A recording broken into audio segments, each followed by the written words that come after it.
Artemis II mission is a test mission of the Orion space capsule. Artemis II will be the first time we put humans on this rocket. We're going back to the moon because it's the next step in our journey to Mars. We were always going to the moon. Pushing ourselves to explore is just core to who we are. That's a part of being a human. And liftoff. We shall return. Continuing to test out every bit of Orion. Coming back to Earth, 7 miles a second. When humanity sets big goals, we can bring together genius from around the world. You have the best people on planet Earth putting this vehicle together. That's what's up. To innovate for the benefit of humanity and to inspire the world through discovery. And here we go.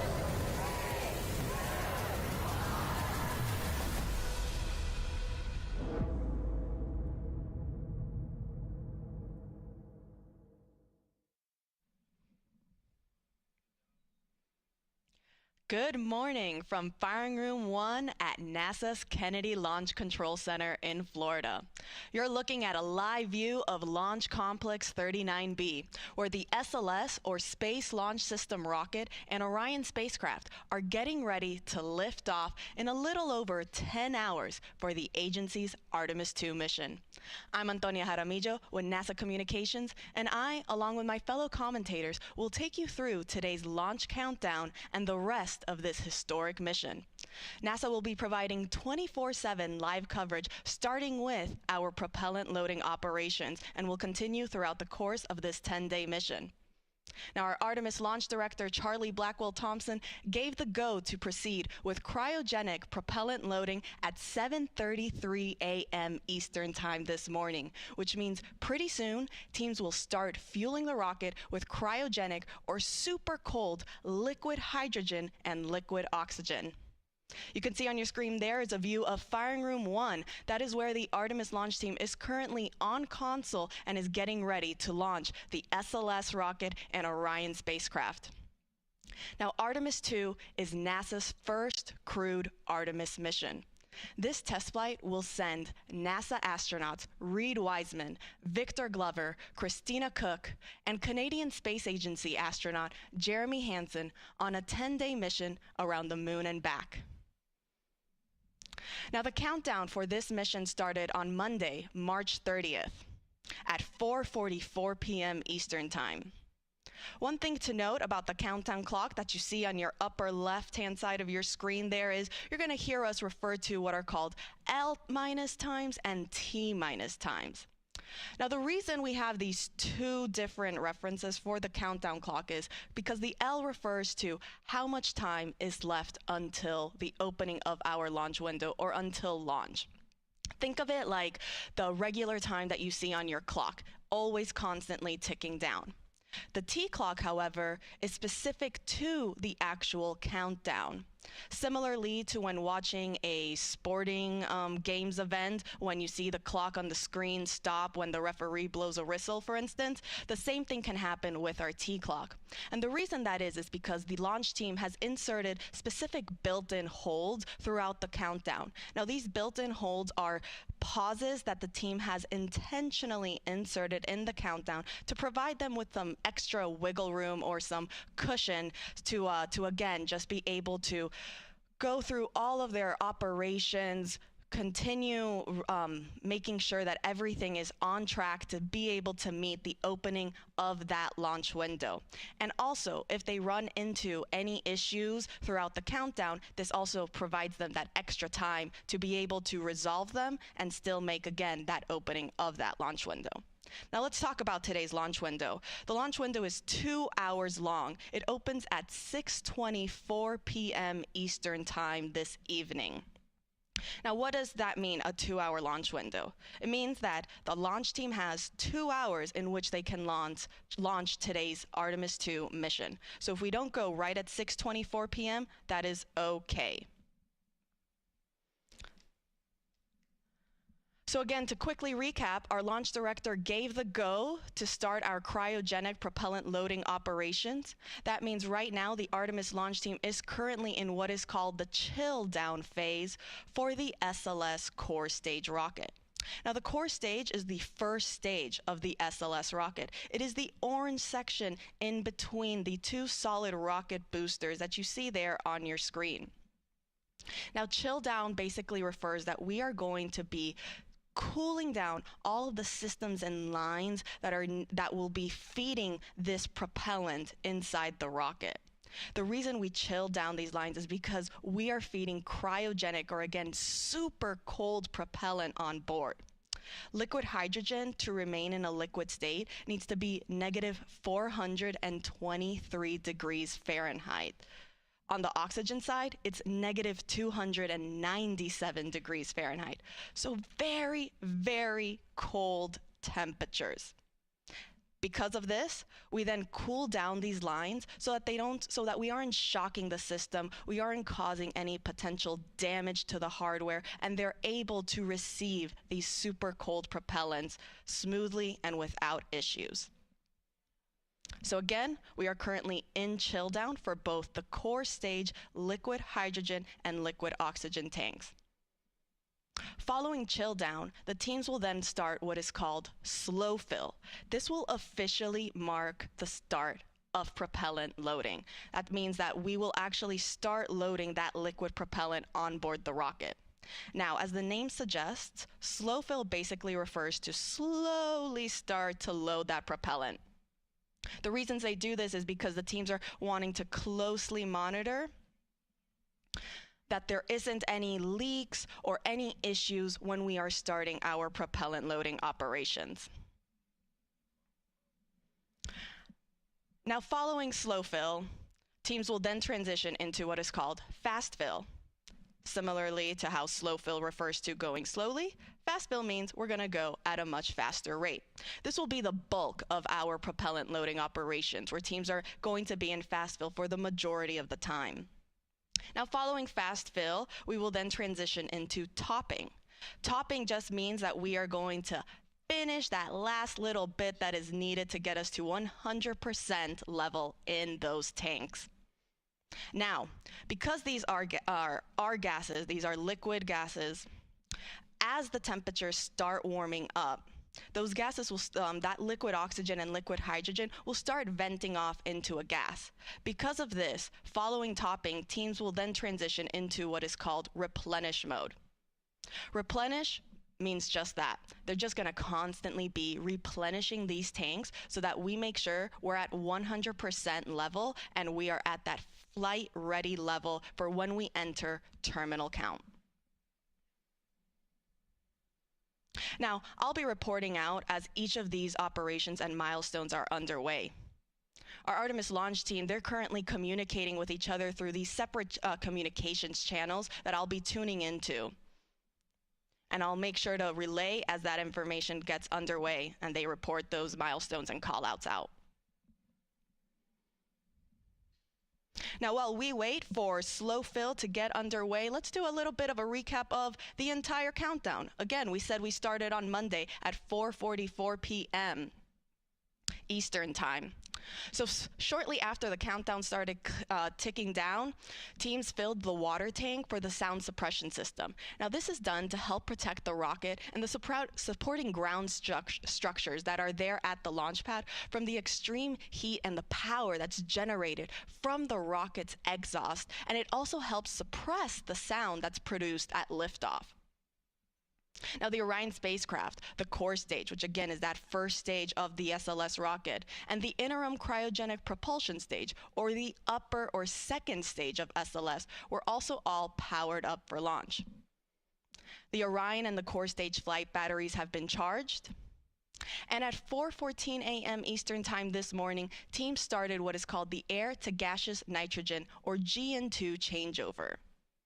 Now, this is a very important milestone to meet. Our launch director technical assistant, Mari Forestdale, kind of described it to as it's when we're really getting ready to get the party started. The reason for this is because it basically signals the team that we are on track to be go for propellant loading later in the countdown. And the reason for that is because the air to gaseous nitrogen changeover basically is helping prevent any potential fire hazards. It's creating a clean, inert environment inside the vehicle so that then when we are putting in those hazardous propellants, there aren't any issues. So that started at 4:14 a.m. this morning, and it was completed at 7:14 a.m. Eastern Time. Now, as I mentioned earlier, the countdown for Artemis II does have certain built-in holds throughout the count. We are currently in our first built-in holds, which lasts 2 hours and 45 minutes total. Like I said, we're still currently in it, and we do have roughly about 38 minutes and counting until we exit that first hold. The other additional built-in holds that have been put in the countdown, again, these are pauses that the team has purposely inserted to make sure that they can just get some extra cushion time if needed.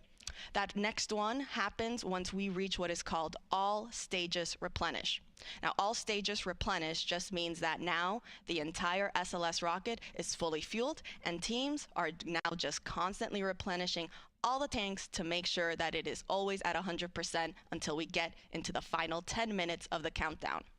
So when we reach all stages replenish, that's when the teams are going to be ready to send our astronauts to the launch pad. Because of this, the teams have inserted this extra hold. It's an hour and 10 minutes that will happen again when we are at all stages replenish.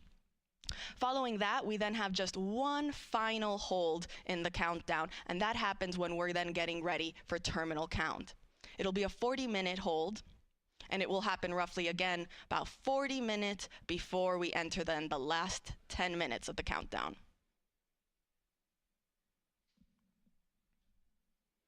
So to quickly recap again, our launch director, Charlie Blackwell Thompson, she gave the go for teams to start propellant loading. We are currently in Chilldown for the core stage liquid hydrogen and liquid oxygen. Up next will be slow fill when we start loading that liquid propellant. And I will report out when that is underway.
Welcome back. This is Artemis Launch Control. For those of you that are just now joining us, this is our NASA live coverage for the Artemis II mission. We are starting our propellant loading operations, and we'll be giving you 24/7 live coverage starting with our tanking operations and continuing throughout the rest of this mission.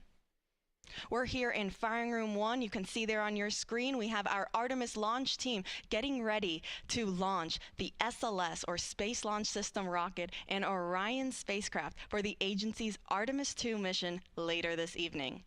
Now, that launch window opens at 6:24 p.m. Eastern Time today. The team do have a 2-hour launch window, which means that if we don't launch right at 6:24 p.m., they do have an additional 2 hours in which they can launch. Now, as you can see, it is a gorgeous, bright, and sunny day here on the Space Coast in Florida. Currently, you don't see any clouds inside, but I can confirm there are some pretty white, puffy clouds. They don't seem to be a threat. In fact, our launch weather officer, he told the launch team that they have favorable and acceptable weather, not only for tanking, but also throughout today's countdown. Now, the teams will continuing to monitor the weather forecast as we get closer to today's launch window. We're currently predicting 80% favorable weather conditions for that 2-hour launch window. We are currently 10 hours and 17 minutes and counting from the opening of the Artemis II mission. We are currently in what is called our Chilldown operations for the core stage liquid oxygen and liquid hydrogen tank. Now, Chilldown refers to getting all the systems and lines very cold and ready to receive these super cold cryogenic propellants prior to starting our actual tanking loading operations.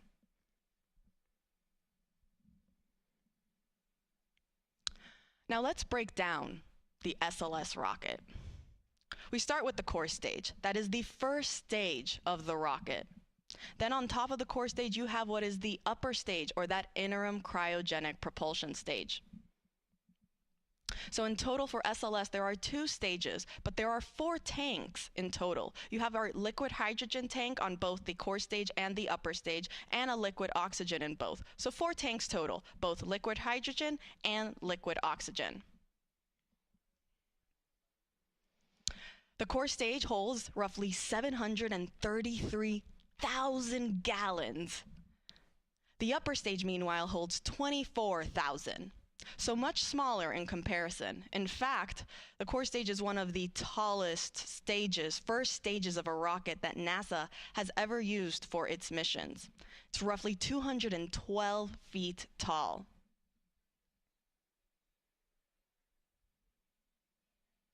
Now, fully fueled, SLS weighs approximately 5.74 million pounds.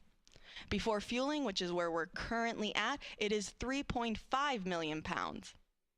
So that means we're adding roughly 2.25 million pounds of propellant on board this rocket.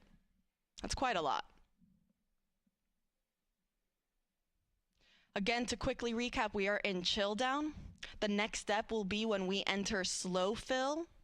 Slow fill refers to when we actually start those propellant loading operations. Teams will start to slowly load those cryogenic propellants on board the core stage. And then we will start transitioning where we're going a little bit quicker. We call that fast fill. So we will start flowing that propellant at a much faster rate.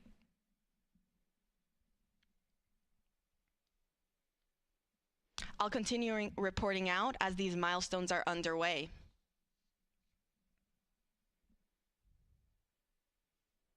Now, on the spacecraft side, teams also have started what is called the Orion cold soak. Now, this basically refers to making everything super cold on the spacecraft. This is done in order to protect the avionics. So we're not chilling the crew module, but we're making the thermal control system cold so that it can withstand all of the different temperatures that it's going to be seeing throughout today's countdown. That started quickly after we gave the LD go for cryoload.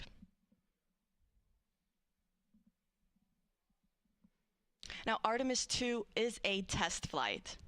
We're going to send astronauts Reed Wiseman, Victor Glover, Christina Cook, and Jeremy Hansen on a 10-day mission around the moon.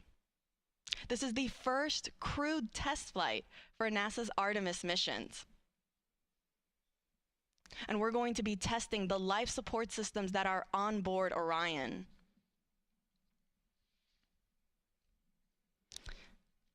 As well as conducting other operations and demonstrations throughout the mission so that we can pave the way for our future Artemis missions when we send our astronauts to the moon.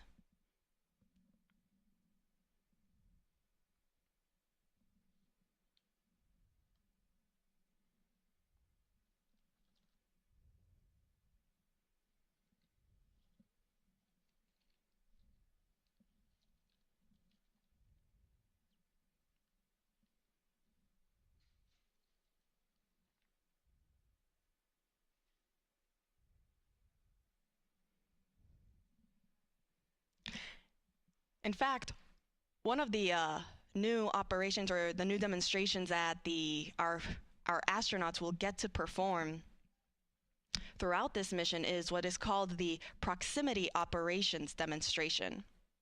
So after launch, after the upper stage, this will be roughly about 50 minutes after launch, the upper stage is going to fire its RL-10 engine. It has one RL-10 engine at the bottom.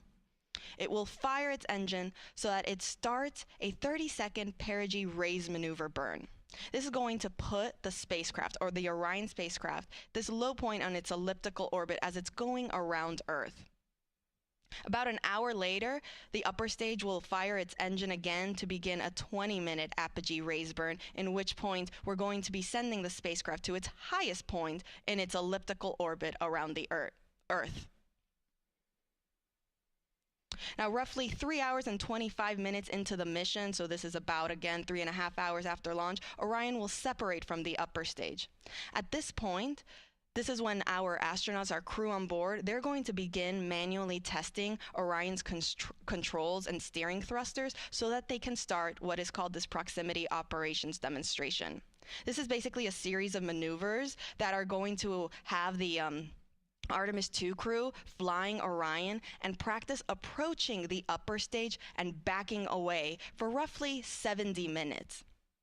Now, the reason we're doing this test is so that, again, we can practice this for when we go and have Artemis III, and we actually have Orion practicing docking with our lunar landing systems. Now, it is important to note that Orion won't actually dock with the upper stage for Artemis II. Instead, it will get close and then drift and then go back and separate and then get close again. We really just want to practice those proximity operations to confirm we can do it. The spacecraft can get aligned with where it needs to be. And then following that, Orion will then fire its European service module engine for about 2 minutes so that it helps increase that separation distance from the upper stage. At this point, the upper stage will fire its thrusters just one final time so that it begins its disposal burn. Following that burn completion, that's when the small bread box size or those shoebox size secondary payloads that are currently inside the Orion stage adapter. If you see on your screen there, up at the top, we have our Orion spacecraft, and then underneath there will be the Orion stage adapter that is in between the upper stage and the spacecraft. It is where we currently house those secondary payloads. These are what are called a bunch of CubeSats. These are some science experiments that are being housed there, and then they will separate with the upper stage and go to their respective destinations to conduct their scientific data. Now again, once those are ejected from the Orion stage adapter, that's approximately 5.5 hours into the mission. The upper stage will then go back on its trajectory and will re-enter over the Pacific Ocean about 26 hours after launch. Now, during this time, the Orion will remain in a high Earth orbit for about 25 hours before it executes its translunar injection burn. Now, this is the burn that is needed so that it can head on and send our 4 astronauts around the moon and back. So that's just a little quick recap of what our next day looks like within the next 24 hours. But let's take you back to where we currently are at. Again, we are 10 hours and 8 minutes and counting from the opening of today's launch window. That launch window opens at 6:24 p.m. Eastern Time. We are currently in what is called Chilldown for the core stage liquid hydrogen and liquid oxygen. Next up will be slow fill when we start loading that liquid propellant, and I'll report out once that is underway.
Welcome back. This is Artemis Launch Control. We are currently 9 hours and 49 minutes and counting until the opening of today's launch window for the Artemis II mission. Now that launch window opens at 6:24 p.m. Eastern Time this evening. Teams do have a 2-hour launch window, which means that if we don't open right at the start at 6:24, they do have an additional 2 hours in which they can try to launch. Now the Artemis launch team, which we see here on our screen, they are sitting on console getting ready to launch our Artemis II moon rocket.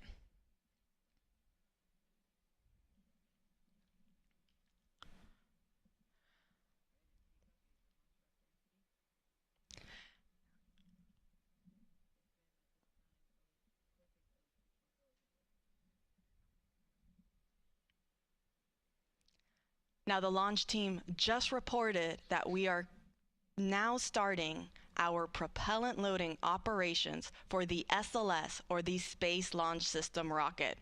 We are currently in slow fill for both the core stage liquid hydrogen and liquid oxygen tanks.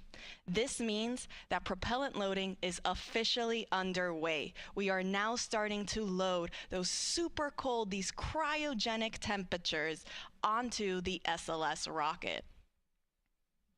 Now we're going to start from the bottom and make our way slowly up to the top. So we'll first start with loading the first stage of the rocket. That's what we call the core stage. It is the orange section of the rocket that you see there on your screen that sits between the two solid rocket boosters. Now we are currently again in slow fill for both liquid hydrogen and liquid oxygen on that core stage. Slow fill refers to, as the name suggests, to slowly start loading that propellant. Now we do this because these tanks are really large. In fact, the core stage is one of the tallest first stages of a rocket. So that means these tanks are also very, very large. In fact, the liquid hydrogen tank on the core stage can hold roughly 537,000 gallons. And then on the liquid oxygen side, it holds roughly 196,000 gallons. So because of this, because these tanks are so large, teams will start slowly loading this propellant so that they can monitor how the tanks, how the hardware is receiving these super cold cryogenic propellants. Once it looks like everything is underway and there are no issues, they will then transition into what is called fast fill, which is where we'll stay for the majority of our tanking operations. Fast fill means we'll now start loading the rocket at a much faster rate.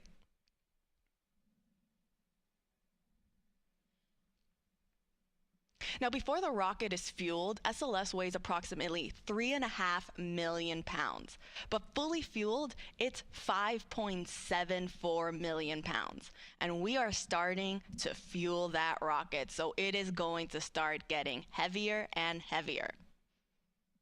Now, we mentioned how the core stage, that is the largest segment of the SLS rocket. In fact, it's one of the tallest first stages of a rocket that NASA has ever used.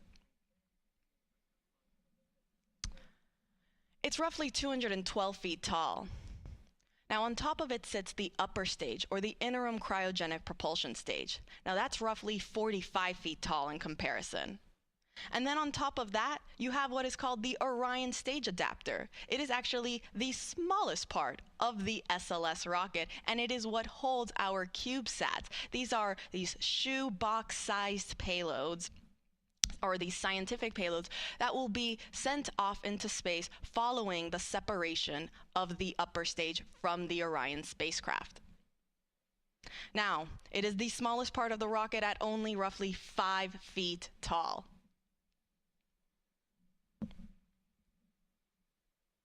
And then, of course, on top of the Orion stage adapter sits our Orion spacecraft. You can see there on your screen the Orion spacecraft, that's on top. And then right there where we have our Artemis logo, that is what is actually called the crew access arm. It is part of the mobile launcher. That is the gray L-shaped structure that is connected to the SLS and Orion spacecraft rocket. Now, the crew access arm is very important, as again, that name suggests it is the access point for our astronauts, or really any personnel, to be able to access the spacecraft. So that is where, in fact, our astronauts, Reed Wiseman, Victor Glover, Christina Cook, and Jeremy Hansen, they'll be walking through there later on today when they are ready to board their spacecraft for their mission around the moon.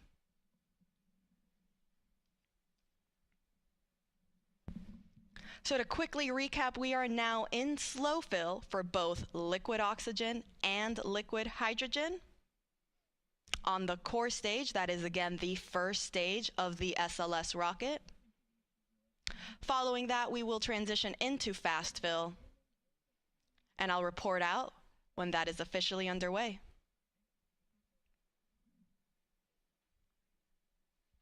Now, while we wait to get into fast fill, teams are currently not monitoring any big issues in the countdown. It's actually been, things have been going really smoothly, fairly well. We are definitely hoping for things to continue that way.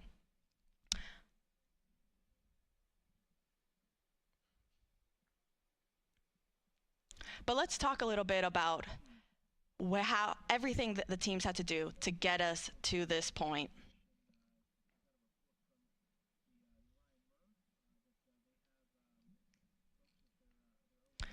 So teams first rolled the SLS rocket and Orion spacecraft to the launch pad for the first time on January 17th. Then on February 2nd, teams performed a wet dress rehearsal. Now, this was a rehearsal to practice loading the propellants on board the rocket, getting into terminal count, but not actually launching. So it was like a practice test before launch. During that first wet dress rehearsal in February, we experienced the hydrogen leak, which, following that test, teams then decided to perform another wet dress rehearsal. They did so on February 19th, and it was very successful. They didn't really see any hydrogen leaks throughout the entire count, or any other leaks for that matter, and they were able to continue throughout all of the milestones that they had planned. Now, we did have to roll back on February 25th due to a helium issue that we saw on the upper stage of our rocket. Teams noticed that the flow of helium to the upper stage was interrupted, and that meant that we had to roll back to the vehicle assembly building to help fix that issue. The only way to access that area was inside the VAB. Teams did successfully fix the issue inside the vehicle assembly building, and we were then ready to roll back to the launch pad on March 20th. Since then, the teams have been getting the rocket then ready for launch, and we entered our launch countdown on Monday at 4:44 p.m. Eastern Time.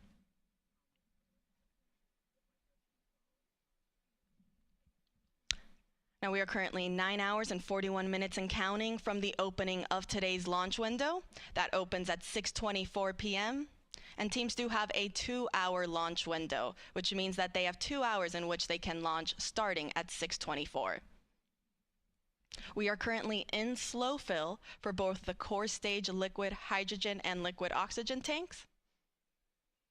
Next up will be fast fill, and I'll report out when that is underway.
Welcome back. This is Artemis Launch Control. We are currently 9 hours and 37 minutes and counting from the opening of today's launch window for the Artemis II mission. Now, our launch window opens at 6:24 p.m. Eastern Time, and teams do have a 2-hour launch window, which means they have 2 hours in which they can launch the SLS, or Space Launch System rocket, and Orion spacecraft that will send 4 astronauts around the moon and back. Now, the Artemis launch team, they're currently in firing room 1, like you see on your screen there. They are right now in the process of loading cryogenic or super cold liquid propellant onto the SLS rocket. We are now in our fast fill operations for the core stage liquid oxygen tank. This means that we just completed the slow fill on that tank, and we have now transitioned into fast fill, which means we are now starting to load liquid oxygen at a much faster rate. Now, on the hydrogen side, we are still in slow fill for liquid hydrogen. So slow fill for liquid hydrogen, fast fill for liquid oxygen on the core stage. Now, just to throw some numbers at you guys again, the hydrogen tank on the core stage holds roughly 537,000 gallons. The liquid oxygen tank, meanwhile, holds roughly 196,000 gallons. On the upper stage, in total, that's also another 24,000 gallons. So you have 4 tanks, over 750,000 gallons of liquid hydrogen and oxygen that is being fed all to these engines, to the 4 RS-25 engines at the bottom of the core stage and the 1 RL-10 engine that's at the bottom of the upper stage. And now, why do we need so much propellant? Because we're sending our astronauts around the moon. We are going into deep space. We're going farther than we have since our Apollo missions in 1972. Now, again, all of this liquid propellant feeds the engines that are at the bottom of those stages for this tremendous and magnificent rocket that we see out there on the pad. In fact, in total, SLS is roughly 322 feet tall. It's taller than the Statue of Liberty.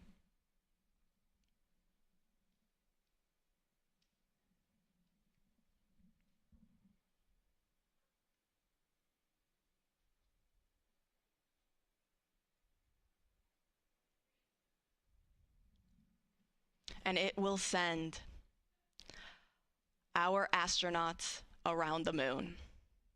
We have our commander, Reed Wiseman, pilot Victor Glover, and mission specialists, Christina Cook and Jeremy Hansen. You can see them there on your screen. From left to right, you have Victor, Jeremy, Christina, and Reed. They'll be getting ready to start their day and get on board their rocket for their mission around the moon.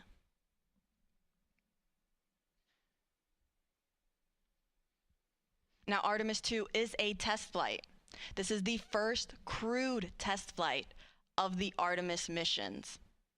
We're going to evaluate the crewed system performance in a deep space environment. We'll perform a flyby around the moon. We'll practice a proximity operations demonstration with the upper stage.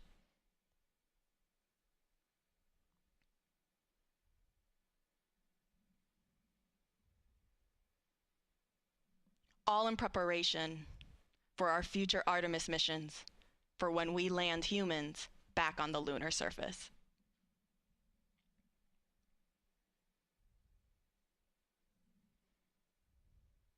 So to quickly recap of where we are in today's countdown, we are currently underway in our fast fill operations for the liquid oxygen tank on the core stage. That is the first stage of the SLS rocket. And we are still in our slow fill operations on the liquid hydrogen side on the core stage. I'll report back once we have started fast fill for that liquid hydrogen tank.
This is Artemis Launch Control. If you are just joining us, we are currently 9 hours and 23 minutes and counting from the opening of today's launch window for the Artemis II mission.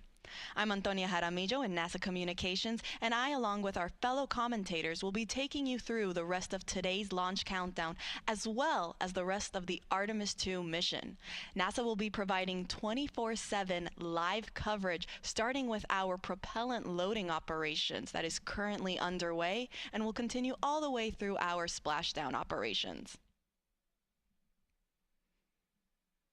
Now, the Artemis launch team, which you just saw there on your screen, they are in the process of loading cryogenic or super cold liquid hydrogen and liquid oxygen onto the SLS, or the Space Launch System rocket.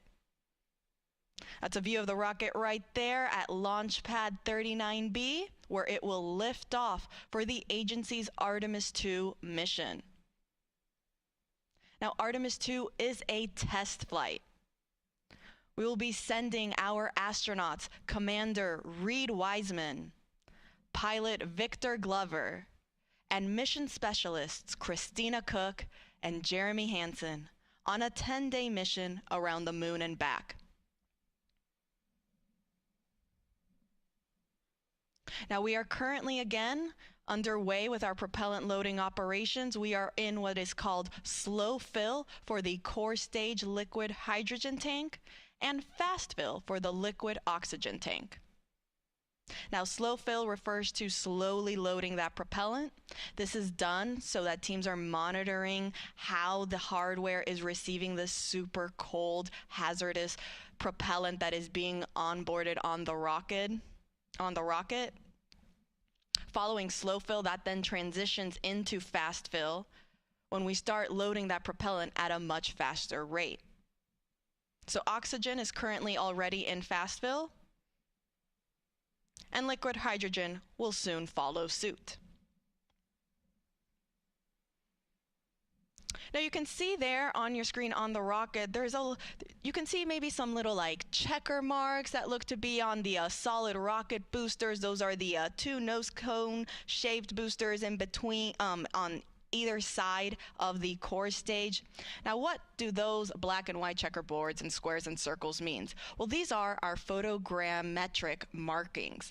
They serve as imagery references for the engineering photo and video documentation as for the post-flight analysis of how SLS attitude and its position relative to the ground structure during liftoff and ascent performed. So they're not just on there randomly, they do serve a purpose. And it is, again, for all of that post-flight analysis. Now let's take it back over to the firing room. And let's take a look at our launch team. You can see there you have Charlie Blackwell Thompson. She's right now walking around on the first upper level row. She is our Artemis launch director. She's currently wearing a green blazer, and you might see some other folks around the room also wearing green a lot. Why green? Well, at NASA, we love our superstitions and we love our traditions. And for the launch team, green is one of those fun traditions that they like to carry on. Green for them means go, so they wear green for good luck.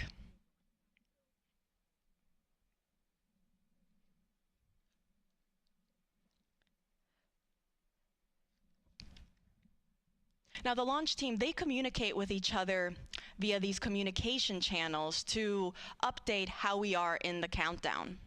I'll be monitoring those loops, and I'll report out as each call out is made.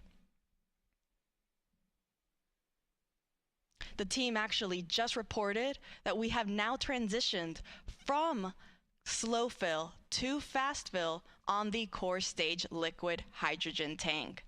This means we are now in fast fill for both liquid hydrogen and liquid oxygen.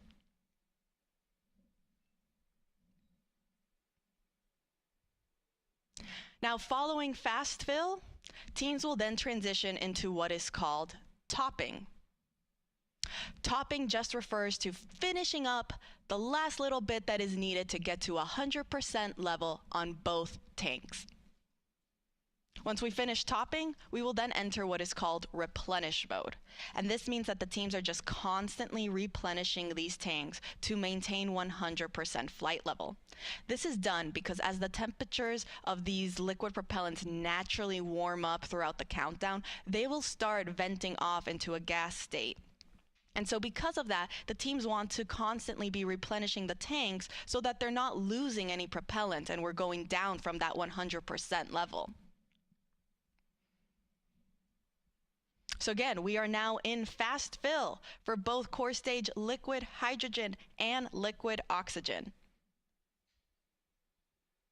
On the upper stage, meanwhile, we haven't started our propellant loading operations there. I will report out once that process is also underway. Teams will first start with chilling down the upper stage liquid hydrogen tank. And because the upper stage is so much smaller than the core stage, it actually gets to skip a step in its propellant loading operations, and it goes straight from chill down to fast fill. And really, this is done again because of the sizes of these tanks. On the core stage, you have the liquid hydrogen tank that fits roughly 537,000 gallons of liquid hydrogen. The liquid oxygen tank, meanwhile, holds roughly 196,000 gallons. In total, that's about 733,000 gallons on the core stage alone. On the upper stage, meanwhile, the total amount of propellant is roughly 24,000 gallons, so significantly smaller. And because of this, they are able to go straight from chill down into fast fill.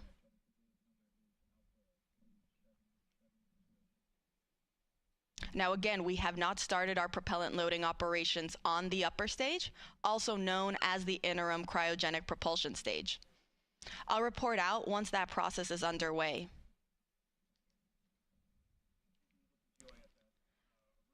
But to quickly recap, we are in fast fill for the core stage liquid hydrogen and liquid oxygen.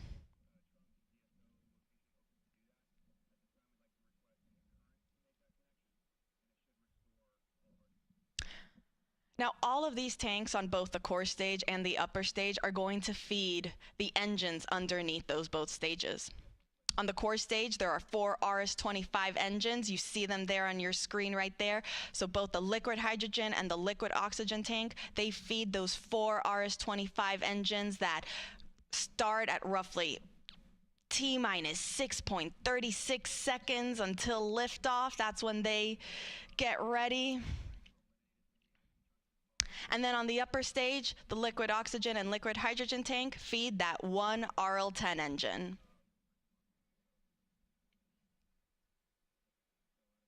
Now, combined with the solid rocket boosters, SLS produces roughly 8.8 million pounds of thrust.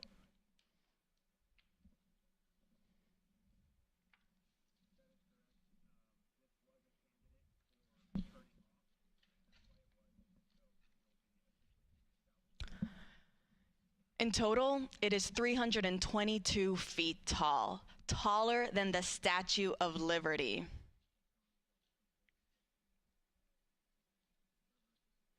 In fact, let's break down the rocket for you a little bit. So up there at the top, we have our Orion spacecraft. Right underneath is actually then what is called the Orion stage adapter. That's when the SLS rocket actually starts. The Orion stage adapter is the smallest portion of the rocket, roughly 5 feet tall. Underneath that is then our upper stage, or that interim cryogenic propulsion stage.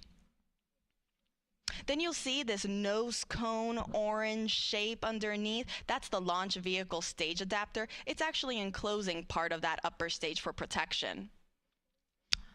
Underneath the cone-shaped structure is our core stage. That is the first stage.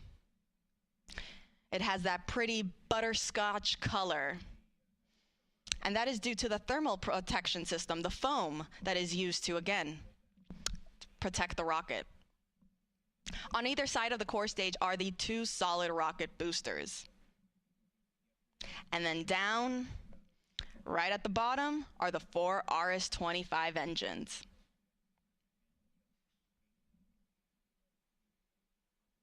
All right, so we are in fast fill again for core stage liquid hydrogen and liquid oxygen.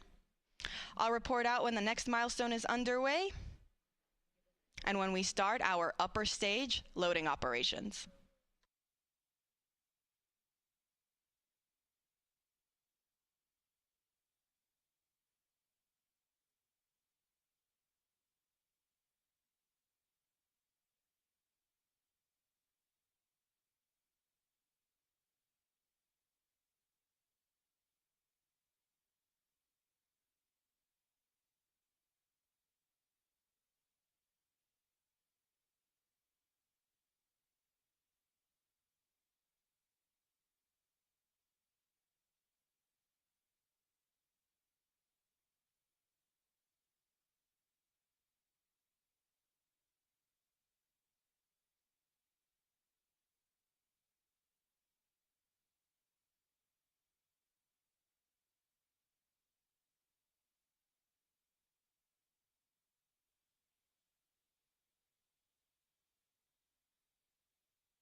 This is Artemis Launch Control. We are currently 8 hours and 58 minutes and counting from the opening of today's launch window for the Artemis II mission.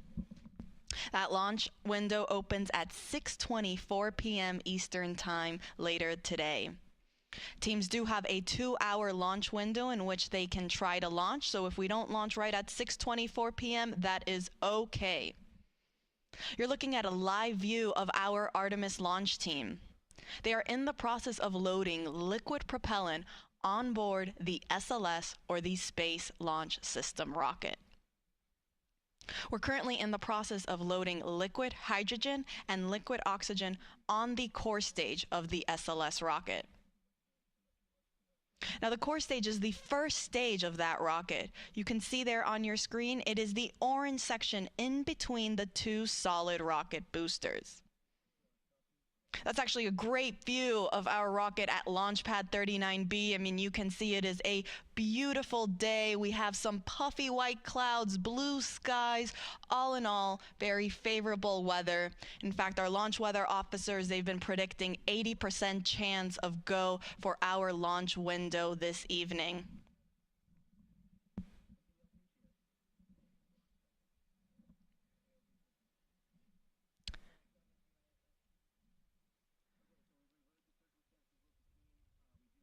Now, there at the bottom of the rocket are our 4 RS-25 engines.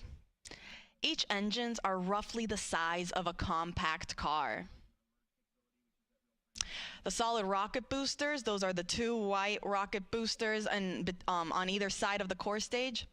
Each booster is taller than the Statue of Liberty, and they also hold the entire weight of the rocket.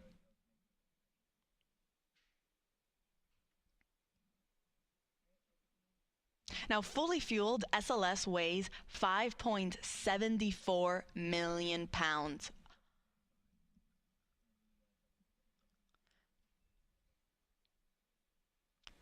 And again, you can see on your screen, you might see some gas that's being vented off underneath the rocket and the mobile launcher. The mobile launcher is that gray shape structure that is connected to the rocket. It's essentially what is providing all of the power, the propellant, the coolants, everything, all the access point to keep the rocket and the spacecraft alive and functioning and running until it is ready for launch. Now, that gas that you're seeing being vented off, it doesn't mean we're getting ready to lift off anytime soon. It's just that natural boil off that is coming from the propellant that is being fed to the rocket as it naturally warms up over time. So totally normal. We expect to see it. You'll probably expect to see it some more as we actually transition and continue with our propellant loading procedures and move forward into the upper stage, which is that second stage on top of the core stage, also known as the interim cryogenic propulsion stage. When we also start loading propellant on board that second stage, you might also see some gas also starting to vent off at that higher level. In fact, you see there on your screen is a nice, better, closer up view of the upper stage and then our Orion spacecraft up on top. Now let's take you to a graphic of where we currently are in our tanking operations. You see there on your screen, on the left-hand side, it will tell you how far we are in our core stage loading operations. We're currently 28% of the way filled in liquid oxygen and about 30% of the way filled for the liquid hydrogen side. Meanwhile, for the interim cryogenic propulsion stage, that upper stage, you see it's all grayed out there because we haven't begun that propellant loading operations. I'll report out once that is underway. But for right now, we're just focusing on the core stage. Now, in the meantime, while the launch team is right now starting to fuel the rocket and that propellant loading is underway, our astronauts are getting ready to wake up and start their day.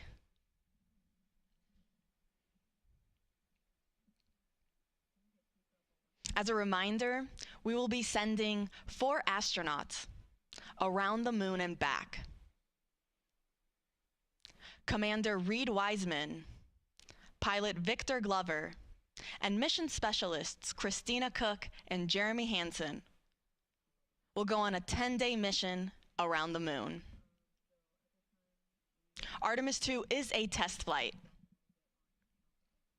where we are going to test the life support systems with our flight crew on board. This is NASA's first crewed Artemis mission, and it will pave the way for our future Artemis missions for when we land humans back on the lunar surface.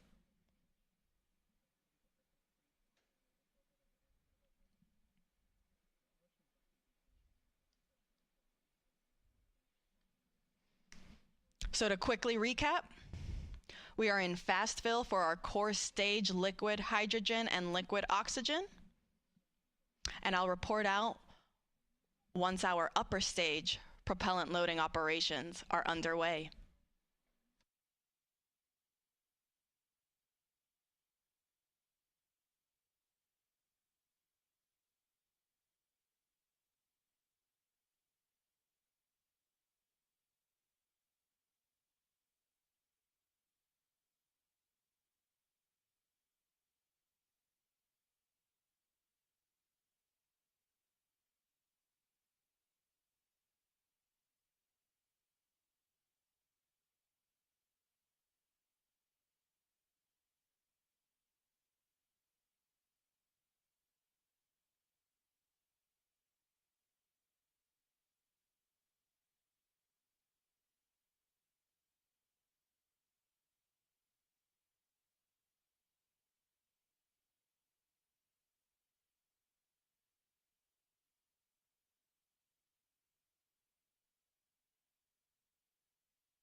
This is Artemis Launch Control. We are currently 8 hours and 45 minutes and counting from the opening of today's launch window for NASA's Artemis II mission.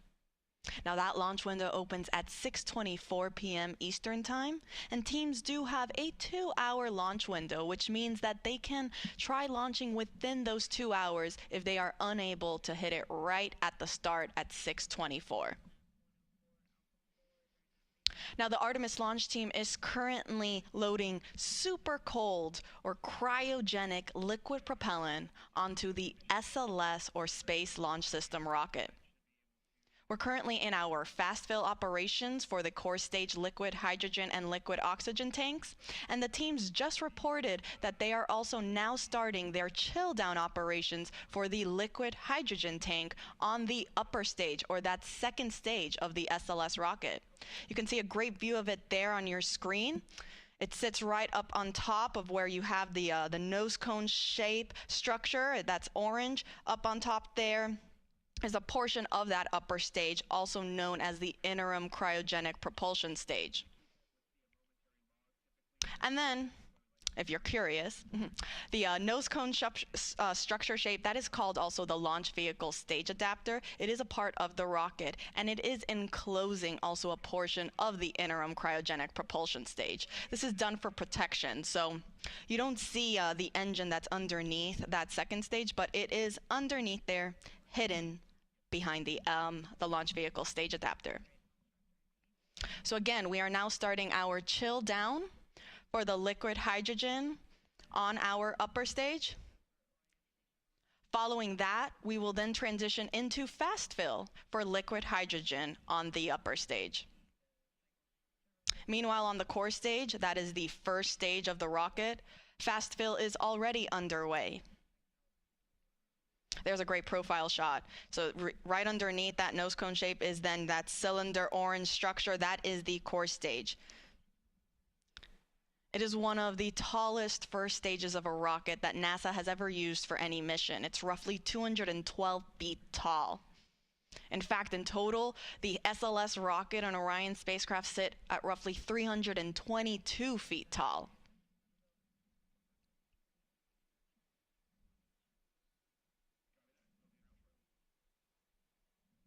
Now I'll report out once chill down is complete on the upper stage and we have transitioned into fast fill.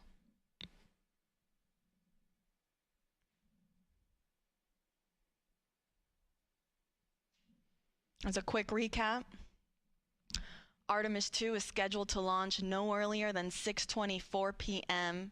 Eastern Time this evening. Teams do have a 2-hour launch window. And this mission will be sending 4 astronauts around the moon and back. We'll be sending NASA astronauts Reed Wiseman, Victor Glover, Christina Cook, and Canadian Space Agency astronaut Jeremy Hansen on a 10-day mission. They actually just got the go not too long ago to actually start waking up and officially start their launch day. Now that's a great view of our SLS rocket at Launch Pad 39B. Oh, we just switched it, but as you saw there, it's a gorgeous day here on the Space Coast. We have some beautiful blue skies, some puffy white clouds. Our launch weather officers are predicting 80% chance of favorable conditions throughout our 2-hour launch window. Now, of course, if there are any changes or updates, we will make sure to provide those to you. In fact, NASA will be providing 24/7 live coverage of this entire mission, starting with our propellant loading operations, which is currently happening, and will continue all the way through our splashdown procedures.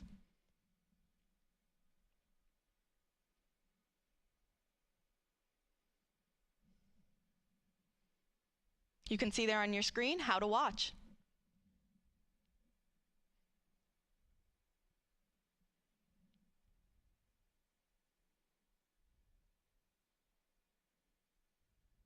Now, lasting approximately 10 days, Artemis II will send 4 astronauts to test the Orion spacecraft in a high Earth orbit before becoming the first astronauts to fly around the moon since the Apollo 17 crew in 1972.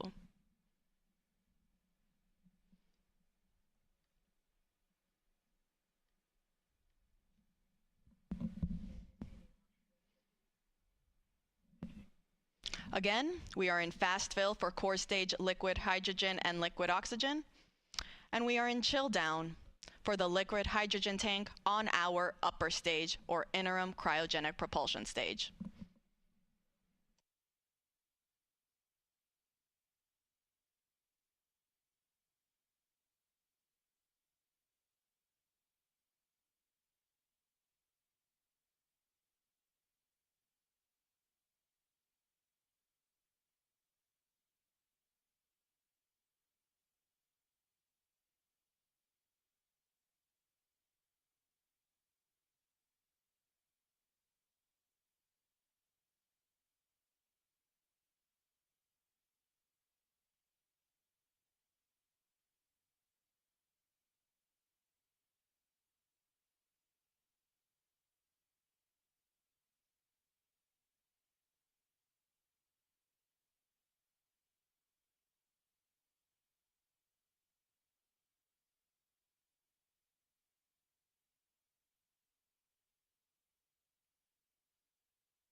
Good morning from Florida Space Coast. This is Artemis Launch Control. We are currently 8 hours and 30 minutes and counting from the opening of today's launch window for NASA's Artemis II mission. I'm Antonia Jaramillo in NASA Communications, and if you're just joining us, the Space Launch System, or SLS rocket, is in the process of cryogenic propellant loading. That means the launch team that is currently in Firing Room 1 that you see on your screen there are loading the cryogenic or super cold liquid hydrogen and liquid oxygen on the SLS rocket, fueling it for flight. Now, the team just reported that we have now started our fast fill operations on the liquid hydrogen tank on our upper stage of the SLS rocket. That is also called the interim cryogenic propulsion stage. It is the second stage of our SLS rocket. You have a great view of it there on your screen. Up at the top, if you see, you have the Orion spacecraft. Underneath there will be then actually the smallest section of the SLS rocket known as the Orion stage adapter. And then shortly underneath that is our interim cryogenic propulsion stage. Now, teams are now starting the fast fill operations for liquid hydrogen. Now, fast fill, as the name suggests, means that teams are just loading this propellant at a faster rate. Now, following the liquid hydrogen operations on the upper stage, teams will then also work on their propellant loading operations for the liquid oxygen tank that is also in there.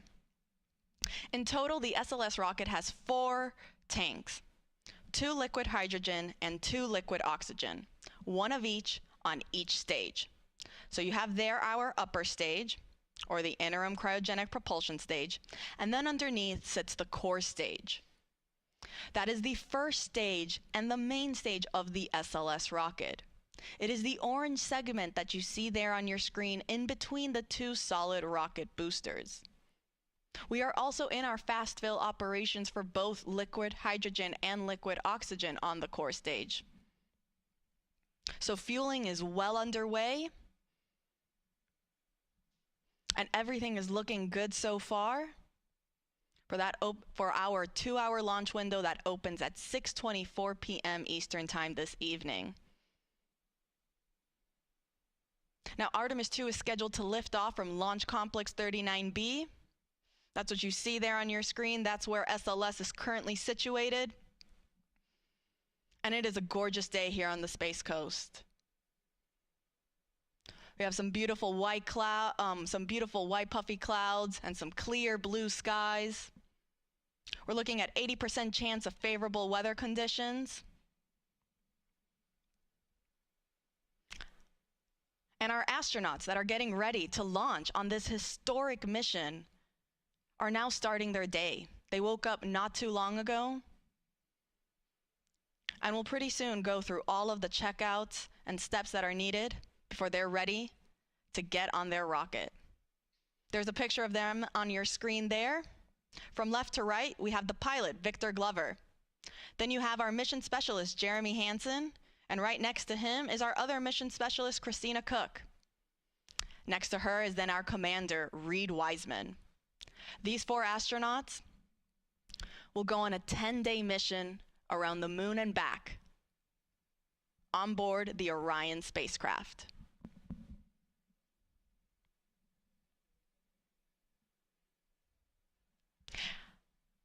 Now, fun fact, you see again there, we were talking a little bit about the different sections of the rocket, and we mentioned briefly the Orion stage adapter. Now, the Orion stage adapter is the last section of the SLS rocket. It's what sits in between the interim cryogenic propulsion stage and the Orion spacecraft. And it's also what houses our secondary payloads, or these shoebox-sized CubeSats, that will be providing and conducting scientific experiments. They'll be deployed shortly after separation from the upper stage and the spacecraft, and they will go to their specific destination in space to conduct scientific data. Now, inside the Orion stage adapter, fun fact, our astronauts, so Reed Wiseman, Victor Glover, Christina Cook, and Jeremy Hansen, They actually got the opportunity to sign the interior of the OSA, or that Orion stage adapter. So their names are on that rocket.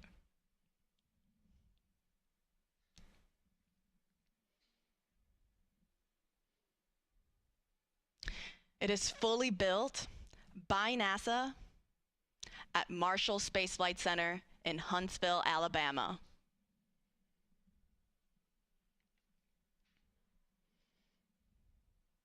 Now going back to the upper stage, that interim cryogenic propulsion stage, it holds roughly 24,000 gallons of liquid propellant. The liquid hydrogen tank is approximately 17,000 gallons, and the liquid oxygen is roughly 6,000 gallons. Much smaller in comparison to the core stage, that holds roughly 733,000 gallons total. You have 537,000 gallons of liquid hydrogen on the core stage tank, and then roughly 197,000 or 196,000 on the liquid oxygen tank. Fully fueled, SLS weighs about 5.74 million pounds of thrust. And now all these four tanks, the one on the upper stage and the one on the core stage, they feed, all those tanks, they feed into the engines at liftoff. So the core stage will feed the 4 RS-25 engines that you see at the bottom of your screen there. And the upper stage, meanwhile, will feed its one RL-10 engine that is actually enclosed by the launch vehicle stage adapter. That is the nose cone-shaped orange structure that you see on your screen there. It is actually hiding the RL-10 engine from our view. But this is done on purpose to protect the upper stage. So to quickly recap, we are in fast fill for liquid hydrogen on our upper stage. We have not started our propellant loading operations on the liquid oxygen tank yet. I'll report out once that operation is underway. And on the core stage, meanwhile, we are still in our fast fill operations for both tanks, for both liquid hydrogen and liquid oxygen.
This is Artemis Launch Control. We are currently 8 hours and 6 minutes and counting from the opening of today's launch window for the Artemis II mission.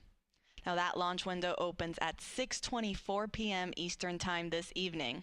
Teams do have a 2-hour launch window, which means that if we don't launch right at 6:24, they do have an additional 2 hours in which they can try to launch. Now the launch team, which we see here on our screen, they're currently in Firing Room 1 at NASA's Kennedy Space Center in Florida. They're in the process of loading liquid propellant onto the SLS rocket. Now it's not just the launch team that's here in the firing room that is helping and is on console for today's launch, but we also have supporting teams across the country that are tuning into this countdown. One of those teams is actually the Artemis Mission Management Team. They recently just got here on console. They have a separate section and room. If you actually look, it's to the right-hand side of our launch director and assistant launch director, Charlie Blackwell Thompson and Jeremy Graber, respectively. Over there on the right-hand side where you kind of see that glass enclosure structure, in there is where our Artemis Mission Management Team will sit for the duration of today's countdown. Now, they just recently arrived on console. And apart from the mission management team, we also have the mission control team at NASA's Johnson Space Center in Houston and the SLS Engineering and Support Center at NASA's Marshall Space Flight Center. And this doesn't include the other several contractor locations that are also around the country supporting this launch and this mission.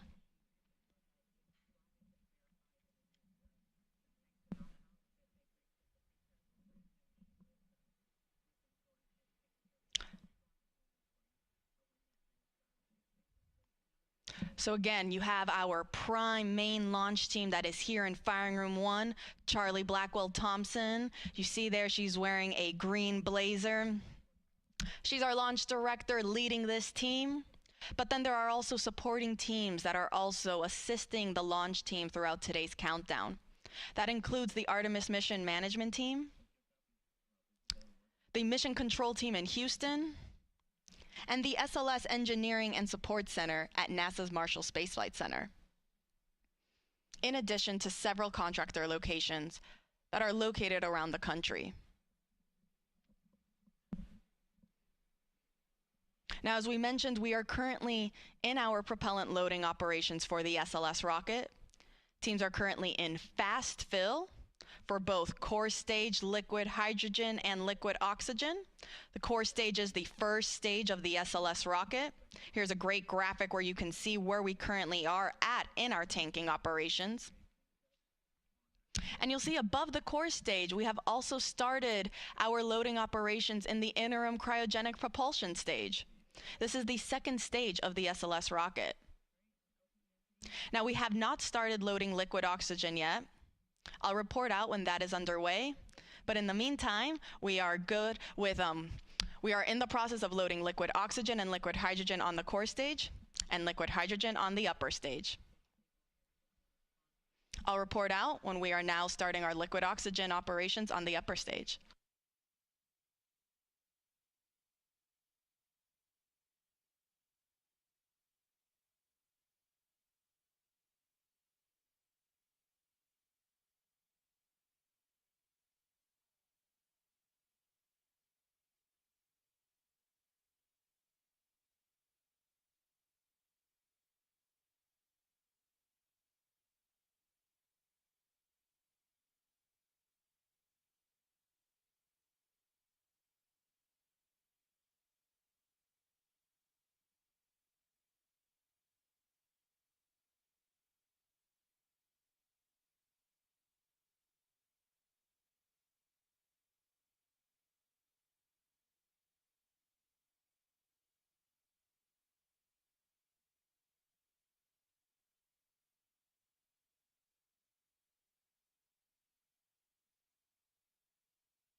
Welcome back. This is Artemis Launch Control. We're currently 8 hours and 1 minute and counting from the opening of today's launch window for the Artemis II mission.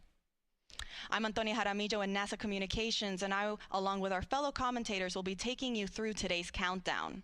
And actually joining me currently in the room here in Firing Room 1 is our Assistant Launch Director, Jeremy Graver. Jeremy, thank you so much for taking the time to speak with us today. No problem. Good morning, Tony. Happy to be here. You know, Jeremy, I think we recently heard the call out that our flight crew, our astronauts, they just got their wake-up call. Can you run us through kind of what the rest of the day now looks like for them? Absolutely, yeah. They were woken up just a little while ago. They'll get up as most of us do on a busy, exciting day. Get up, they'll get their breakfast. They'll kind of get into the groove of the day. They'll go through multiple meetings and discussions just to understand where we are. In a little while, the launch director and our flight director will provide a weather briefing for the flight crew to talk about all of the weather potentials that could play into today's launch opportunity. Once that's complete, they will then start getting suited up, and they'll head to the suit room, start doing all their preparations from a suit up perspective. As that's completed, they'll be checking with us to make sure that we're ready for them to come to the pad, and then they'll be on their way headed out to the pad in the Astrovan, ready to get out to Launch Pad 39B, get up on top of the mobile launcher onto the 274-foot level, go across the crew access arm into the White Room, and enter the Orion spacecraft. So we're really excited for those events later today. It is. It's a very busy and exciting day, like you mentioned. I hope they got some good rest and didn't, wake up a bunch of times throughout the night. I know I certainly did, but just because of pure excitement, like you mentioned. Now let's shift focus back on the rocket. How's propellant loading going? Everything is going very well right now. As I stepped off console to come in here, the core stage LH2 tank was about 95% loaded. The upper stage is probably about halfway and moving towards their completion for LH2. The liquid oxygen side of the core stage is in fast fill as well, and proceeding well, and we will be getting into the upper stage LO2 loading in a little while. So all things moving per schedule and working towards that plan for the day. That is great news, and actually I think we just heard that they got the go for transitioning into that liquid hydrogen on the core stage 2 topping. So like you said, we're getting very close. Absolutely. That is exciting, so can you tell us a little bit then about those upcoming milestones once we finish that propellant loading on all 4 tanks? Yeah, so it's absolutely critical for us to get into what we call stable replenish on all stages. And what that means is the liquid oxygen and liquid hydrogen tanks on both the core stage and the interim cryopropulsion stage, or ICPS, are fully loaded, and we are just maintaining that level of loading. And that's a very quiescent configuration for us, and that's required for us to be in that configuration to then be allowed to send the flight crew, our closeout crew, which is there to assist the flight crew getting on board Orion. We need to be in that stable replenish configuration to be able to send those crews out to the launch pad. And as we send those crews out, that is really our press and our push to launch. We'll get the crew on board. They go through a number of checks, communication checks, system checks, and then our closeout crew's job is to back out of the crew module, close all of our hatches, get us in configuration to be able to then the closeout crew to leave the pad, and that puts us in the configuration to allow us to proceed through the rest of launch countdown as we proceed down to our final hold at T-minus 10 minutes, where we do all of our launch polls and determine that we are ready to pick up with what we call terminal count, which is from T-minus 10 minutes down to launch at T0. And really excited to get to all of those milestones as we proceed through the day. We are all very excited. We're rooting for you guys, watching along. And as you mentioned, the reason to get to all stages replenished first is because that's the point where we're at the safest configuration to send people back to the launch pad, correct? That is absolutely correct. It is a very stable configuration. It's the safe configuration that we require to ensure that we're ready to send those crews out to the pad. Jeremy Graver, thank you so much for taking the time to speak with us today. We're rooting for you, wishing you the best of luck, and we'll let you get back on console. Excellent. Thank you, Tony. Appreciate it. Go Artemis. Go Artemis. All right, and so just to quickly recap, we are now in our topping phase for liquid hydrogen on the core stage. We are still in fast fill on the liquid oxygen side for the core stage, and also fast fill for the upper stage liquid hydrogen tank. I'll report back once we have entered our topping phase for liquid oxygen on the core stage.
This is Artemis Launch Control. We are currently 7 hours and 47 minutes and counting from the opening of today's launch window for NASA's Artemis II mission.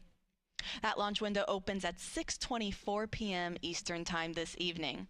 Now, the teams do have a 2-hour launch window, so that means if we can't launch right at 6:24, that's okay. They still have an additional 2 hours in which they can attempt to launch. Now, currently, the Artemis launch team, which you see on your screen there, they are in the process of loading cryogenic or super cold liquid propellant onto the SLS, or the Space Launch System rocket. The teams actually just reported that we have completed loading liquid hydrogen onto the core stage of the rocket. Now, the core stage is the first stage of that SLS rocket. There's a great graphic representation of where we currently are in our tanking operations. So as you see, we are at 100% level for the liquid hydrogen tank on the core stage. So that means we are now, the teams are just going to be constantly replenishing that tank as some of that liquid starts boiling off into a gas due to the temperatures as it starts warming up. So teams will therefore replenish it constantly to maintain this 100% flight level. Now, as you can see, right above the hydrogen tank sits our liquid oxygen tank. That's currently 70% of the way filled. And then on our upper stage, or the interim cryogenic propulsion stage, this is the rocket stage that sits on top of the core stage. We are currently in our fast fill operations for liquid hydrogen on that upper stage. Teams have not started liquid oxygen for the upper stage, and that is totally normal. That is part of the countdown. We aren't scheduled to start our upper stage liquid oxygen loading operations until we start getting into, so we get much further into our loading operations for the liquid oxygen tank on the core stage. So again, we are now in replenish for the core stage liquid hydrogen tank, and we are in fast fill for the liquid oxygen tank on the core stage and the liquid hydrogen tank on the upper stage. Now, a quick recap on how the whole tanking loading process goes. Teams will first start with what is called Chilldown. So prior to us actually starting to load the super cold propellant onto the rocket, they will first chill down all of the systems and lines. This is done to make sure that it is able to receive these super cold temperatures. In order for hydrogen to be in a liquid state, it needs to be negative 423 degrees Fahrenheit. Oxygen in a liquid state is negative 297 degrees Fahrenheit. So very, very cold temperatures. And as such, we want to make sure that we are conditioning all of the systems to be able to receive those cryogenic temperatures so that we aren't shocking the hardware and we're not causing any potential damage unnecessarily. Now, following chill down, we will transition into what is called into slow fill on the core stage. Now, slow fill, as the name suggests, refers to slowly starting to feed that propellant onto the rocket. This officially marks the start of our propellant loading.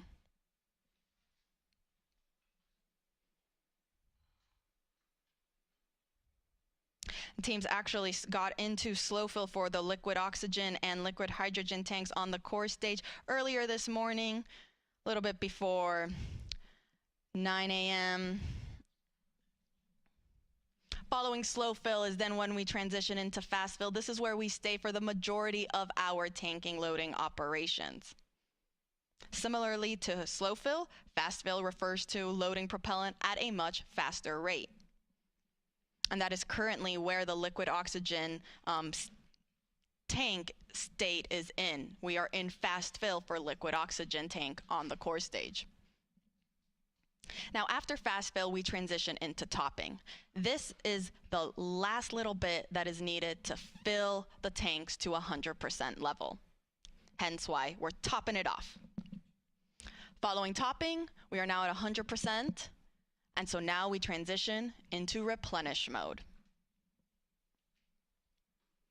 Replenish just means we're going to be constantly replenishing these tanks so that we make sure we are again at 100% flight level.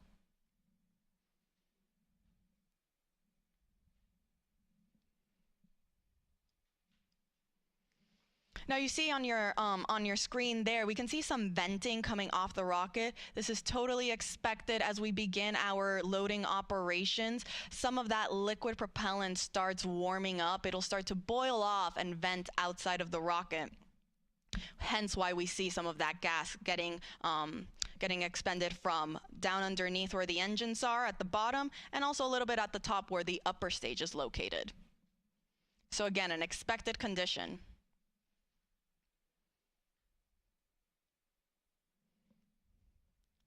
Now let's take you through the rocket a little bit. See up there on your screen, we have the Orion spacecraft. Underneath there is the Orion stage adapter.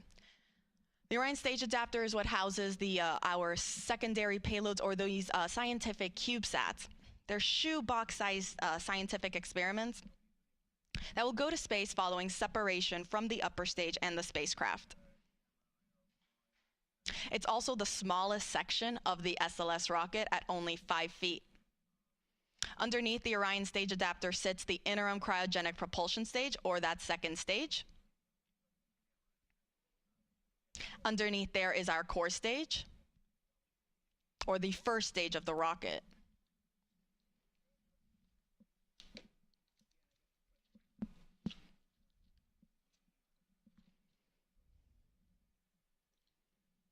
Now the core stage, it consists of the propellant tanks, the ducts, the valves, avionics, and it also houses the 4 RS-25 engines that are down there at the bottom. Next to the core stage, we have our 2 solid rocket boosters. Each is taller than the Statue of Liberty.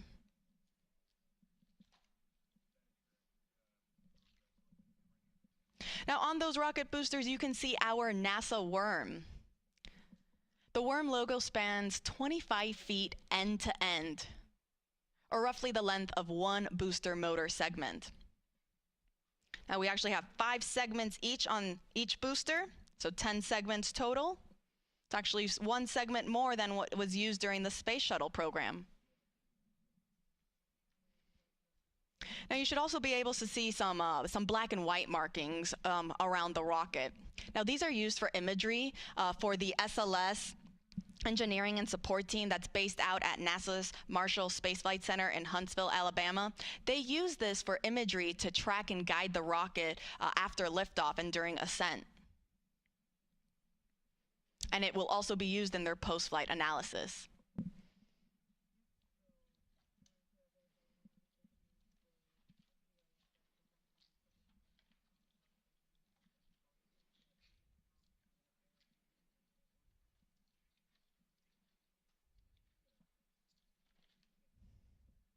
Now the orange color of the core stage is the thermal protection system, or that spray-on foam insulation. Now this provides the thermal protection for every part of the rocket.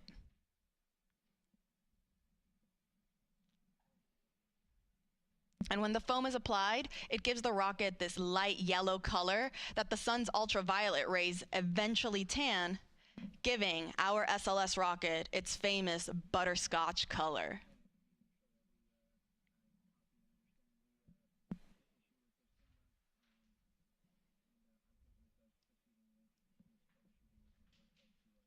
So again, to quickly recap, we are in replenish mode for the core stage liquid hydrogen tank. We are about 75% of the way filled on our liquid oxygen tank on the core stage. But we're still in fast fill. I'll let you know when we transition into topping for the core stage liquid oxygen tank. And then on the upper stage, teams are also in fast fill for liquid hydrogen. And they have not started the liquid oxygen operations on the upper stage yet. I'll make sure to report out all of these milestones as they're underway.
This is Artemis Launch Control. We are currently 7 hours and 30 minutes and counting from the opening of today's launch window for the Artemis II mission.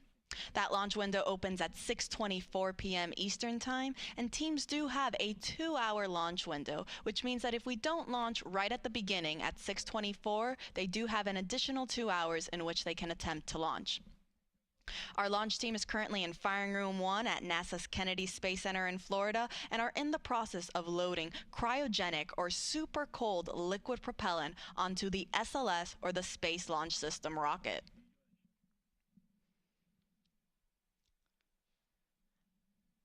Now, teams did just complete fast fill for the liquid hydrogen tank on the upper stage, or our interim cryogenic propulsion stage. Now, fast fill refers to loading propellant at a faster rate. This is preceded by chilldown, which gets the system ready to receive these super cold temperatures. And then following fast fill, teams will then transition into topping and replenish. I'll get more into those, but before that, again, we just finished fast fill for the liquid hydrogen tank on the upper stage, and teams are now performing, before they start topping, what is called a vented relief test. This test is basically just pressurizing the upper stage tanks with heliums to test the relief capabilities of the tank pressure to make sure that it can handle that pressure capability during flight. So between fast fill and topping, teams will perform this test on both the liquid hydrogen and the liquid oxygen tanks on the upper stage. Following that test completion, we will then transition into topping, which just means finishing loading the rest of the tank to 100%. Following topping, we enter what is called replenish mode,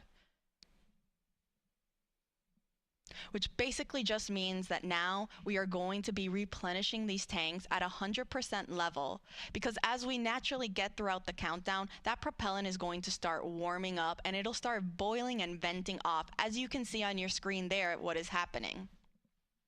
So because of that, and because the teams want to make sure that they still have 100% level in all 4 tanks, the 2 on the upper stage and the 2 on the core stage, or the first stage of the rocket, they continuously replenish the tanks until the final 10 minutes of the launch countdown, or what is known as terminal count.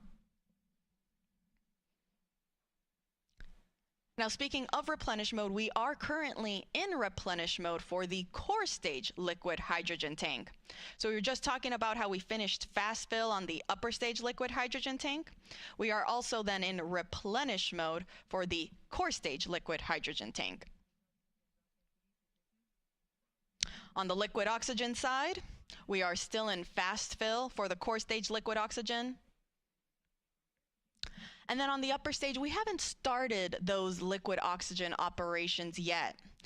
The teams want to wait until we are a little bit further along in the core stage liquid oxygen loading operations before we transition into that upper stage loading operation.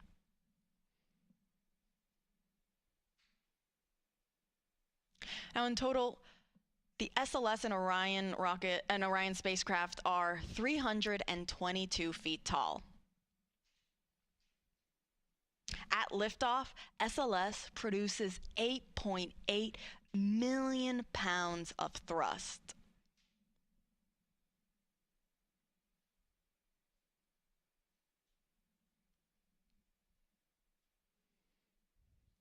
A little bit more than the Saturn V rocket that was used during the Apollo missions, which were roughly 7.5 million pounds of thrust to send those astronauts to the moon.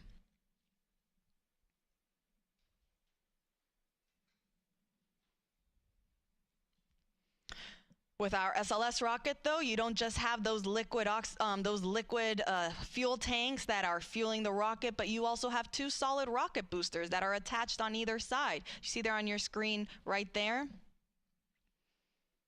They also help provide that extra push and that thrust right at liftoff.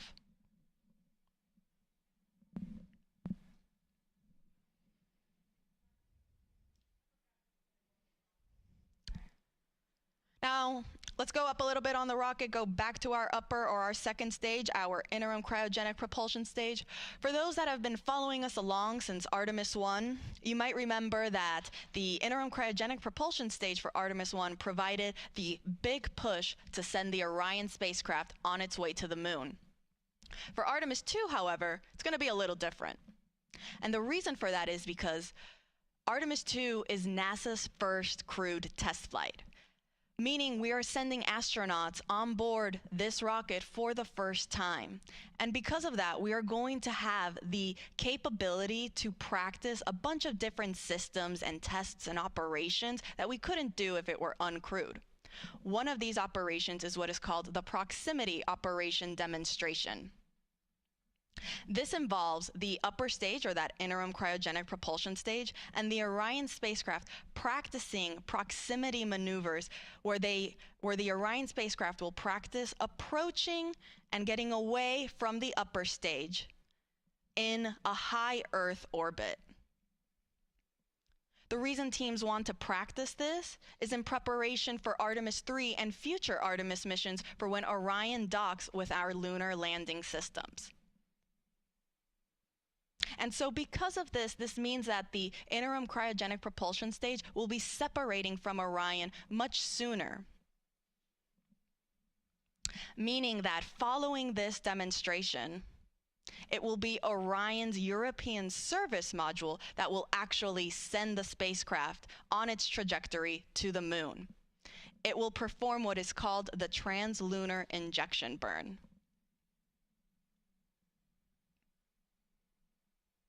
Now, this proximity operation is scheduled to happen during the first day of flight, so pretty soon. And NASA will be providing you with 24/7 live coverage, starting right now as we have been going through our propellant loading operations, and we will continue throughout the course of the entire mission, including all of the splashdown operations.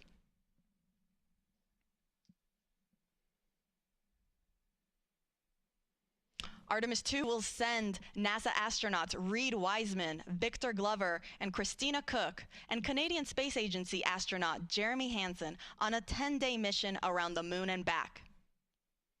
Orion is scheduled to splash down off the coast of San Diego in the Pacific Ocean.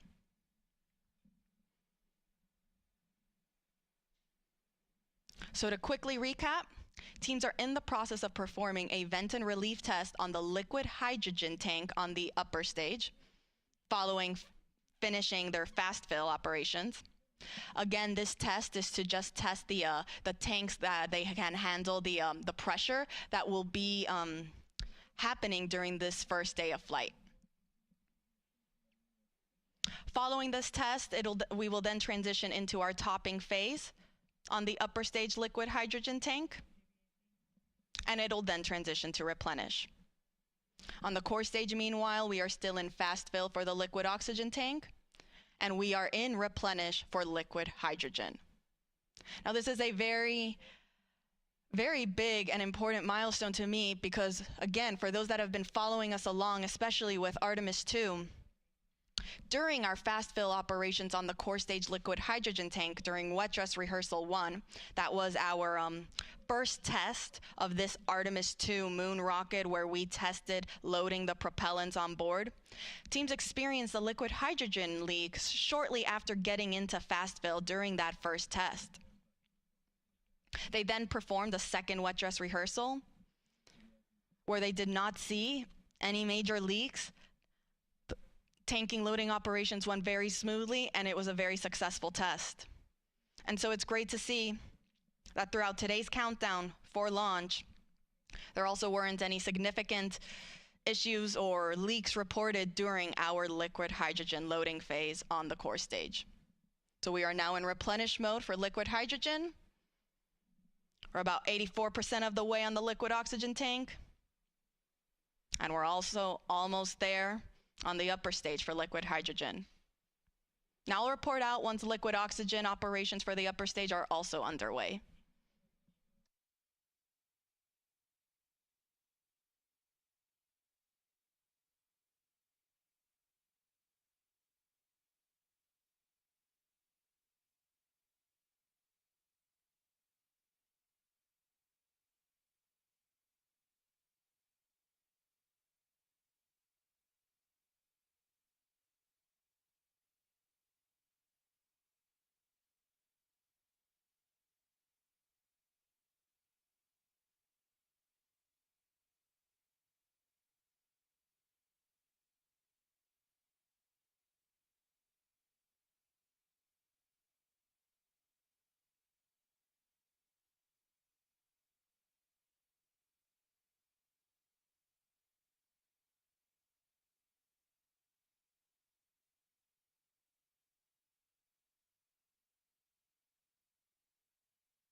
Welcome back. This is Artemis Launch Control. We are currently 7 hours and 9 minutes and counting from the opening of today's launch window for the Artemis II mission.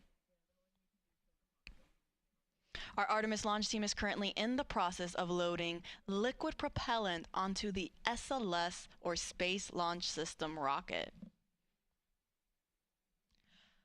Teams just reported out that we are in our topping phase.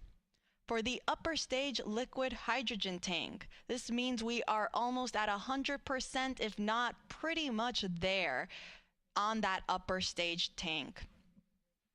The upper stage is the second stage of the SLS rocket. Here's a graphic representation where we can see where we're currently at in our tanking operations. That means we have now finished loading our liquid hydrogen on both the core stage and the upper stage. As I said, we're in that topping phase to get us to 100%. And afterwards, we'll then transition into replenish mode to stay at 100% level. You can see on the core stage, we are already at the replenish mode, if you see that 100% level right there.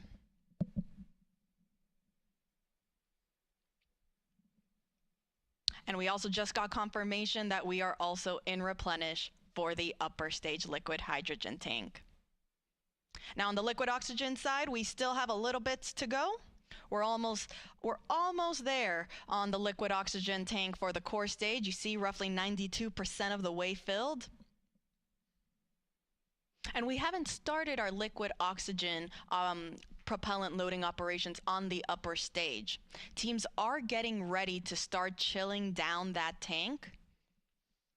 Teams do this to make sure that all of the systems and lines are ready to receive these cryogenic temperatures. As you can see on your screen there, for hydrogen to stay in a liquid state, it must be negative 423 degrees Fahrenheit. Oxygen, meanwhile, is negative 297 degrees Fahrenheit. So these super, super cold temperatures, we want to make sure that the rocket is able to receive them without damaging any of the hardware on board. So we'll start with chilling down that liquid oxygen tank and lines before we actually start loading it onto the upper stage.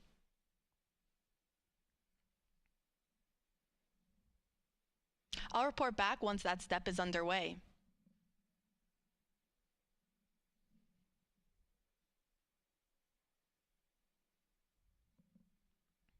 As a reminder, our launch window opens at 6:24 p.m. Eastern Time this evening.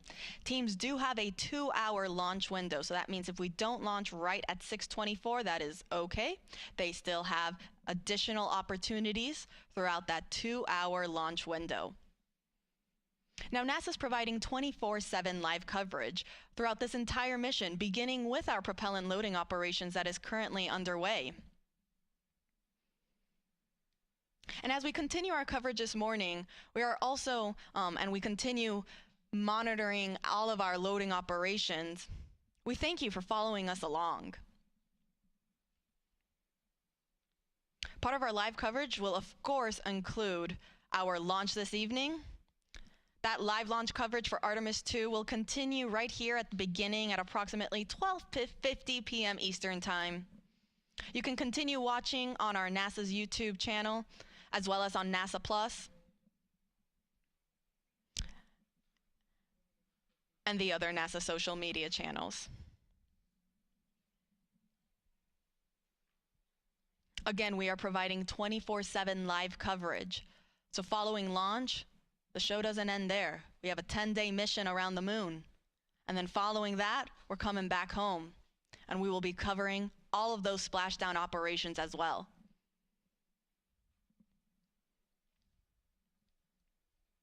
Artemis II is a test flight. It is NASA's first crewed Artemis mission. We will be sending NASA astronauts Reed Wiseman, who serves as the commander, Victor Glover, the pilot, and mission specialist Christina Cook. And then we're also sending Canadian Space Agency astronaut Jeremy Hansen, who serves as the other mission specialist for this mission.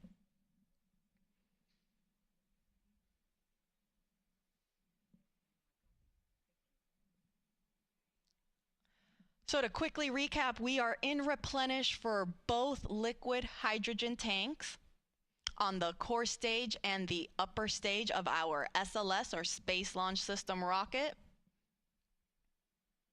And we are getting very close to being almost all the way full on the liquid oxygen tank in the core stage.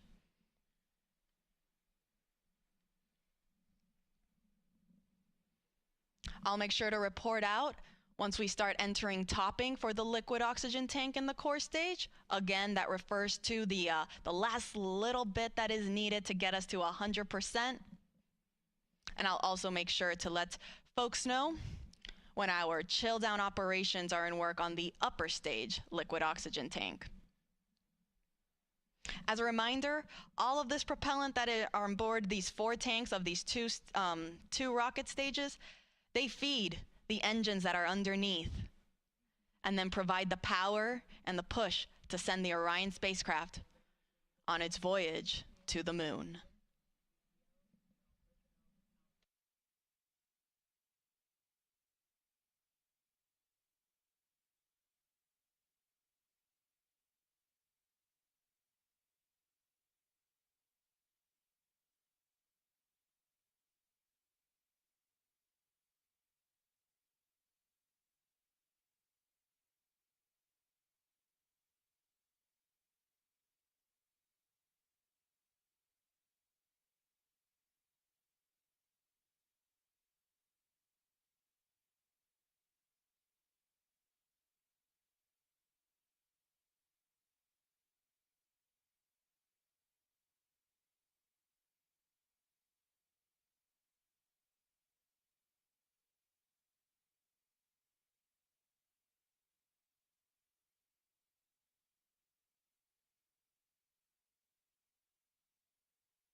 This is Artemis Launch Control. We are currently 6 hours and 49 minutes and counting from the opening of today's launch window for NASA's Artemis II mission. That launch window opens at 6:24 p.m. Eastern Time this evening, and we do have a 2-hour launch window, which means that if we don't launch right at the start at 6:24 p.m., that is okay. Teams still have an additional 2 hours in which they can try to launch the SLS, or Space Launch System rocket, and the Orion spacecraft. Now, the Artemis launch team is currently in the process of loading cryogenic or super cold liquid propellant onto the SLS rocket. We are currently in what is called replenish mode for our liquid hydrogen tanks on board the SLS core stage and the interim cryogenic propulsion stage. These are the 2 stages on the SLS rocket. Now, replenish mode means that we have finished loading hydrogen on board both of these rockets. That means they are at 100% level. And teams are just constantly replenishing the tanks to make sure that they stay at 100%. Since, as throughout the countdown, that liquid propellant will start boiling off as it starts warming up, and it will then be vented out and released from the rocket, which you can see there on your screen.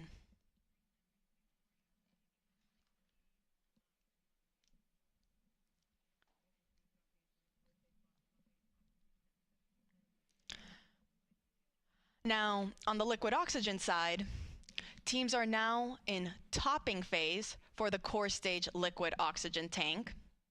Topping is the in-between state of fast fill and replenish mode. Fast fill is where we spend the most of the time loading propellants. We load it at a much faster rate. Then once we reach a certain point, we will transition into topping to finish loading the tank to 100%. That is now where we are currently at in the core stage liquid oxygen tank. And following topping, we then transition into replenish. So we're in core stage liquid oxygen topping. We're in topping for the core stage liquid oxygen tank. And we are in replenish mode for both tanks on the liquid hydrogen, on the core stage and the upper stage. Now, meanwhile, on the liquid oxygen tank on the upper stage, teams just reported that they have now started chill down for that upper stage tank. This is the first step that is needed before we actually start flowing and loading that propellant on board.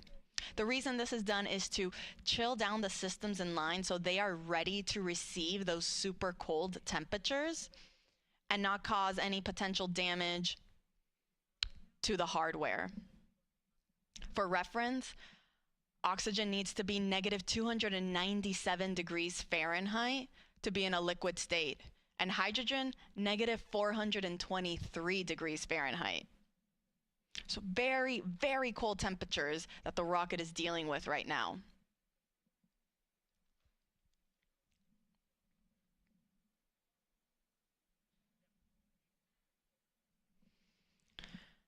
Now again, we are underway for the Artemis II mission. This is the second Artemis mission in NASA's Artemis program. Artemis I was an uncrewed test flight. Artemis II will be the first crewed test flight. This will be the first time we send astronauts on board our Orion spacecraft. We'll be sending our commander Reed Wiseman, our pilot Victor Glover, and mission specialists Christina Cook and Jeremy Hansen on a 10-day mission around the moon. Now, from the rocket side, there aren't that many changes from Artemis I to Artemis II. Most of the major sections of SLS really remain unchanged. Some of the differences are more in the details to really just provide our astronauts with a better ride in space. Some of those include some optical targets that are now on the upper stage as visual cues during the proximity operation demonstration. This will be a test for the astronauts to practice maneuvering Orion and practice approaching the upper stage while it's in a high Earth orbit. Another improvement for SLS was an improved navigation system. Also, communications capability between the ground stations and the U.S. Space Force Space Launch Delta 45, which controls the eastern range. That is responsible for kind of helping dictate when we are allowed to launch here off the Space Coast in Florida.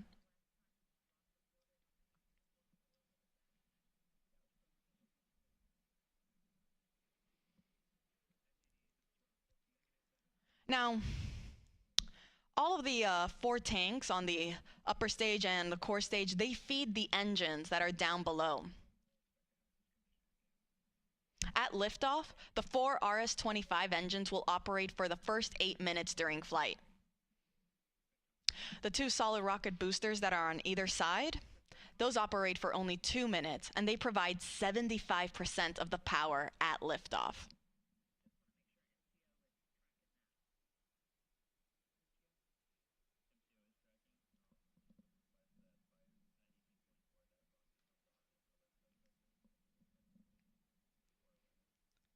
So to quickly recap, we are in Replenish for our both liquid hydrogen tanks. We entered topping for the liquid oxygen tank on the core stage. That means very, very soon we'll be in replenish mode for that tank as well. And we are in our chill down operations for the liquid oxygen tank on the upper stage. Pretty soon we will be entering fast fill. I'll report out when that is underway.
This is Artemis Launch Control. We are currently 6 hours and 38 minutes and counting from the opening of today's launch window for the Artemis II mission.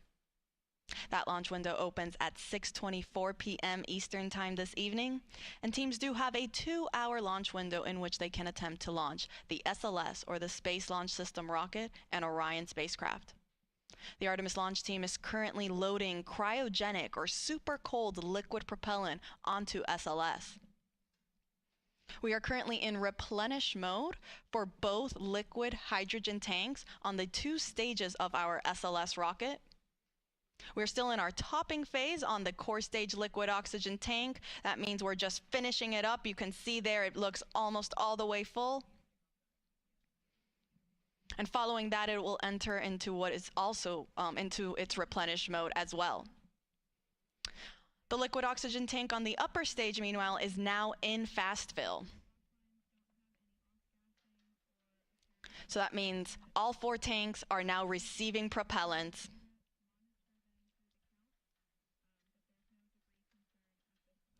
Following fast fill on the liquid oxygen tank for the upper stage, teams will perform that vent and relief test that they also did for the liquid hydrogen side on the upper stage. This test is again just to test the relief capabilities to make sure that the upper stage can handle the pressure that will be introduced at liftoff and during launch. Following that, it will then enter topping and will then go to replenish mode as well. Once we are in replenish mode for all tanks, that'll be the signal to the launch team to tell our astronauts that they are ready to start heading out to the launch pad and get on board their Orion spacecraft. Now, Artemis II is a test flight, and it is NASA's first Artemis crewed mission. That means this will be the first time that our astronauts, our Commander Reed Wiseman, pilot Victor Glover, and mission specialists Christina Cook and Jeremy Hansen, they will be the first to experience launch and flight atop SLS. The rocket hits a maximum speed of 22,670 miles per hour.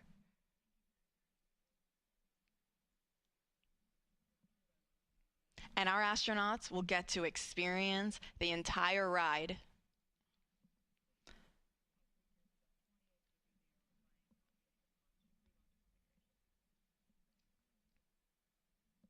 So to quickly recap, we are in replenish mode for both liquid hydrogen tanks. We are in topping, meaning we are finishing up loading liquid oxygen on the core stage. That is the first stage of the rocket. And we are in fast fill for the liquid oxygen tank on our second stage, or that interim cryogenic propulsion stage. I'll report out once we have also entered replenish mode for the core stage liquid oxygen tank.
This is Artemis Launch Control. We are currently 6 hours and 22 minutes and counting from the opening of today's launch window for the Artemis II mission. The launch team is currently in the process of loading cryogenic or super cold liquid propellant onto the SLS, or the Space Launch System rocket. We're currently in replenish mode for both liquid hydrogen tanks on both the first stage and the second stage of the rocket.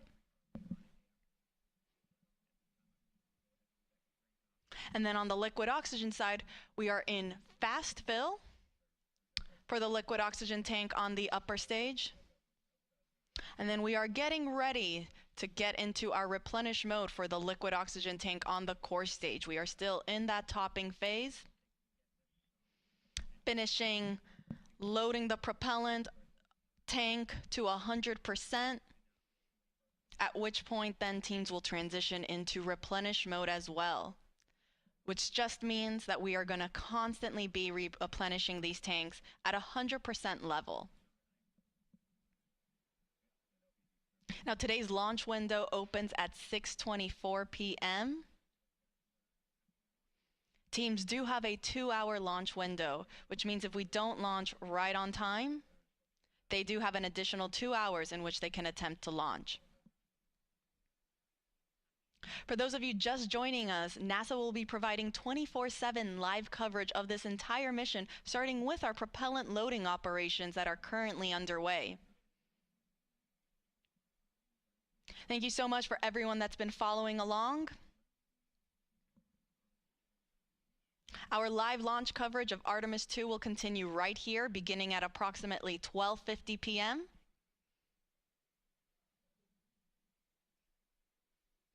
where the rest of my NASA commentators will be chiming in on how the rest of today's countdown goes. And we'll take you through the rest of the mission.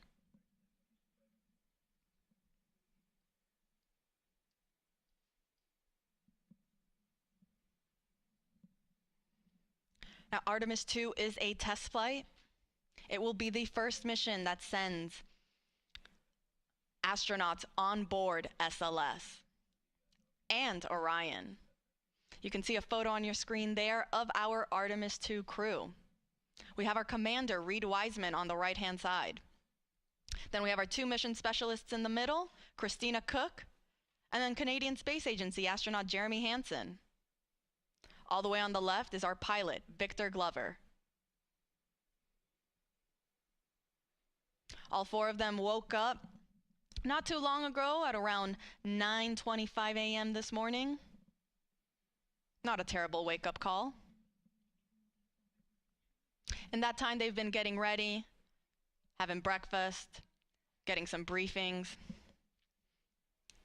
And they'll get one more briefing. It's the flight crew weather brief, where they'll get a status on where we are in the countdown, what the current forecast looks like.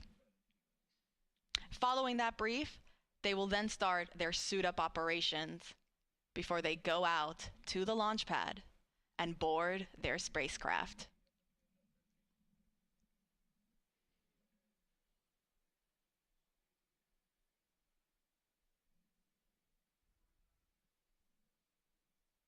And teams did report that we have now entered replenish mode for the core stage liquid oxygen tank. So we are now in replenish for both liquid hydrogen tanks on the core stage and the upper stage. And we are also in replenish mode for the core stage liquid oxygen tank. On the upper stage liquid oxygen tank, meanwhile, we are still in fast fill. And I'll report out once then we transition from fast fill onto the next step, which will again be that vent and relief test. This is pressurizing the upper stage tanks with heliums to test the relief capabilities of the tank pressure to make sure that it can handle that capability during flight. Following that test, teams will then start topping on the liquid oxygen tank, and will then, after topping, will then transition into replenish mode as well.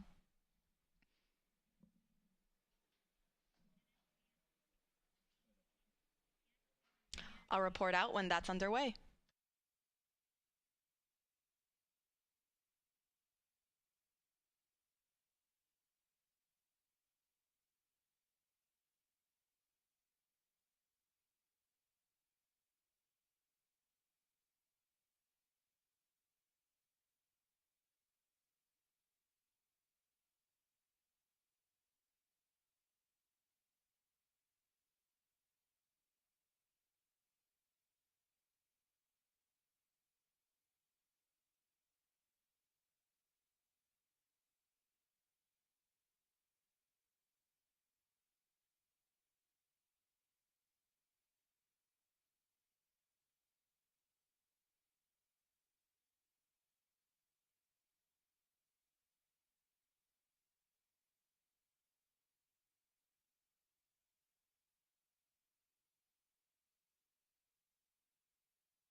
This is Artemis Launch Control. We are currently 6 hours and 8 minutes and counting from the opening of today's launch window for the Artemis II mission.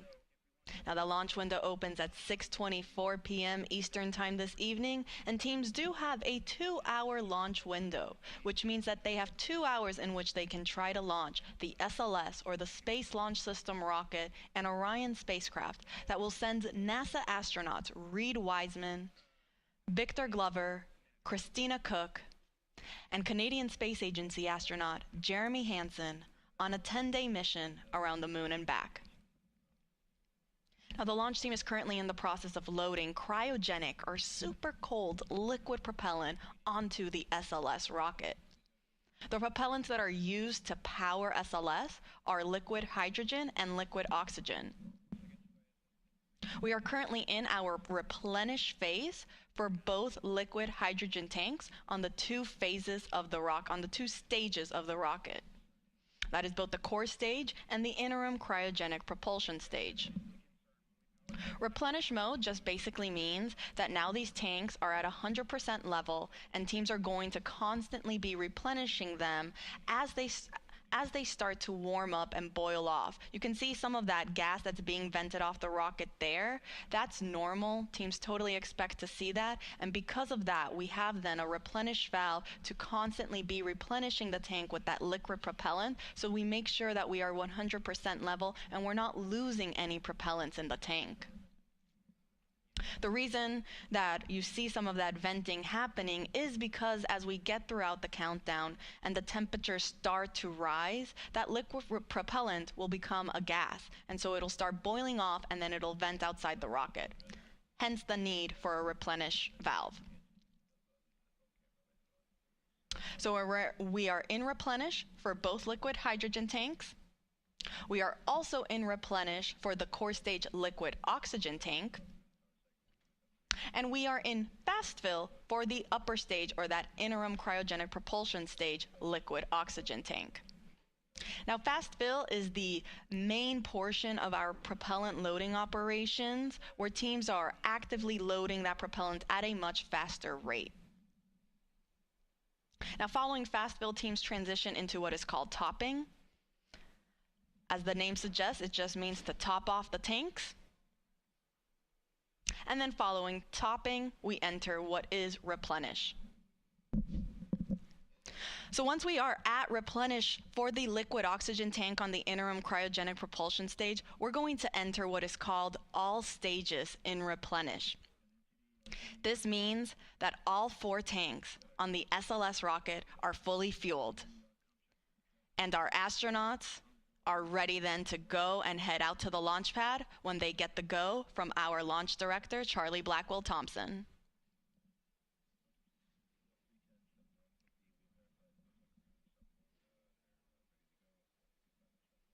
Now, coming up shortly, our astronauts will be joining in on a flight crew weather brief with our launch director, as well as with the flight director in Houston and the launch weather officer. They'll provide a quick status on how the forecast looks for the rest of today's countdown, as well as where we currently are in our countdown operations.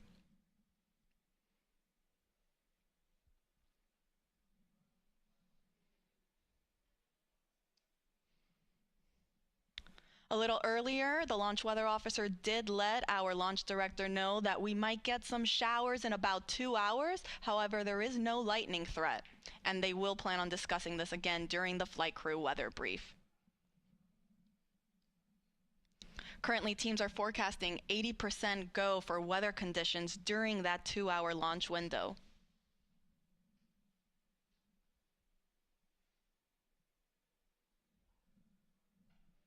So again, to quickly recap, we are in replenish mode for both liquid hydrogen tanks. We are also in replenish mode on the liquid oxygen tank on the core stage. That is the first stage of the SLS rocket. And we're in fast fill for the liquid oxygen tank on the upper stage.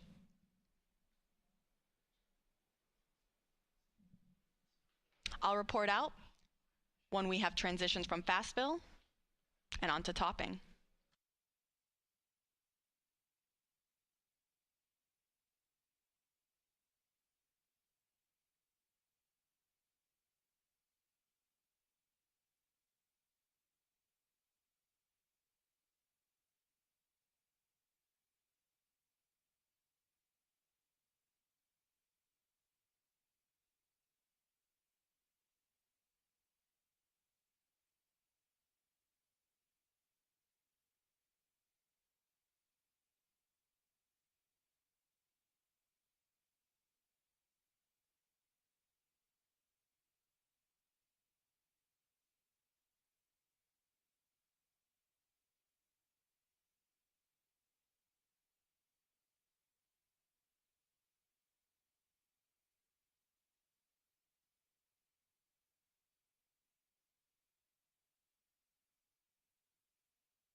This is Artemis Launch Control. We are currently 5 hours and 42 minutes and counting from the opening of today's launch window for the Artemis II mission. That launch window officially opens at 6:24 p.m. Eastern Time, and teams do have a 2-hour launch window, which means that they have additional opportunities if they don't meet the beginning of that window. Now joining me is Artemis Launch Director Charlie Blackwell Thompson. Charlie, thank you so much for taking the time to speak with us today. Oh, you're more than welcome. It's great to be here, Tony. It sure is. Now we know that you just conducted a flight crew weather brief with our astronauts as well as teams and mission control and our launch weather officer. Do you mind providing us kind of how that went and what we can expect? Yes, the weather brief went really well. What we do during that weather brief is we give the flight crew a summary of where we are in our tanking, what's left, and of course we have our core stage and our upper stage fully loaded with LH2, and we're in Replenish, and we are just finishing up our LO2, or liquid oxygen load, into the upper stage. So we provided that status along with any non-conformances that the crew might be interested in, and then we went through the weather. And so our weather from our launch weather officer remains at a 80% likelihood of go today and a 20% chance of violation. We are watching some precip that is making its way toward the pad, but we expect that that is going to dissipate as we get closer to the opening of our window. So really good to hear the crew's voices and to talk through a day of launch ops. You know, it's something that we simulate, but there's nothing like the real day. Absolutely. I can only imagine, and it's great news to hear that we are still 80% go. Those are very, very favorable conditions. Let's hope it stays that way. You mentioned we're getting closer to reaching what is called all stages in stable replenish.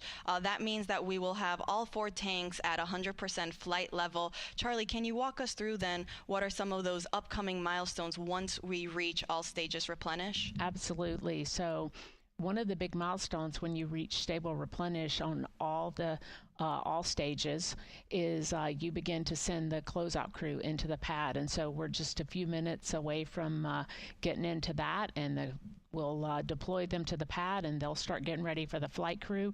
And then, of course, shortly after that is the exciting milestone of seeing the crew walk out of the operations and checkout building and make their way to the pad. And that's certainly something that we've been waiting a very long time to see. It's going to be very exciting, I think, certainly for our team. It'll be exciting for our country, and it'll be exciting for people all over the world who are watching our crew head to the pad, knowing that we are just about 5 hours or so from launch. You couldn't have said it any better. This is very exciting for the entire world. We cannot wait for that moment when we see our astronauts depart their crew quarters and head to the pad. Charlie, thank you so much for taking the chance to speak with us today. We are rooting for you. We're wishing you the best of luck in today's countdown, and we'll let you get back on console. All right. Thank you, Tony. Appreciate the opportunity to chat with you, and go Artemis. Go Artemis.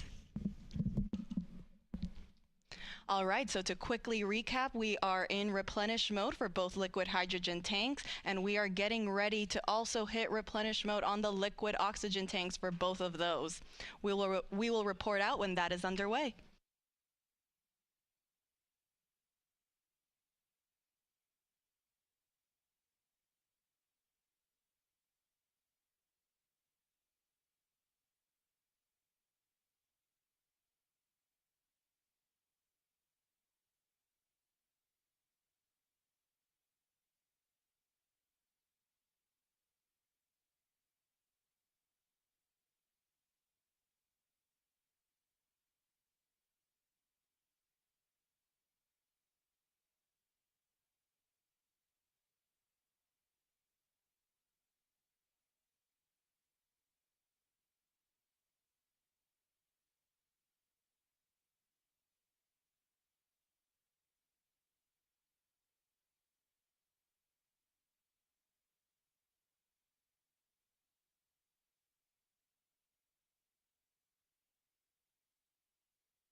This is Artemis Launch Control. We are currently 5 hours and 37 minutes and counting from the opening of today's launch window for NASA's Artemis II mission. Now, the launch team is currently in the process of loading cryogenic or liquid propellant onto the SLS rocket. You see our launch team there in Firing Room 1, and you actually can see our NASA administrator, Jared Isaacman. He just joined the room to greet our launch director, Charlie Blackwell Thompson, and our assistant launch director, Jeremy Graver. Now, to quickly recap, we started our propellant loading operations at 8:35 a.m. Eastern Time. That was after we had chilled down the core stage systems lines, and after we had been given the go from our launch director to start our tanking operations. So after 8:35, we started again slow fill. A little bit after that, at 9:25, our astronauts got their scheduled wake-up call. Following slow fill on the core stage, we then transitioned into fast fill. Once we were in fast fill for the core stage, we then started our upper stage loading operations. We started first with hydrogen. Started chilling down the liquid hydrogen tank on the upper stage at roughly 9:36 a.m. And then we got into fast fill at 9:51 a.m. Following that, we entered then our topping phase on the core stage liquid hydrogen tank. Topping refers to finishing up that last little bit to get to 100%, and then we transitioned into replenish. We did the same thing for the core stage liquid oxygen tank, as well as for the liquid hydrogen tank on the upper stage. Now all that's left is to enter replenish mode for the liquid oxygen tank on our upper stage, and we will enter what is called all stages replenish. This means that now all 4 tanks will be at 100% level. Once we reach this stage, this will be the signal for our launch team to let our astronauts know that they have the clear to enter the launch pad and go and enter their spacecraft. As a reminder, NASA is providing 24/7 live coverage of this mission. We started this morning at 7:45 a.m. and ran you through our tanking loading operations, and we will continue to do so throughout the rest of today's launch countdown. We will be beginning our live coverage in just a few minutes for that launch, and the rest of our commentators will make sure to take you along through today's countdown. You can see on your screen there how to watch.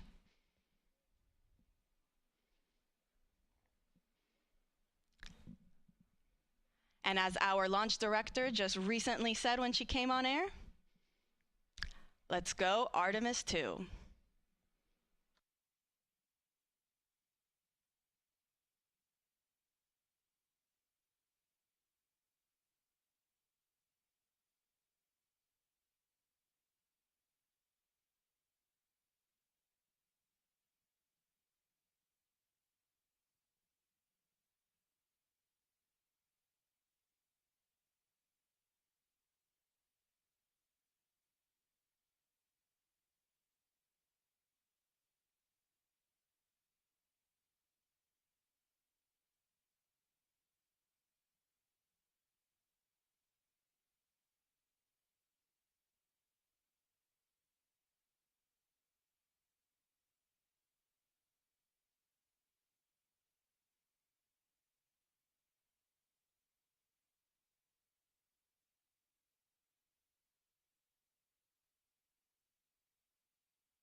Good afternoon from the Space Coast of Florida, where 4 astronauts are about to suit up for NASA's boldest test flight in a generation. This crew could be the first humans to journey around the moon in more than half a century. The Artemis II mission is a test mission of the Orion space capsule. Artemis II will be the first time we put humans on this rocket. We're going back to the moon because it's the next step in our journey to Mars. We were always going to the moon. Pushing ourselves to explore is just core to who we are. That's a part of being a human. And liftoff. We shall return. Continuing to test out every bit of Orion. Coming back to Earth, 7 miles a second. When humanity sets big goals, we can bring together genius from around the world. You have the best people on planet Earth putting this vehicle together. That's what's up. To innovate for the benefit of humanity and to inspire the world through discovery. And here we go.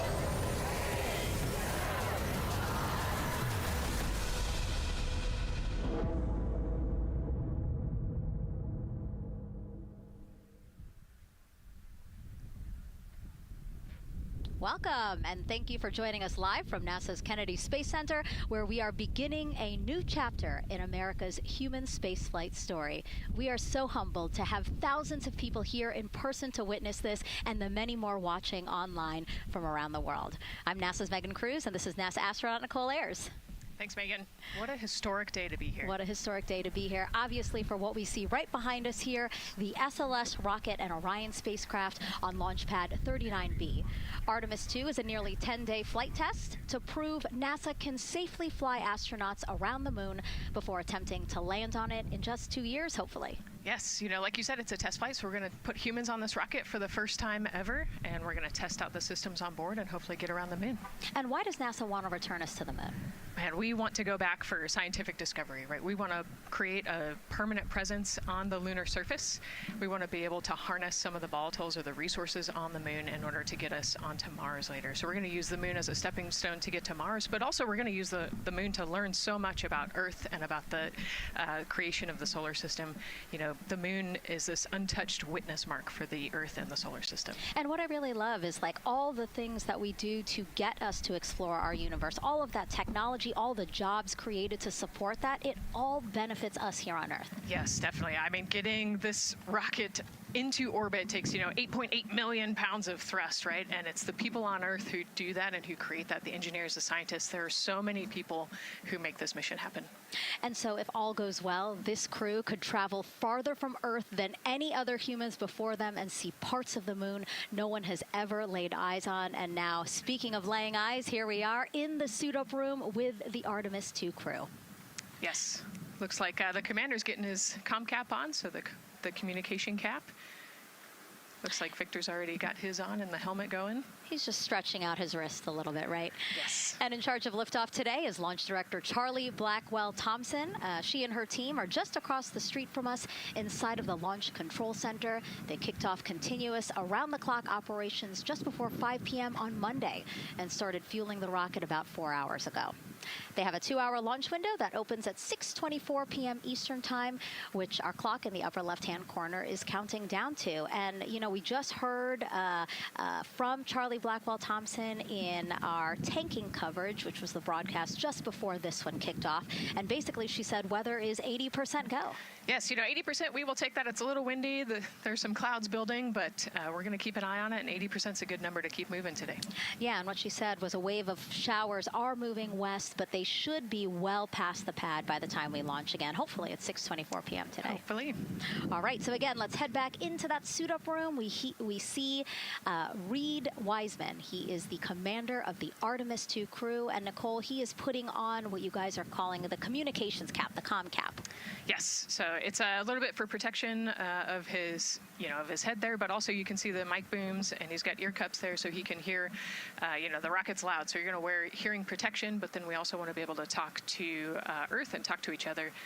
So they're getting that settled, and then he will put the helmet on over that comm cap. That com cap will also connect into the suit, which then eventually connects into the capsule through an umbilical there. So there's a lot of cords and wires. You can see them tuck in that cord under his chin right now. And so the suits they're wearing, they're called the Orion Crew Survival Suits, or OX suits. And so they're worn for launch and reentry or during high-risk or emergency situations. And I think a lot of people, especially if they're have been following NASA for all these decades now, they're kind of thinking, hey, these look like the suits that our shuttle astronauts used to wear. There is a lot of resemblance here. That's true. Yeah, they are very similar. You know, NASA does a great job of leveraging the lessons that we learn from previous missions. So dating all the way back to Apollo, you know, some of our first spaceflight missions, we learned lessons about the suits and how to make them better, and we just continued to carry that through all the way into the Artemis mission. Time now to introduce you to some of our teams today. We have Gary Jordan at NASA's Johnson Space Center in Houston. He's going to be inside with the mission control teams, which will take over from Kennedy's launch control team right at liftoff. And then back here at Florida, there's Megan Carter inside Kennedy Space Center's visitor complex, Jasmine Hopkins at a launch viewing location, and then finally Daryl Nail inside the launch control center with the launch team. Now each is going to provide a very unique experience today, starting first with Daryl, who has been closely monitoring the launch countdown for us. Yeah, and welcome into Firing Room 1, a historic firing room here at the Kennedy Space Center in Florida. It's a pleasure and an honor to be here reporting what's happening as we lead up to countdown and liftoff of Artemis II. So far, looking pretty good. You see the rocket out there on the pad. It is launch day, and we just got that crew weather brief that you were talking about from Launch Director Charlie Blackwell-Thompson to the crew. It looks like a countdown at this point is in good shape, and that's great news. Fueling continues to track well. We just reached all stages replenish. And while we're talking about the fueling, let's talk about that tanking. Pull up the tanking graphic if we could now. That will give us an indication of where we are with tanking, and I can just tell you, as you see from this board right here, we are all stages replenish. So all tanks on board the SLS, the 2 liquid hydrogen, lower stage and upper stage, and 2 liquid oxygen, lower stage and upper stage, are at 100%, and that's exactly where we want to be. This kicked off at 7:30 this morning with a go for cryo load, and here we are roughly about 5 hours later, and we're fully tanked and now in replenish. The amount of propellant on board, roughly 733,000 gallons. That's about an Olympic-sized pool and a half. Huge amount of propellant. It's all flowed in there. The great news there, no leaks, no issues, and we're looking good at this point. So let's talk weather now. The weather, while it is favorable overall, it's not totally clean, and that was hinted at earlier when we talked about the storms. There is, of course, some onshore flow. Currently, our overall attempt percentage stands at 80% chance of acceptable weather conditions at the time of liftoff, which is going to be within our launch window. That's tonight from 6:24 p.m. Eastern Time until 8:24 p.m. Eastern Time. Winds are good. The lightning risk is low. But scattered showers still remain possible around the Cape and including near the pad. So the expectation is that there'll be some more active weather coming our way, but we're expecting it to push to the west. So the watch item is really any isolated shower that could briefly move through the area and trigger a constraint, especially for flight through precipitation. Well, you're looking now inside the astronaut suit-up room, and of course we got the 4 astronauts there. They talked to Charlie Blackwell-Thompson today, and you know, everything looks good there. We're tracking one minor NC issue at this point. We'll talk. It's a non-conformance. We'll talk about that a little bit later in our next hit. But for now, again, looking good. And of course, our administrator for NASA is here in the firing room. He checked in with the launch director, chatted with her for several minutes, and he's here in the firing room, which is a good positive sign, of course, for the day. That's it for the firing room. We'll send it back now to Megan and Nicole. Daryl, thank you so much. Yeah, let's get back into the suit-up room here, where we now have a shot of all 4 astronauts, and it appears all of them are undergoing their suit leak checks. Can you talk to us about what that is, Nicole? Sure, yeah, you can see, as the suit expands, that we're going to pressurize those suits. So in the case that we need it, if we lose pressure in the capsule, those suits will protect the astronauts and keep them pressurized and keep them survivable. So these guys are going to hold their breath for about 10 seconds. Any movement in the suit could cause changes in the pressure, and so we want to get a really nice, precise, accurate measurement on the leak check. And so they'll hold their breath. Even just their heartbeat could potentially make some differences in those super sensitive sensors there. So you can see the red and blue valves there, the air in and air out, and it looks like Victor just had a good leak check. Yeah, and actually they do 3 leak checks, again, just to get an average reading to say, hey, we have confidence that these suits are holding the right pressure. As Nicole said, that tube that's going in, that's putting air into their suits, and then there was that gold instrument that you saw on their other side. That's how they can control how much pressure is being released in order to do these checks. Yep, and they will do the leak checks here in the suit room, and then they'll do more actually in the capsule as well. They'll do another leak check. So we're going to make sure the suits are ready to go before we even step out the door, and then we'll check them with the entire system on the capsule once they get out to the rocket. And you might also notice that some of the astronauts, while they're doing their suit leak checks, you might have seen Victor gave an okay sign. You might also see a thumbs up, and that's because concurrently, while they're doing these suit leak checks, they're also doing comm checks. Yes, yeah, we talked about the comm cap earlier and the umbilical and how they plug in. So yeah, they're going to test the comm, they're going to test the suit, make sure everything. They're actually probably testing the cooling system as well right now. They're going to plug into the portable cooling system and make sure that all of that is working. So like I said, we want to make sure that we've got 4 healthy suits before we go out. Yeah, this suit, 3 layers, so obviously it can get hot. Yes. So one of the layers is a cooling undergarment, and basically they flow cold liquid through that undergarment to keep the astronauts cool and comfortable before liftoff today. Yeah, it's like a onesie with a bunch of tubes running around it, and the water flows through there to cool you down. All right, lots of information to share with you all today. If you have any questions, we'd love to hear from you. All you have to do is send your questions our way by tagging @NASA Artemis, and we'll try to answer as many of your questions live. And we'll also have some questions for you throughout the broadcast, so we hope you can participate in those opportunities as well. Okay, as we continue to be inside the suit-up room here, why don't we learn a little bit about each of our crew members? Right now, we are looking at pilot Victor Glover, but hopefully we can get a shot here of our commander, Reed Wiseman.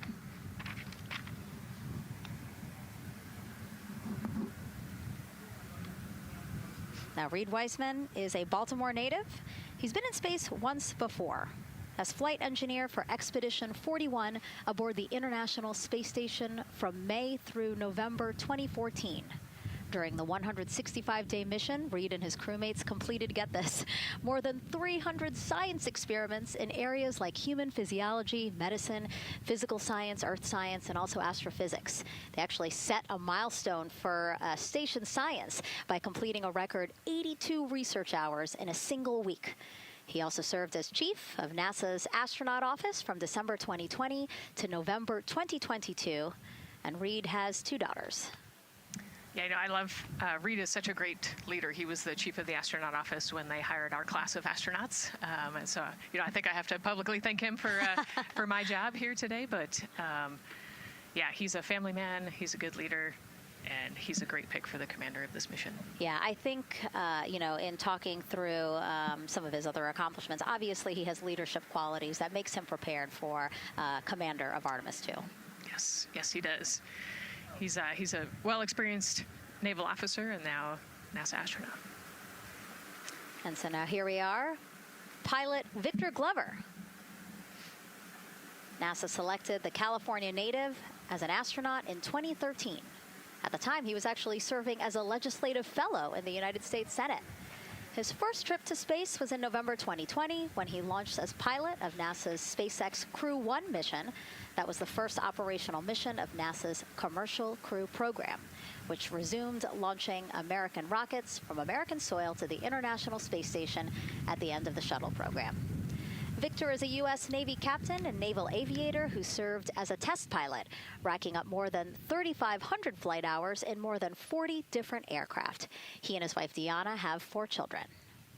Yeah, 4 children, a lot of energy, but that checks, right? Because when I think of Victor Glover, I think of a lot of energy, smart guy who's always excited and ready to go. And there you go, he's smiling in the suit room this morning. Oh yeah, he's a great guy. All of them are. This whole entire crew. They're just a good group of human beings, of leaders, of friends, family. You know, I have never heard anybody say anything bad about any of these 4. They're all so well accomplished, and they're also deserving of this opportunity to return to the moon. Yeah, and they're also humble, right? They're just standard humans going to the moon, but you would never know that when you talk to them in a normal conversation. And so it looks like Christina here has completed her suit leak checks as well, her communication checks too. Yep, they've already got her gloves off. They're getting ready to kind of hang out and relax a little bit, I think, before they walk out. She is a mission specialist for this mission, native of Grand Rapids, Michigan. Was selected to the Astronaut Corps in 2013, so actually same class as Victor. She served as flight engineer on the International Space Station from March 2019 to February 2020. And during that time, Cook set a record for the longest single space flight by a woman with a total of 328 consecutive days in space.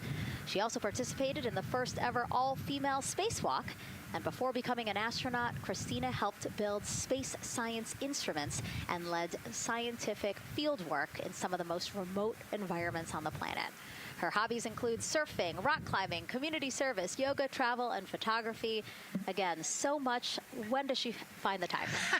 That's a great question. You know, one of the things I love about Christina is that she's broken records and she's achieved all these milestones. But one of the things that she talks about is, you know, she just wants people to set goals and go work hard and do something that's meaningful to you. And she really hopes that her records are broken as soon as possible.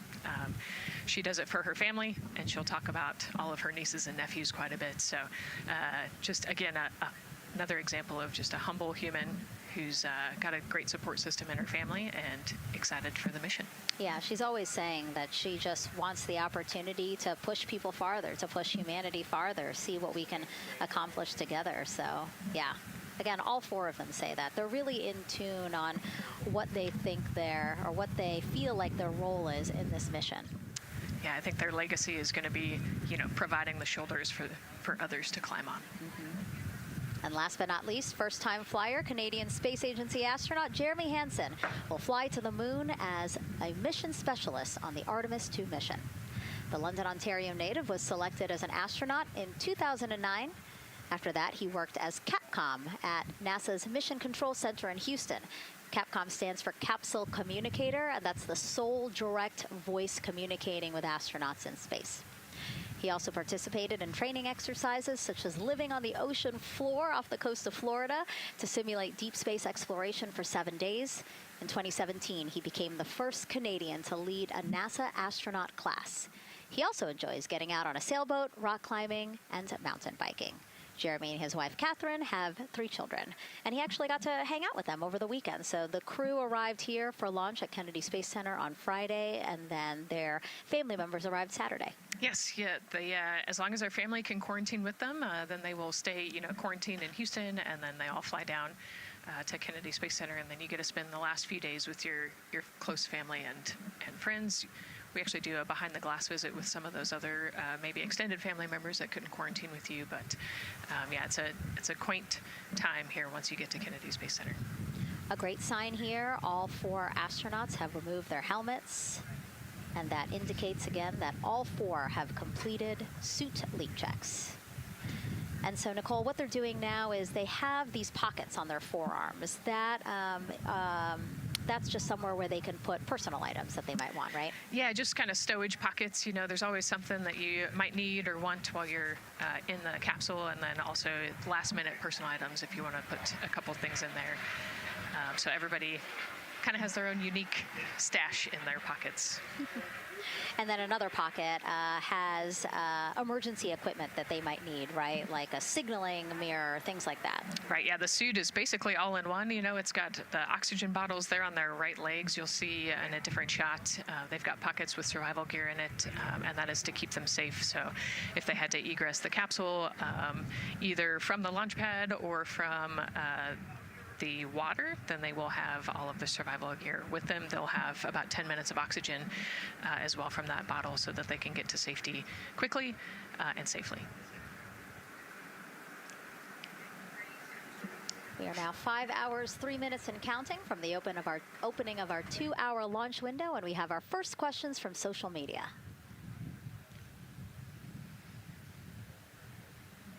Question here from X. So to be clear, this is not a mission to land, but to orbit the moon. Thank you, and thank our astronauts. Nicole. Yeah, this is a great question. You know, I think it's important to highlight the mission of Artemis II, where we are going to go around the moon. We're going to see the far side of the moon. We're going to see parts of the far side of the moon that human eyes have never seen before. It's very similar to the Apollo 8 mission, right? We're also potentially going to be able to see the landing sites for the future Artemis missions and kind of provide the overall context of those landing sites amongst the entire moon site there. So it's an exciting mission. We'll get to learn a ton about you know, there's so much science that's going to be on this mission as well, right? Where they're going to do some science experiments on humans, learn about the stress of the environment, and we're going to learn about the radiation environment. We're going to learn about the suits as well. We've got some technology demonstrations that are going to happen. So there's a lot going on this mission as we fly around the moon and come back. Mm-hmm. We always say it's about increments, right? Like we're making that next giant leap to Mars, but in order to do that safely and to do that thoroughly, incremental steps. Exactly. And, you know, like we said, this is the first time that we've put crew on this rocket. And so actually before we even head to the moon, right, we're going to stay close to the Earth, and we're going to check out all of the systems on Orion, make sure that it can handle 4 humans, make sure it can handle people sleeping, people exercising, you know, all of the environmental control systems are working. So we want to make sure that the capsule is safe for the crew before we send them, you know, almost 250,000 miles away. Yeah, that was a great question. And we actually have another one that we'll pull up on screen here. Another question from X. How long will it take them to reach the moon, and how long will the entire mission last? Another great question, right? So they're going to do a couple orbits around the Earth. They'll do a perigee and an apogee raise burn. What that means is that they're going to accelerate to get further away from the Earth, and they'll get into a really highly elliptical orbit first. And then once they get into the translunar injection, so they're actually on a free return trajectory, which means we're going to accelerate them, and then they're going to escape Earth's gravity, and then just based on orbital mechanics, they'll be able to come home without having to do another burn or acceleration. So it'll take about 4 days once they leave Earth's gravity to get to the moon. They'll fly around the moon, about 4 days back, and then land. So overall, about a 10-day mission. Exactly. Yeah, these are really great questions, guys. We know that, again, we are sharing a lot of information today, so please do not hesitate to reach out. Obviously, Nicole, very smart here, and we're happy to answer any of your questions. Again, tag @NASA Artemis wherever you're watching this coverage. And now we actually have a question for you. Who would you take with you on a trip around the moon? Would it be your bestie? Would it be a pet, family member, or a seasoned astronaut? Think about that one. I know. I like that. I absolutely know what I would say. I think it would make my husband upset, but I have my answer here. But we'd love for you to go to NASA's Instagram or Twitch accounts to vote. Again, who would you take with to the moon with you? Bestie, pet, family, or seasoned astronaut? Try to go vote, and then we will share your answers soon. Again, husband is not going to like my answer. And we're not the only ones with questions today. We will also hear from celebrities during our launch coverage. See what Stanley Tucci, Scarlett Johansson, and others want to know about NASA's Artemis II test flight. Plus, the surprise of a lifetime as kids marveled at the rocket and spacecraft rolling to the launch pad. Look at those cute faces there. Oh, I love that. Love those suits. And we'll show you how the astronauts will eat, sleep, and go to the bathroom while in space. Keep in mind, the Orion spacecraft is about the size of a 6-person tent. Yeah, not super big, but it's 10 days with your 3 best friends, so I think it's manageable for sure. But every ounce counts when you're trying to get to the moon. And as we continue to look into the suit-up room here, a fist pump for some of the folks in the crowd there by Victor. Why don't we take a look around the center here? We know that there are some folks who are already getting ready to check out the team here as they drive across KSC to their launch pad. Look at that. Oh, that's so awesome. That's a great crowd. They're waiting there in front of the vehicle assembly building. So actually, they're just down the road from us. This is a good crowd, as Nicole said. Oh, there they are. They just got their cue. Oh, now? Let me wave now. Oh, yeah, they are excited. That's amazing. So all of these folks, content creators that are getting behind-the-scenes access as part of NASA's NASA social experience here. So as you can see, very excited. The crew will get into their convoy and drive past them here pretty shortly. Yeah, what an amazing way to share the Artemis story, right? By inviting these social media experts out to share the story as they drive by. All right, again, let's take a look at the clock. 4 hours, 58 minutes and counting from the opening of today's 2-hour launch window. So why don't we check back in with Daryl with the launch team. Megan and Nicole, and inside Fire Room 1, I'm listening to Launch Director Charlie Blackwell Thompson greet the Ascent crew who just came on console over there at Johnson Space Center. So good to have the mission control team jumping on with us. So far, the launch team here in the firing room has had a really good morning. Really smooth tanking that kicked off at 7:30 a.m. this morning. They got to all stages replenish just before 1 o'clock p.m. Eastern time, and it was an incredibly smooth tanking. That's great as we look here watching the crew and also with an eye on the rocket. Weather, of course, we've talked a little bit about that. It's favorable overall, 80% go for our 2-hour window between 6:24 p.m. and 8:24 p.m. We don't have an exact T0 right now because that's going to come to us closer when we get closer to launch, roughly about 20 minutes before liftoff. But it's going to be within that window and towards the beginning, provided everything continues to go smoothly along the timeline. And so far, that's been the case. I mentioned that there was a small issue in my previous live hit that actually was incorrect. There was no issue. I've gotten the good data now that I'm on the headset and listening into the loops. Avionics engineers are keeping an eye on a display unit inside Orion that's just running a little cooler than normal. It's not going out of limit. It's actually completely fine. But they just were noting the trend and reported that to the NASA test director.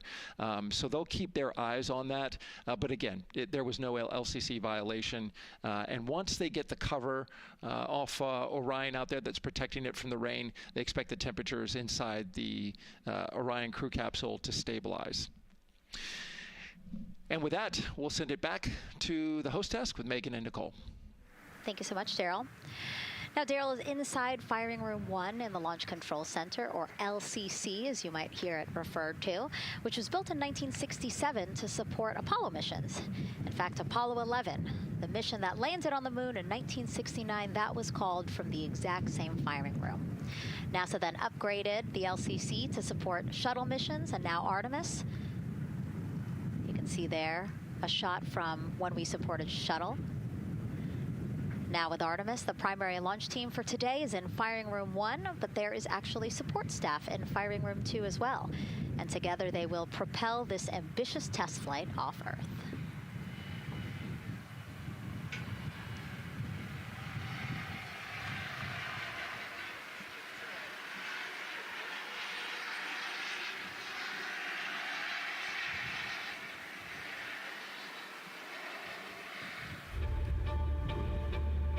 We're going back to the moon because it's the next step in our journey to Mars. We need to go explore the moon. There's vast regions of unexplored areas with the coldest, darkest places in our solar system. This is a test mission, and when we get off the planet, we might come right back home. We might spend 3 or 4 days around Earth. We might go to the moon. That's where we want to go, but it is a test mission, and we are ready for every scenario as we ride this amazing space launch system in the Orion spacecraft. But another reason we're going back to the moon is to fulfill NASA's mission, which is to explore the unknown in air and space, to innovate for the benefit of humanity, and to inspire the world through discovery. And when we succeed and when we accomplish the things that we set out to accomplish, that inspiration not only can set up new things to happen, but it also is a reminder in tough times that we're capable of doing great things when we work together. The thing I love about the moon is that it's not just a beacon for exploration and this platform of possibilities for incredible missions like this, but it has benefits. That's actually why we're racing towards it. Those benefits are really wide in nature. You have everything from innovation, technology development, not only for future missions going deeper into the solar system, but technologies that come back to Earth. You have inspiration, a whole generation of people starting this pipeline of STEM workers and manufacturers and operators that are excited to see what you can do when you work hard and you come together as a team. When I think about the 4 of us flying around the far side of the moon, seeing that Earth rise, taking images and video and sending them back to you, the feeling that I have inside is hope. We know that Artemis II is not the solution for humanity on planet Earth, but it is a contribution in the positive column. We hope that just for a moment that people will pause and say, wow, it's extraordinary when you look back upon the Earth with over 8 billion people, and you see this concrete example of what humanity can do, this extraordinary thing when we set big goals and we work together to achieve them. Now, Kennedy's launch control team takes us to liftoff, but then mission control at NASA's Johnson Space Center in Houston takes over. That's where we have our Gary Jordan embedded with that team. Hey, Gary. Hey, Megan and Nicole, it's great to be joining you from here in Houston, Texas. I'm in NASA's Mission Control Center, where the Artemis II Ascent flight control teams, led by Flight Director Judd Freeling, recently started their shift to monitor the Orion spacecraft integrity, the Space Launch System, and the crew to make sure all criteria is met to commit to today's launch and the mission ahead. The team you see here in this room today has been training extensively to prepare for the highly dynamic phase of flight that begins shortly after engine ignition. Teams here will be monitoring the flight of the Space Launch System, Orion, and of course the Artemis II crew on board as they make their way from the Kennedy Space Center into Earth orbit. The lead console positions will be in this room, called the White Flight Control Room, a room which traces its legacy to the Space Shuttle program, with the first shift supporting STS-70 in 1995, more than 30 years ago. Each console represents an expert in a particular discipline, whether it be communications, propulsion, crew health, life support systems, or trajectory. And each of these individuals has a support team in other rooms, each ensuring that no data point is left unchecked, no procedure is missed, and combining efforts as one Artemis team to ensure crew safety and mission success. After liftoff, Mission Control Houston will be staffed around the clock over the next 10 days until the spacecraft is safed for the recovery teams and the crew is extracted from integrity and brought aboard the recovery vessel. The roar of a powerful Space Launch System liftoff is just the beginning. The mission is, of course, a test mission, and the first with humans on board Orion and in deep space. The crew's job is to put the systems and capabilities of Orion to the test, taking us closer to a sustained presence on the lunar surface. It's great to see the crew gathered around the table. Megan, with that, we'll toss it back to you as we continue to monitor from here in Mission Control Houston. Back to you. Thank you so much, Gary. Yes, a pre-flight tradition that we have seen with our crewed flights and our astronauts, the card game, Nicole. Yeah, you know, this is a fun time for the crew. Kind of relax a little bit, play a card game with the chief. You can see Scott Tingle there is the dealer today. Looks like they're playing high card wins. So Victor won, he's out, now Jeremy's out. You know, there are two schools of thought on this game. Either you want to get rid of all your bad luck or go out on a high note. So it looks like the crew chose we're going out on a high note. And, you know, I think one of my favorite parts when I talked to Reed about this is he was just excited to play a game with his old boss from Naval Test Pilot School. So once again, his boss today. Yeah, and I love this part of the tradition because this is when, again, you usually see them like, yeah, laughing, but very focused still. But when they get to this table, laughs, high fives, smiles, just really a brief moment of levity in what can be and will be a very long day for them. Yes, you know, it's a long day. There's a lot of preparation that goes in today, and so they're just, I think, at least for us, it was a nice brief moment of some relaxation, a couple laughs, you know, a moment to take a few deep breaths and reflect on the mission ahead, and then, you know, get some high fives as well.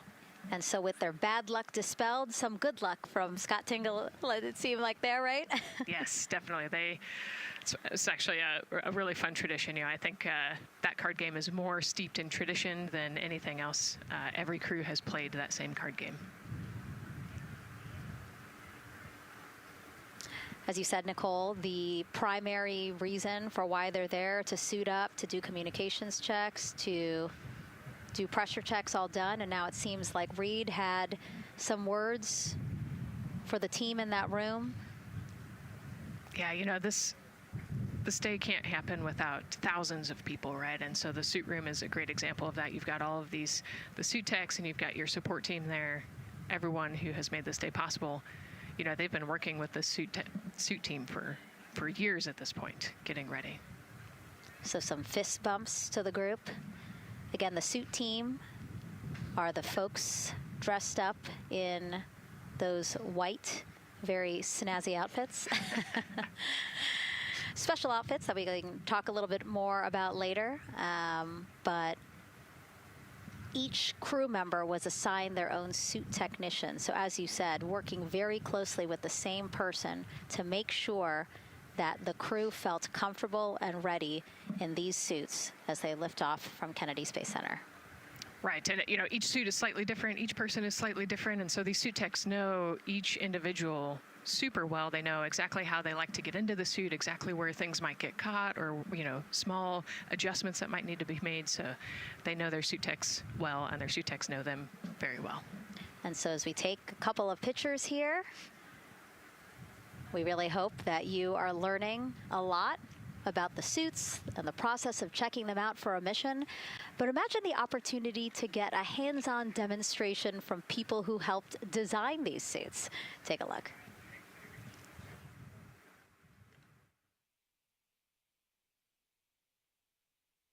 Does anyone want to try on one of the gloves? I love showing the kids the suit. I love how excited they get about space. Oh! So that would be... It just goes in there? We got to bring some stuff for them to actually put their hands in, and some of them were very excited because they want to be astronauts when they grow up. I would love to be an astronaut. That would be incredible. I'd like to be like an engineer that like maybe designs the suits. Whether it's the calm, the orange color, every aspect has an important function for our astronauts in space. It's going to be amazing seeing astronauts up close to the moon again. And that was a special event at Johnson Space Center. What we just saw there, obviously a big part of why this mission is so important to NASA, really just an opportunity to inspire everyone, especially kids, right, Nicole, to dream big and be curious. Oh man, yeah, the kids are so important, right? I love talking to kids. You know, they are the future of spaceflight. They are the Artemis generation.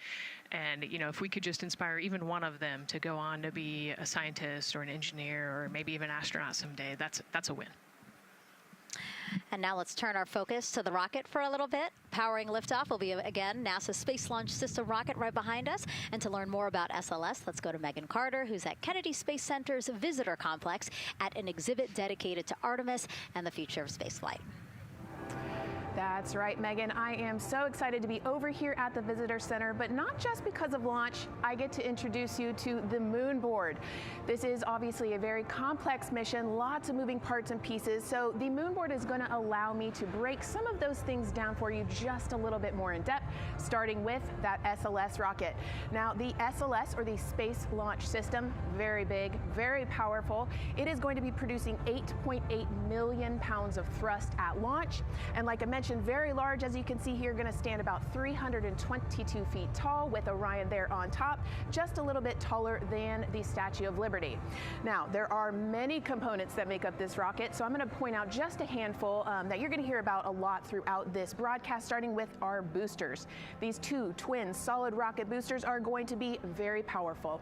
They are going to burn for the first 2.5 minutes of flight, and each one is going to stand 17 stories tall. They weigh in at about 1.6 million pounds each.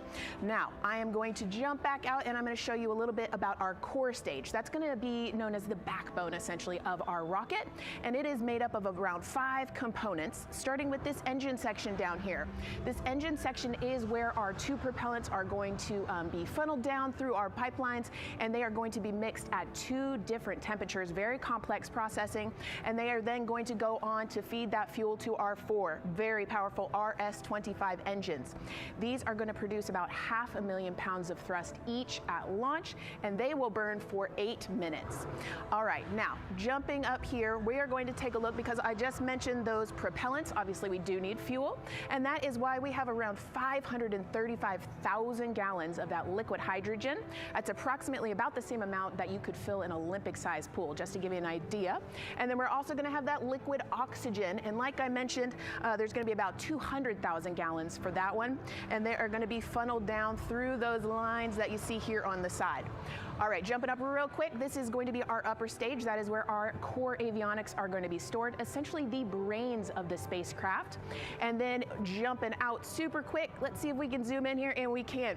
Those propellants I talked about are going to be stored at cryogenic temperatures. That means thousands of degrees below Fahrenheit, so they have to be kept very cold. And that, all those bumps and ridges there that you see, those are actually going to be an insulation spray that's going to help keep that rocket nice and cool, keep the propellants ready to go, and get us set up for success. Now, obviously, that was a very quick overview of our rocket. I have so much more to show you here on our moon board, but for now, I'm going to turn it back over to you, Megan.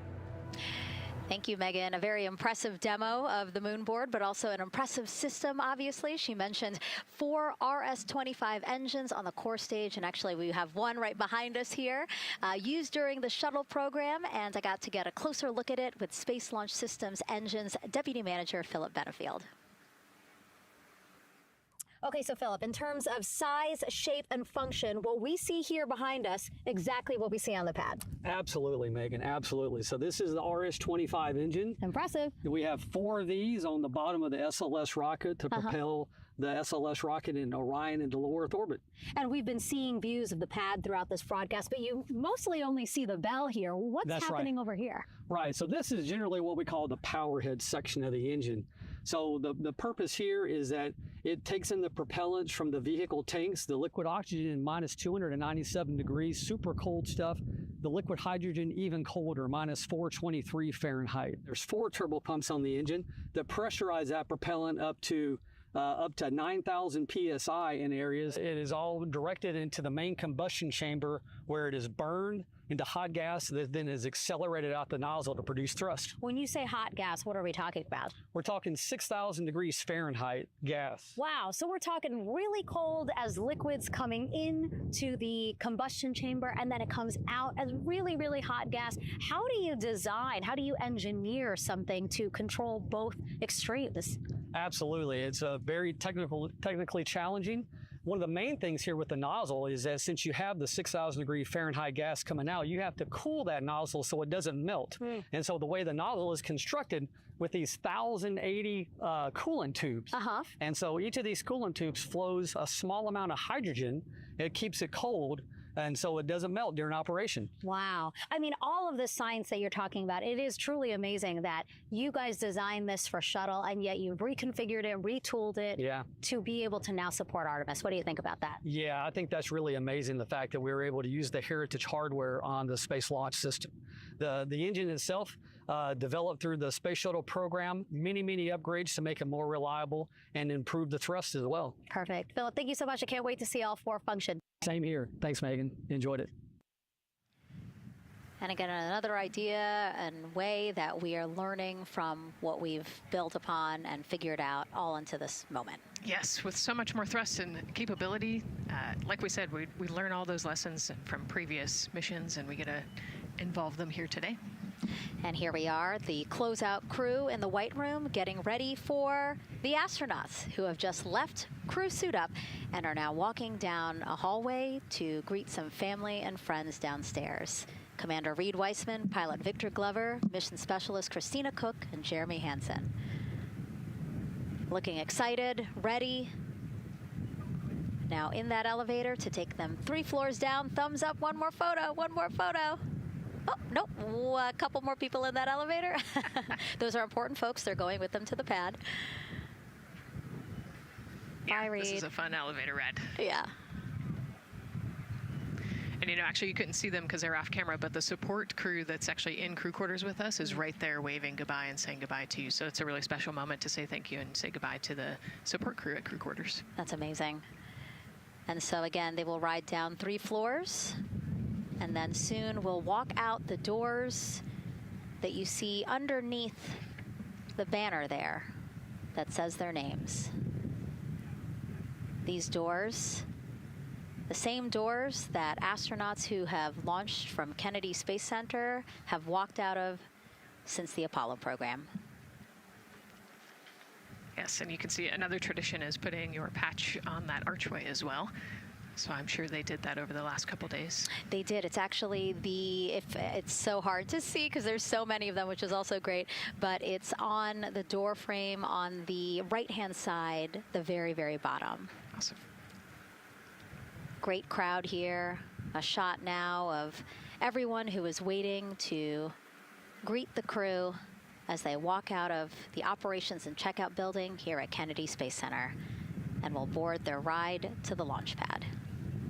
Yeah, this is a really great shot, right? Because you get to see a little bit of what goes on there. So you've got the close family that were in quarantine with them up close. They get a wave goodbye one last time. You've got a little bit of media in the background, and then you've got some NASA employees and a lot of the program managers off to the side as well to wave goodbye one last time and wish them luck.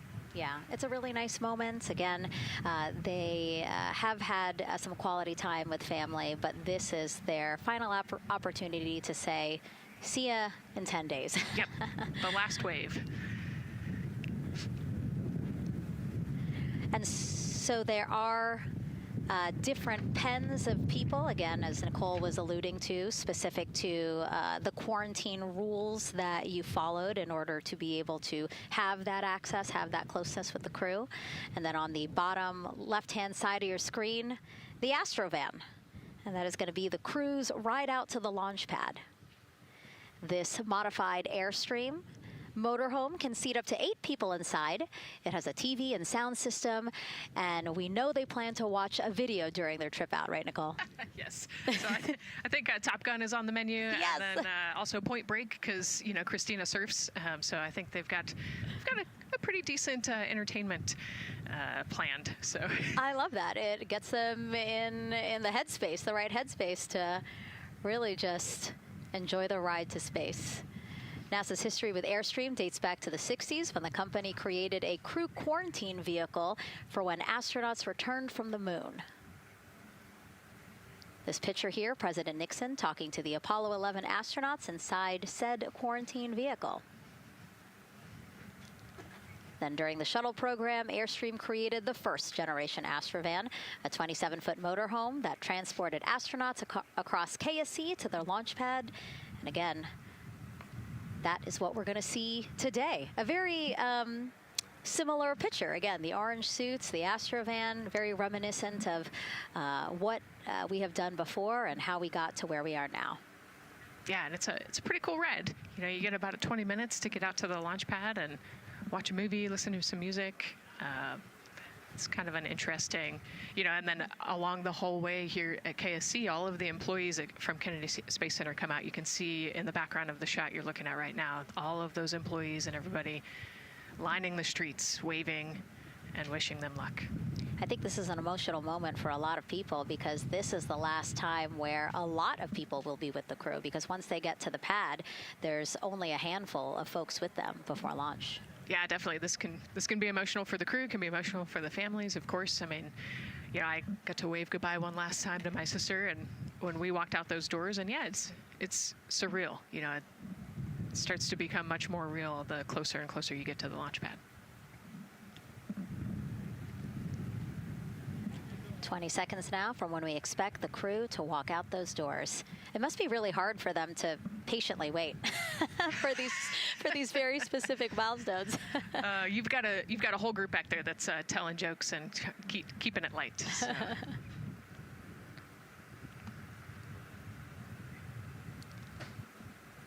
And here they are, NASA's Artemis II crew. Commander Reed Weissman, pilot Victor Glover, and mission specialist Christina Cook and Jeremy Hansen taking their first steps outside for their historic test flight. To a wonderful applause from the crowd. They're looking really excited Some and big really smiles. ready. I love that. It's a great day for us. It's a great day for this team. A few words from Reed. Great day for us, the team, he said.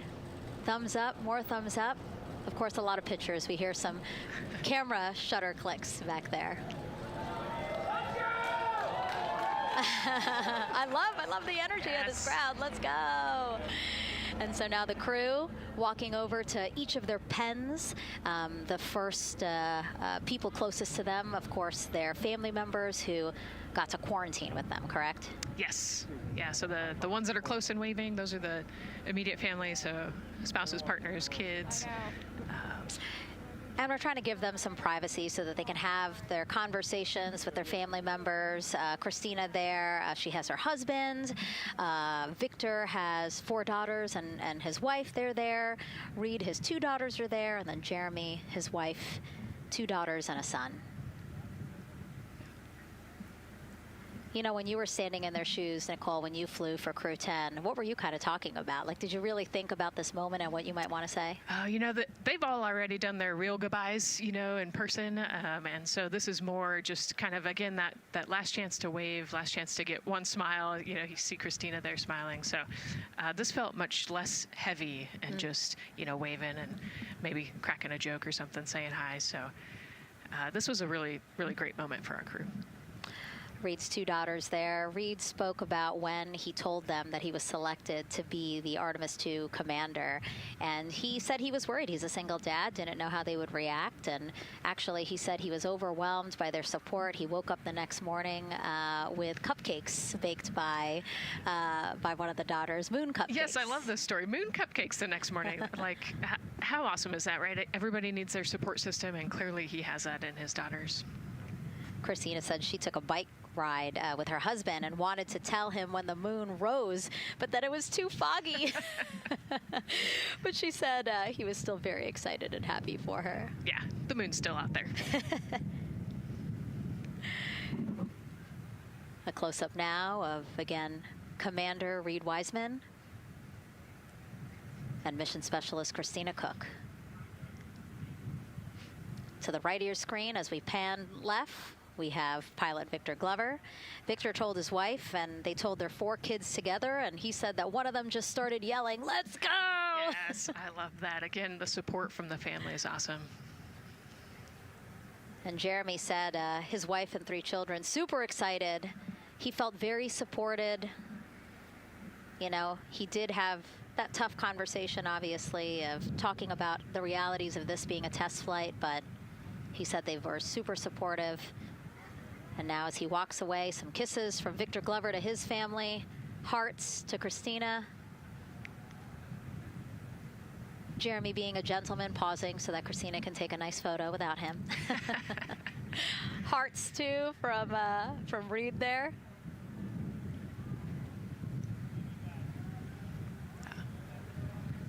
Hearing Victor saying, "Love you guys." Saying that to some of his crew members there. Woody. Some more applause from the group.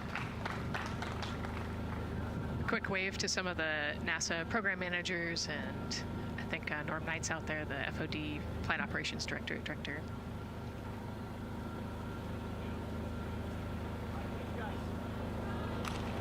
You heard Reed there saying thank you guys as the crowd picks up again with their applause, and the four of them step into their Astrovan.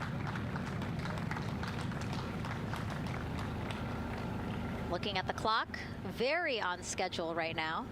Again, according to the very detailed timeline of launch today, they are expected to drive off in about 20 seconds.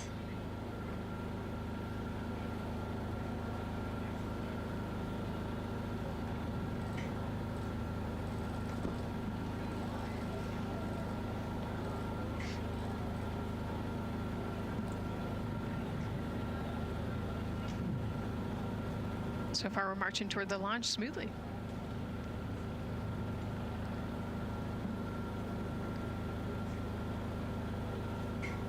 Do you think they're queuing up the video? Definitely. And that's why they haven't left yet? They're like, we can't go without Gotta get our your point snacks and movie break. ready. And yeah. Where's the popcorn?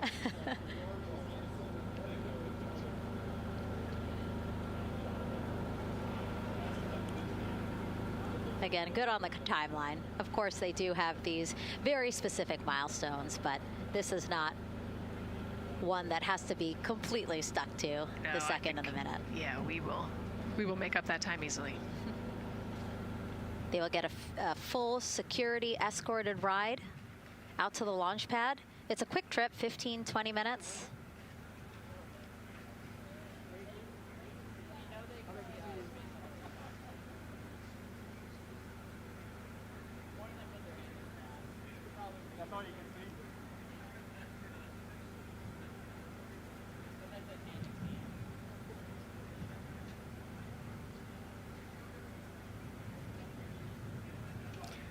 The closeout crew at the pad still just getting everything ready for their arrival. Configuring Orion, right, Nicole? Yes, so they're probably laying out the seat restraints and getting all of the umbilicals set and ready to go so that when the crew gets there, they can ingress and start getting strapped in and connected to the capsule. And in our smaller box there, we have a shot of our administrator, Jared Isaacman, bouncing around quite a lot today. Was in the firing room right after the crew weather brief, saying to the crew that they are good for them to start suiting up, and now here to wish them well as they drive out to the pad. Yes, he's so invested in this mission. I love it. You know, he's been an active participant today, and exciting to see him there at the walkout.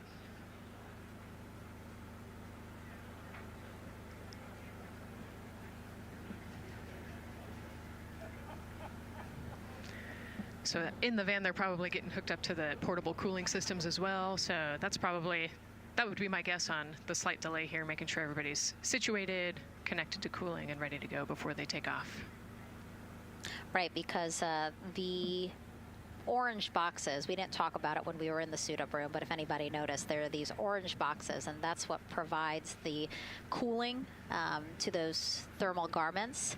And so those boxes have been staged inside of the Astrovan so that once they got there, they can connect up again so that they're cool and comfortable on the way out. Right, so they were off cooling from the walkout, you know, said hello to their families in the 80-degree weather here in Florida today. So it can get really warm in the suit quickly if you're not careful. So we want to make sure everybody's comfortable before we drive off. And then when they get to the pad, of course, and strapped into Orion, then they don't have any need for those cooling boxes anymore. They will get that cooling through Orion, through the different lines and umbilicals that they'll be connecting to there. Yep, that's exactly right. The Orion capsule and its environmental control system will take over once they're connected to the umbilical.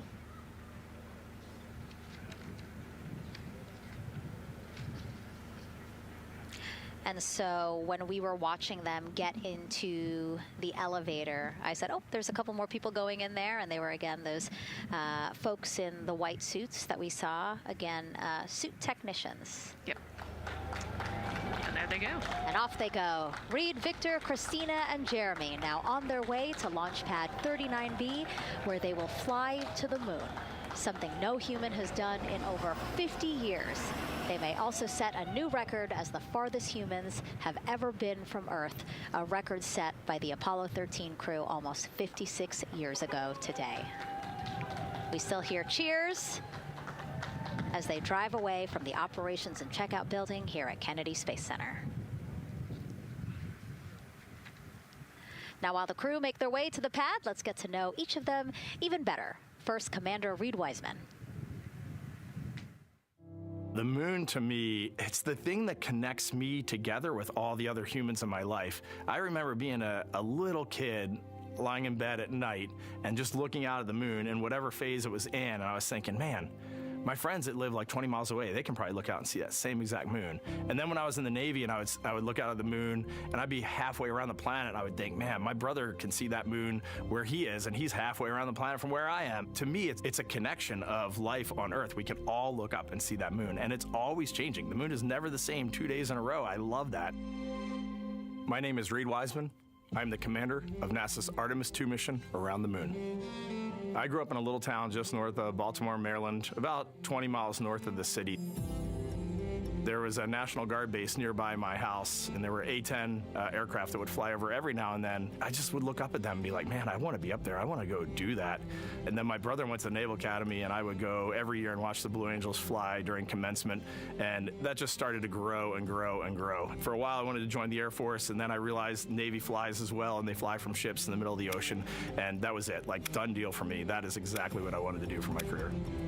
Flying is freedom to me, especially when you're in a jet aircraft coming off of an aircraft carrier in the middle of the Pacific Ocean.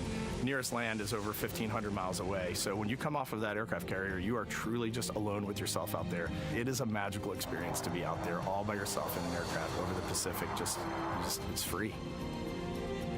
I think anybody who accomplishes something that they set their mind out to, there's no one thing that does it for them. It's a combination of everything. I mean, the way my parents raised me, the way my brother and I, the way our relationship developed over time, my friends, being in the marching band, going to college, setting my own course, learning how to live on my own, being mentored along the way, being, kept on the path to success, but being given the freedom to, make excursions and fail every now and then and regroup and carry on. I think all those things come together in the end to get you where you are.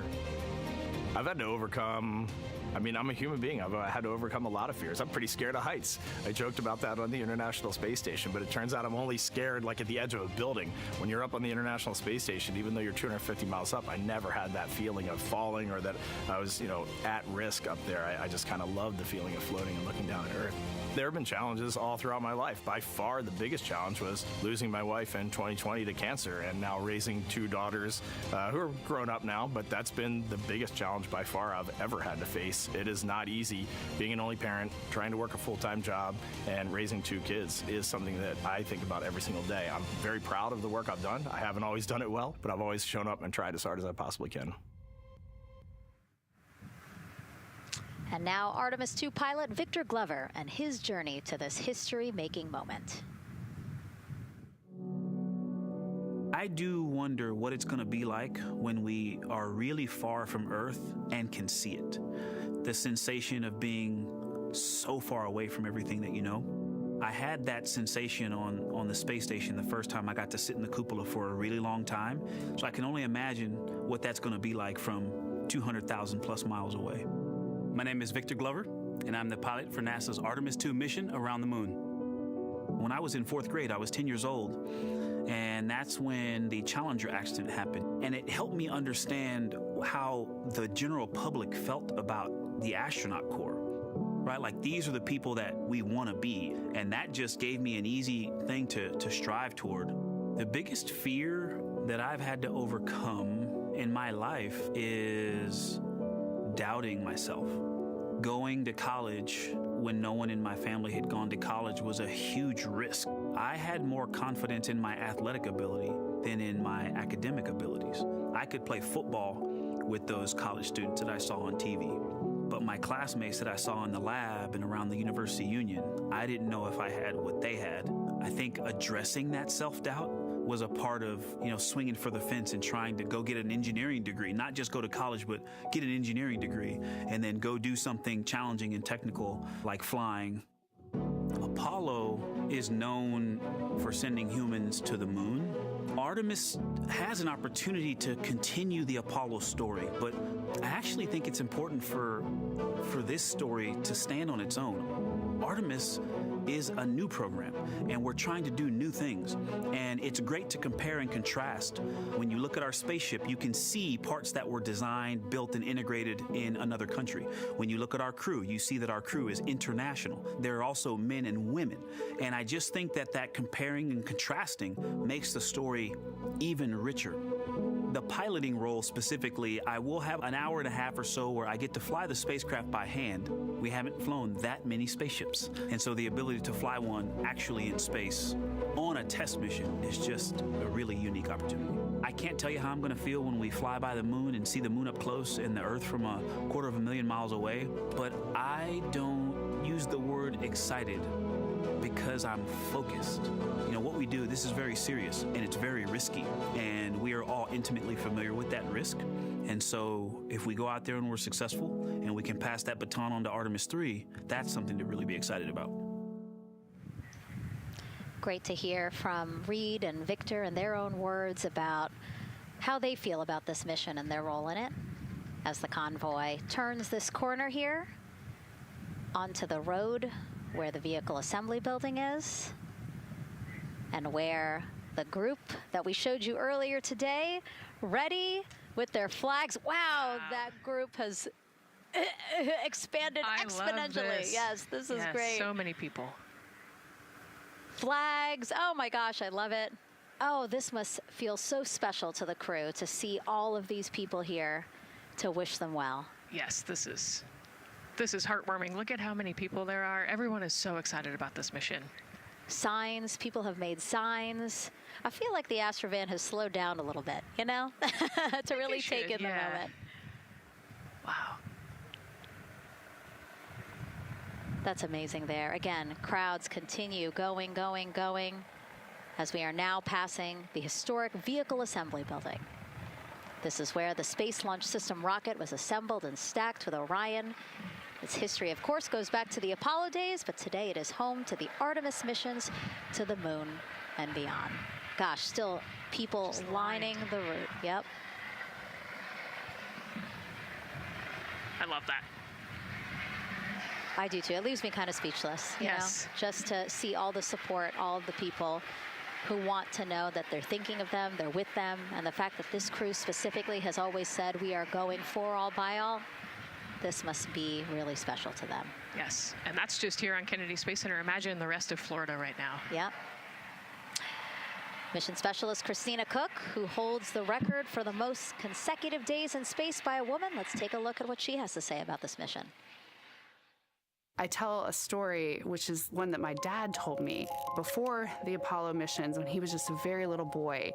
He was looking up at the moon with his mom, and his mom said to him, "Don't worry, Ronnie, we'll never get there." Fast forward maybe 70 years later, it's his daughter that's actually going there. And I think that long arc is something that we can all learn from. The idea that the seemingly impossible becomes possible if you just believe in it and are willing to work hard and come together to achieve it. My name is Christina Cook, and I'm a mission specialist for NASA's Artemis II mission around the moon. When I look back at my dreams as a kid, I definitely never thought I would actually get here. I was very pragmatic. Even though I'm a dreamer, I knew that the odds were way against me again, so I might as well do something I'm loving in the meantime. I definitely loved science and math in school and, you know, did pretty well in those things, but I also loved being active. I was always outside. I loved things that made me feel small. I loved looking at the night sky, oftentimes between the pine tree branches, or I loved the ocean. North Carolina also has mountains, and when we go there, I just love the vastness of all of those things. I loved how they made me feel and what they made me think about, and the vastness of the universe and how much out there was to learn.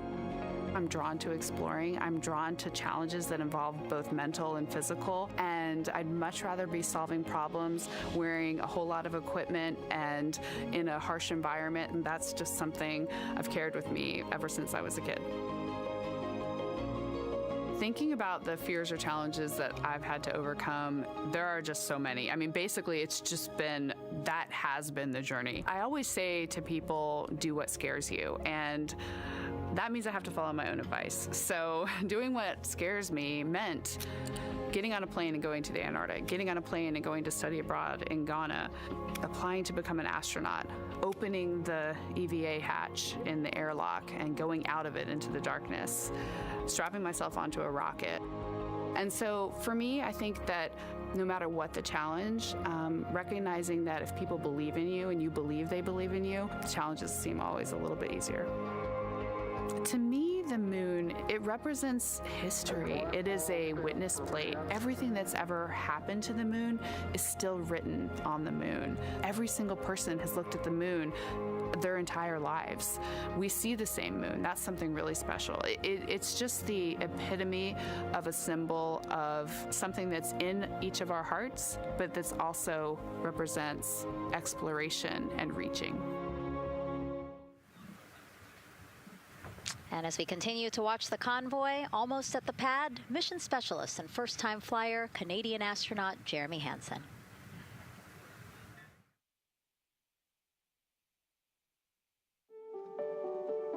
I have this very distinct memory of seeing an image of an astronaut standing on the moon. It's burnt in my brain because I went back to it so many times in my childhood, and I would look at that image, and I know it had a huge impact on me that humans had walked on the moon. My name is Colonel Jeremy Hansen. I'm an astronaut with the Canadian Space Agency, and I'm a mission specialist on NASA's Artemis II mission around the moon. My elementary school years, I grew up on a farm outside of London, Ontario. I spent as much time as I could with my dad on the farm. I learned the value of hard work, for example. If I wanted to go to work with Dad, it was going to be a long day, and I was going to have to not complain, or I wasn't going to get to go the next day. I had a treehouse. I had a vivid imagination. And I changed my treehouse into a spaceship. I made all these dials and controls. I had circuit breakers for switches that I found in the barn. And I was exploring space in my imagination. The most important thing I did to get to where I wanted to go in life, which was flying fighter jets and eventually becoming an astronaut, is I shared those desires with other people. And it turns out, just like you don't go to the moon on your own, if you could, I would have done it a long time ago in my treehouse as a kid. You have to go as a team. I think the biggest impediment to achieving my goals was, of course, myself. And I think that's a common human experience. There are many times where just little things would get in my way, and my immediate interpretation of that was, well, now that goal's out the window. You know, people must have lifted me back up, and somewhere in the back of my head, that persistence came through. And I think that's a common human experience, to doubt ourselves.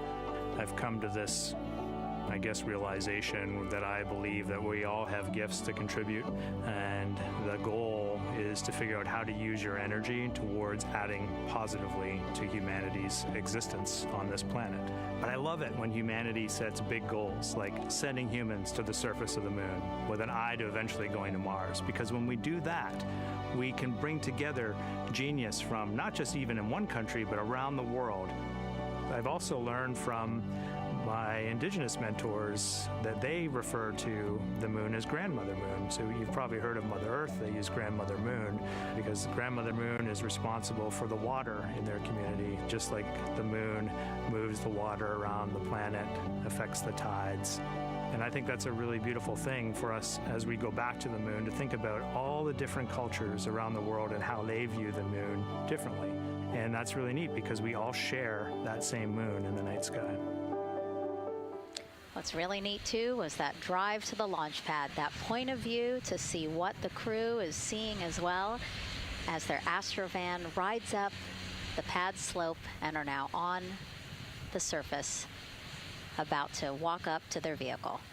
Yeah, you know, we talked about how tall this rocket is earlier. Wow. Look at that. Yeah, look at that point of view, yeah.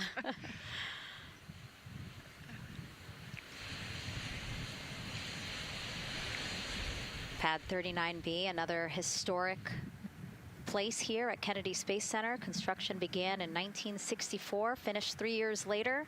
Apollo 10, the full dress rehearsal for the moon landing. That was the first mission to launch from this pad.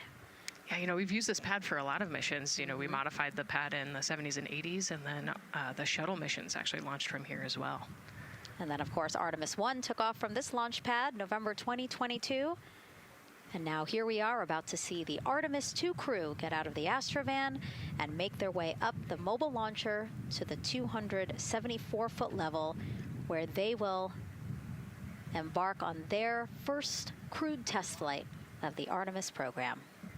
I think that button in the elevator actually says space when you hit it. It. Yeah. Really? At least on 39 Alpha it does. So I imagine it says something similar here. Again, let's take a look at the clock as we wait for the crew to get out. 4 hours, 10 minutes and counting until the top of our 2-hour launch window today. Let's head back across the street to Daryl, who's following the launch team every step of the way. All right, thank you, Megan and Nicole. And here inside Firing Room 1, we had a nice moment.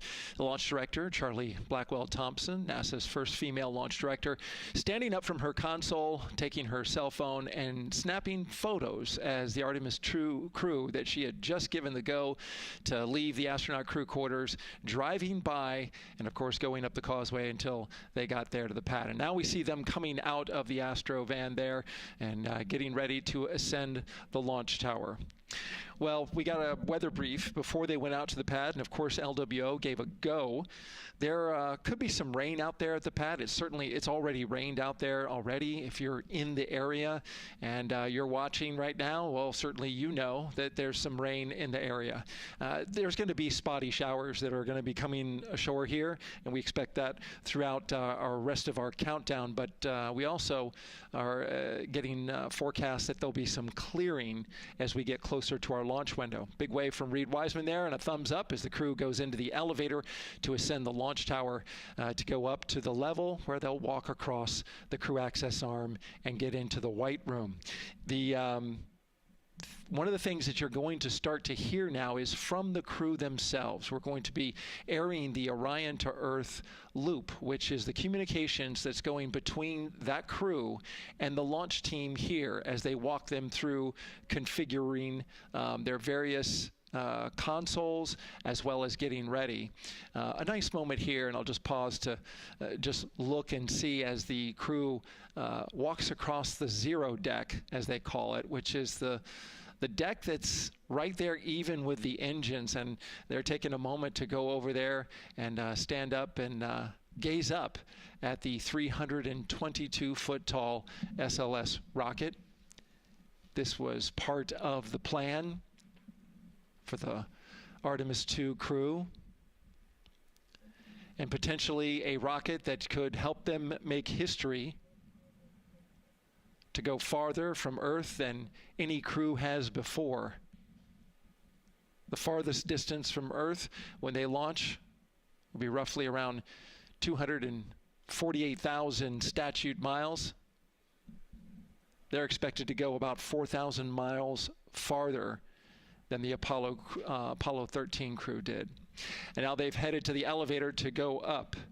Again, I was talking about the loops. You're going to be hearing from the crew as they discuss with the launch team getting various systems ready to go. And then closer to liftoff, we'll hear the operational launch team loop brought forward ahead of the critical pre-launch polls and then the start of terminal count. And that should be right around L-25 minutes, right before the NASA test director gives their poll and the launch director gives her management poll, which happens at L-17 minutes. Right now, a lot of focus is on, of course, the closeout crew. They've made the way for the crew to get inside the spacecraft now and walk across that crew access arm, and there they are. They have been working on a tight timeline, but they are ready to go, and they are ready to receive the crew and start putting them inside their Integrity spacecraft. That's it from the firing room. We'll send it back to Megan and Nicole. And Launch Director Charlie Blackwell Thompson, again, we mentioned her a second ago. Her team have been training extensively for this moment since Artemis I launched in November 2022. Today, they have a message for Reed, Victor, Christina, and Jeremy. Today, you carry the work of thousands and the hopes of millions. Every test, every simulation, every long day and night have led to this moment. This team is ready. The vehicle is ready, and you are ready. From the ground to the moon, Godspeed, Artemis II! I love that. I just love seeing all of the people who have contributed to this mission and the fact that this is what they've been working for, and now it's culminating today. Yeah, thousands of people have worked on this mission, and we saw there from the launch team, but human spaceflight is like the ultimate team sport, is what I like to say, and that's just a great example of our team wishing our astronauts good luck.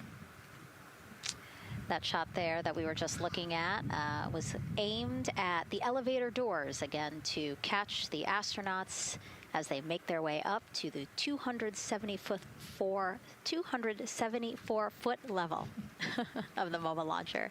The mobile launcher is the structure you see there. It is not only a way for the crew to obviously access Orion, but also provides the fuels, communications, all that to the rocket.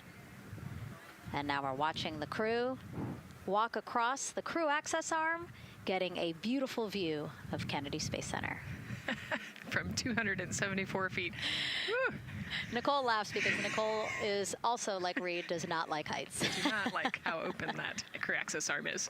But Reed made it across, so that's good news. It looks like they really enjoyed it. They didn't just walk straight past. Christina and Victor, we definitely saw. Some thumbs up there, looking out, yep, that crew access arm. And then Reed, he knows where that camera is. Taking the opportunity to, again, just tell folks, hey, we're doing good. Ready for it. Yeah. And it looks like they're actually probably signing their patch. Yeah, there's a wall with patches there, and so each crew signs when they get up for their launch. And so this is probably actually the first time a crew is doing this in the White Room of Launch Pad 39B. Don't quote me on that, but I think the signing started with the commercial crew program. So there's a lot of that in the White Room over at 39A. But again, this is 39B. Yep. And so now in this room here, the White Room, again, we will see the crew don or put on their communication caps again, their helmets, their gloves, and remove coverings that they had on their shoes. Yeah, so they want to protect the suits while they're walking out and up to the White Room, and now they'll finish reassembling those suits. Put the boots on, put the gloves on. You can see they're working their comm caps now, and they'll work the helmets eventually as well. And so as we watch this process unfold, why don't we take a couple of questions from you guys? What is the most difficult thing about preparing for a flight? Nicole, that question's obviously for you. Ooh, this is a great question. I think we get such good training. This crew's been training for years. And so they know this rocket and this capsule inside and out. They know all the dangers. They know how to react to anything. So I actually think, preparing your support system and your family, I think launch day is actually tougher for your family than it is for you. We've heard the crew talk about the difficult conversations that they've had with their family to prepare for this historic test flight. And so I think, the closer and closer you get to the rocket, the fewer and fewer things from Earth you keep. They left their suitcases at crew quarters this morning. They left their cell phones, their laptops, everything. And so you are just a human in a spacesuit about to get on a rocket with all of your loved ones watching. And I think that can be probably one of the most difficult parts about today. And while you were answering that question, Nicole, we did get a chance to check. Yes, this is the first time a crew has signed the wall of the White Room, again, here at Pad 39B. Let's take another social question now. All launch windows happen to be in the evening. How come? Obviously referring to the April opportunities specific to Artemis II. Right. This is a complicated answer. I don't know that I would have the exact mechanics behind it, but it has a lot to do with orbital mechanics and where we are in terms of the Earth and the Moon relationship. And, you know, like we said, we're trying to get on that free return trajectory. And so it has a lot to do with when we can do the perigee and apogee raised burns and the translunar injection. So there's a lot of math that goes behind these launch windows and why they shift and move, and why we just so happen to be in the evening for the April launch windows. Yep. You did answer it well. All right. And before we asked you guys a question, who would you take to the moon with you? Would that be a bestie, a pet, family member, or seasoned astronaut? Overwhelmingly seasoned astronaut. So Nicole, you and I are going to the moon. Was that your answer as well? That was totally my answer. Again, like, I thought my husband would not like that answer because he'd want to come along too. But I think if asked, he would also say seasoned astronaut. So that's fair. Yeah, like we said, there's a lot of training that goes behind it. These guys can react to anything that comes their way. And so, yeah, if you don't have all that training, maybe you do want someone that's a little bit more experienced. Yep. So correct answer, everyone. And now we have another question for you. What do you want to know about living in Orion? What the crew eats, how the crew sleeps, how to fly the vehicle, or how free time is spent? Another great question. Ooh, yes, I'm excited to see what they say. Yeah, so head to NASA's Instagram or Twitch accounts to vote, and we'll share the results as soon as possible.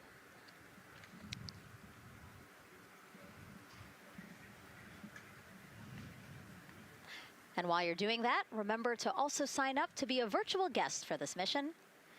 Just go to the link we'll pull up on your screen. As a virtual guest, you will get mission-specific information, notifications of any schedule changes, and curated resources straight to your inbox. You will also receive commemorative stamps for your virtual passport after launch and splashdown.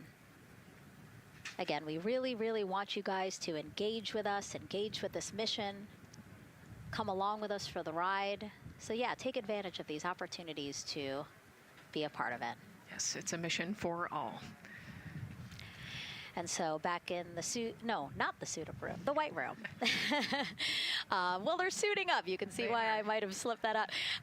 So they are continuing to put on gloves. Reed and Jeremy look like they've been checked. Again, they've put on their gloves, their helmets.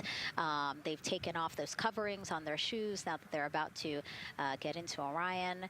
And then suit technicians are also helping Christina and Victor. And they're in this particular order, actually, because this is the order in which they're going to ingress into Orion. Again, we have Reed, Jeremy, then Victor, last Christina. Yeah, and that just has to do, like you said, with the seat orientation. So as the astronauts sit down and lay back in the capsule, the left side will be Reed, and then below him will be Jeremy. So that's why they're going to get in first, to create space for then Victor and Christina to get in. And let's talk a little bit now about the closeout team.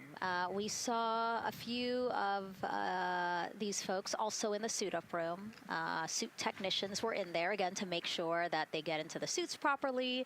And then a couple of them came out to the pad here to, again, do the same thing. Hey, are you comfortable in these suits? Is everything is as you expected? And then these folks here will help them get into Orion, buckle up. And so we were talking a little bit about their attire, specially made for what they're doing right now. Yeah, so these, they almost look like, the equivalent of a flight suit, right? They're fire resistant. They've got the straps on the back for emergencies that mimic the same straps that the astronauts have on their suits, so that you can use the same exact equipment in an emergency egress from the pad, for example. So we can use the same equipment to get everybody safely away from the pad as required or if needed. Yeah, always thinking about those contingencies, how to very quickly, if there were an emergency, get everyone out, not just the astronauts, but also the closeout crew, if an emergency was happening while they were still at the pad. And so those suits, flame retardant. Also, when we see them crawl into Orion, you will notice that they are on their knees quite a bit, so built-in knee pads. Really a thoughtful design for the purpose that they're serving today. they're functional, which is exactly what we want, but also they're pretty classy looking. So we did a good job with the design. I was going to say, you know, they actually look like, you know, the outfits that car racers wear, right? Yeah. And then when I said that to the lead of the closeout crew, he's number one if we do see him, Taylor Hose, he said, well, actually, we are kind of like a pit crew, you know, like they're very quickly moving through the operations so that not a lot of time, not more time is spent at the pad than is needed, because this is a fully fueled rocket, Nicole. Right. Yeah, we want to minimize the time that we have more humans up in the White Room, but also safely and efficiently get the astronauts ingressed into the capsule. And so that's their main job. That's so yeah, I like the pit crew analogy. Works great.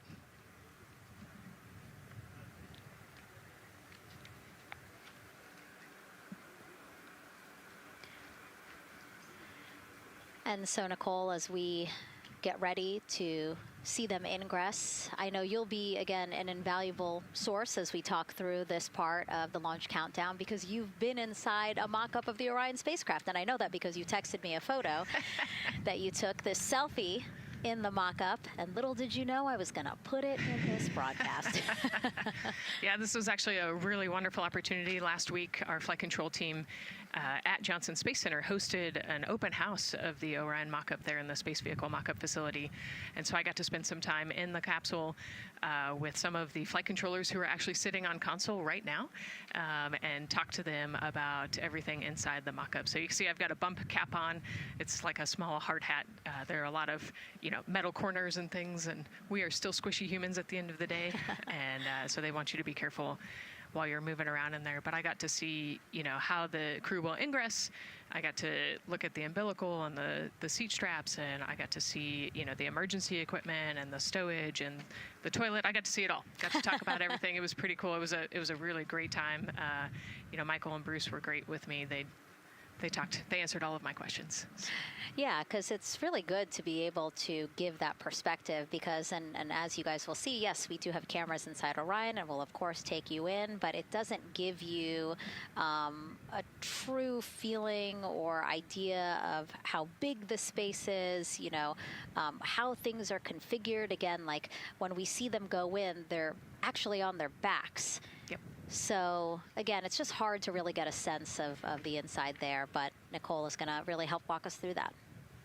Yeah, you said they're on their backs, and, you know, you have to somehow get there, and so they're actually going to almost barrel roll onto their shoulder to get onto their backs and their feet up on those leg rests. Actually, Andre's holding onto right there. You can see Andre number 2's inside getting everything ready for them. And actually, those leg rests for the pilot and commander seat will come off once they get into orbit to create some more space for them. And it looks like we're getting ready to ingress here. Yep, thumbs up from Reed. Everybody configured with their suits, and so in we go. They actually get inside by walking backwards. That's the easiest way to get in, right, Nicole? Yeah, so he will step down right over the flywheel or the exercise equipment that they've got in there. We'll talk to that in a second. And then you actually step down right on top of the toilet area backwards. You can see him going now. Oh, and he's already turned around and walking in. You can see Dre's protecting his helmet and his visor there from all that metal. Yeah. It's a tight squeeze, but they've done this a lot, so Reed's already all the way across the capsule. Yeah, that was fast. Impressive, Reed. Impressive. That's why you're the commander. Oh, a heart there from Jeremy again. Yep, Canada. Yeah. Canada is about to get into Orion. And so you mentioned Dre. Why don't we talk a little bit about him? So that was NASA astronaut Andre Douglas. And he is actually one of the backup crew members for the Artemis II mission. He trained alongside the primary crew and will step in and if any of the 3 astronauts are unable to fly. Yeah, Dre's actually a classmate of mine, so fellow fly. Oh, yeah, so we've worked very closely together. It's exciting to see him in this role. Yeah, Virginia native, selected as an astronaut candidate in December 2021. He completed his training in March 2024 and was subsequently named as the Artemis II backup crew member just months later in July. Before joining NASA, Andre worked at the Johns Hopkins University Applied Physics Laboratory, where he specialized in spacecraft systems engineering. His work focused on the systems that help spacecraft know where they are and how to get where they need to go. So obviously critical for missions to the moon. Yeah, he's a wicked smart guy. He's got like 15 degrees, I think, or something. Oh, my. So. And so now here we are back inside Orion, where the closeout crew, each one with either Reed or Jeremy. So it looks like Andre is with Reed. And this is a camera shot of behind Reed's head. So Reed, while Andre is buckling him in, that's a 5-point harness, Reed was configuring his control panel. Yeah, the displays. We're getting the displays ready so that they can monitor all of the systems and monitor the launch as they go. Christina there signing the wall.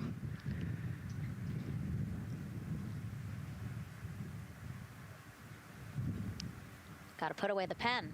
The pen could be foreign object debris or FOD, which is bad for NASA. We definitely want to make sure that we keep track of everything and we know where everything is, because the smallest thing could prevent us from launching or affect the equipment out there. Yeah, and you'll actually see that most of their tools will be tethered as well, so nothing can fall through a crack or drop.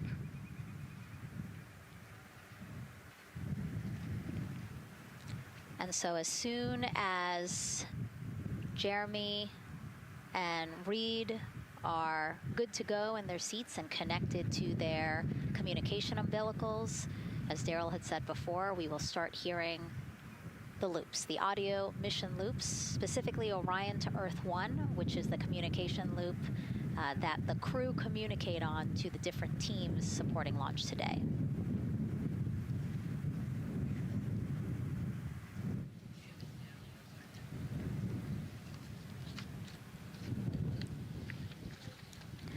And as we said when we were in suit up, after they do communication checks, again, suit leak checks to make sure that nothing went wrong between the suit up room and here, and also to specifically connect them to the Orion systems. Yes, this will be an integrated test with Orion and the suits to make sure the entire system is working and ready for flight. And so you'll notice Reed and when Victor sits down, Reed and Victor are the only ones with the display panels in front of them. Jeremy and Christina will actually share a personal computer device, and that will be on Jeremy's leg, and that's how they'll continue to follow along with telemetry and data. Yeah, it's actually pretty cool. This is one of the technology demos that we're doing, and so they're going to plug into the system, and it'll be a screen repeater on that, that device for them so that they can see what the pilot and commander are seeing. OTC at MS2 is online for sound checks. This is OTC. Repeat. MS2 ready for comm checks. The MS2 ready for comm checks. MS2, OTC, Orion Earth 1, comm check. OTC, it's MS2. Have you loud and clear on 1. You're welcome, sir.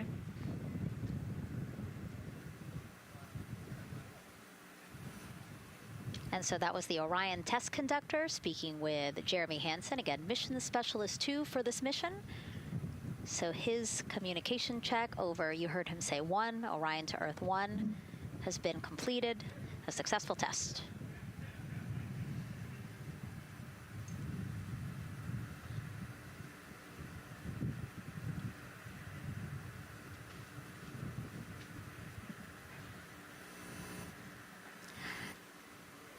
The rest of the crew here waiting in the white room. Again, as Nicole was saying, a little tight there for all of those folks. So Christina and Victor will wait until Reed and Jeremy are done getting buckled in. Yeah, I think 4 astronauts and 4 suit techs would be a tight fit in that capsule. Yeah, I mean, take a look at Bill. He's number 3 there, that the suit technician there. He is kneeling where Christina will be in order to get Jeremy situated.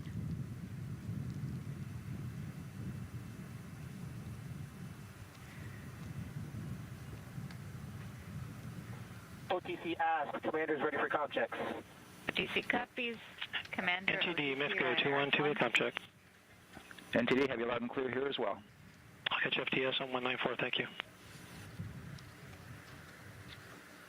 Commander, OTC Orion Earth 1.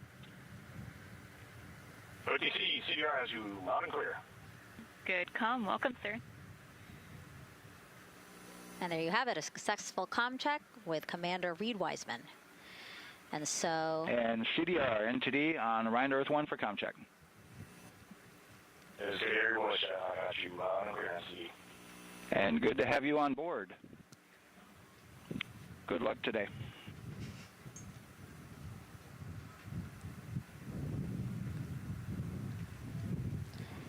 And so now these two closeout crew members will finish up what they're doing here.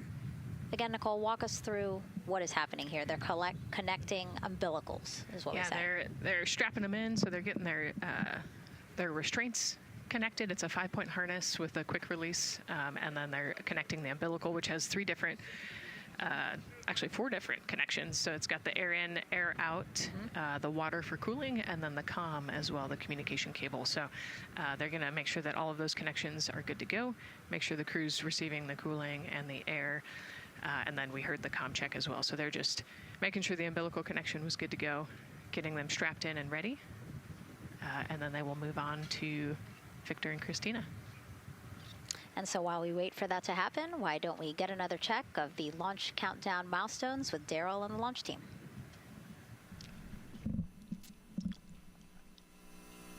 All right, welcome back into the firing room 1 here, where some of the launch team is having some pizza that was brought by the administrator. That was nice of Administrator Jared Isaacman to bring that by for the launch team to enjoy. We're L-minus 3 hours and 44 minutes and counting as you can see the crew ingressing into the spacecraft. There are a number of things that are happening on the timeline. Of course, the closeout crew, they liken themselves to like an F1 pit crew, working quickly, methodically, carefully, as they go through their procedures to get the astronauts ingressed. Overall, there's a little bit of timeline pressure, right? There's only a certain amount of time, as you see the astronauts going into Orion, only a certain amount of time that they can spend on their backs.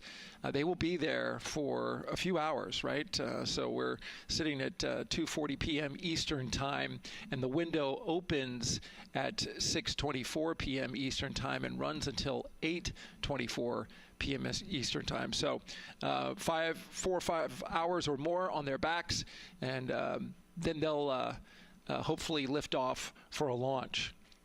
So, of course, the crew is mindful at the time. They don't want to slip into the window if they don't have to.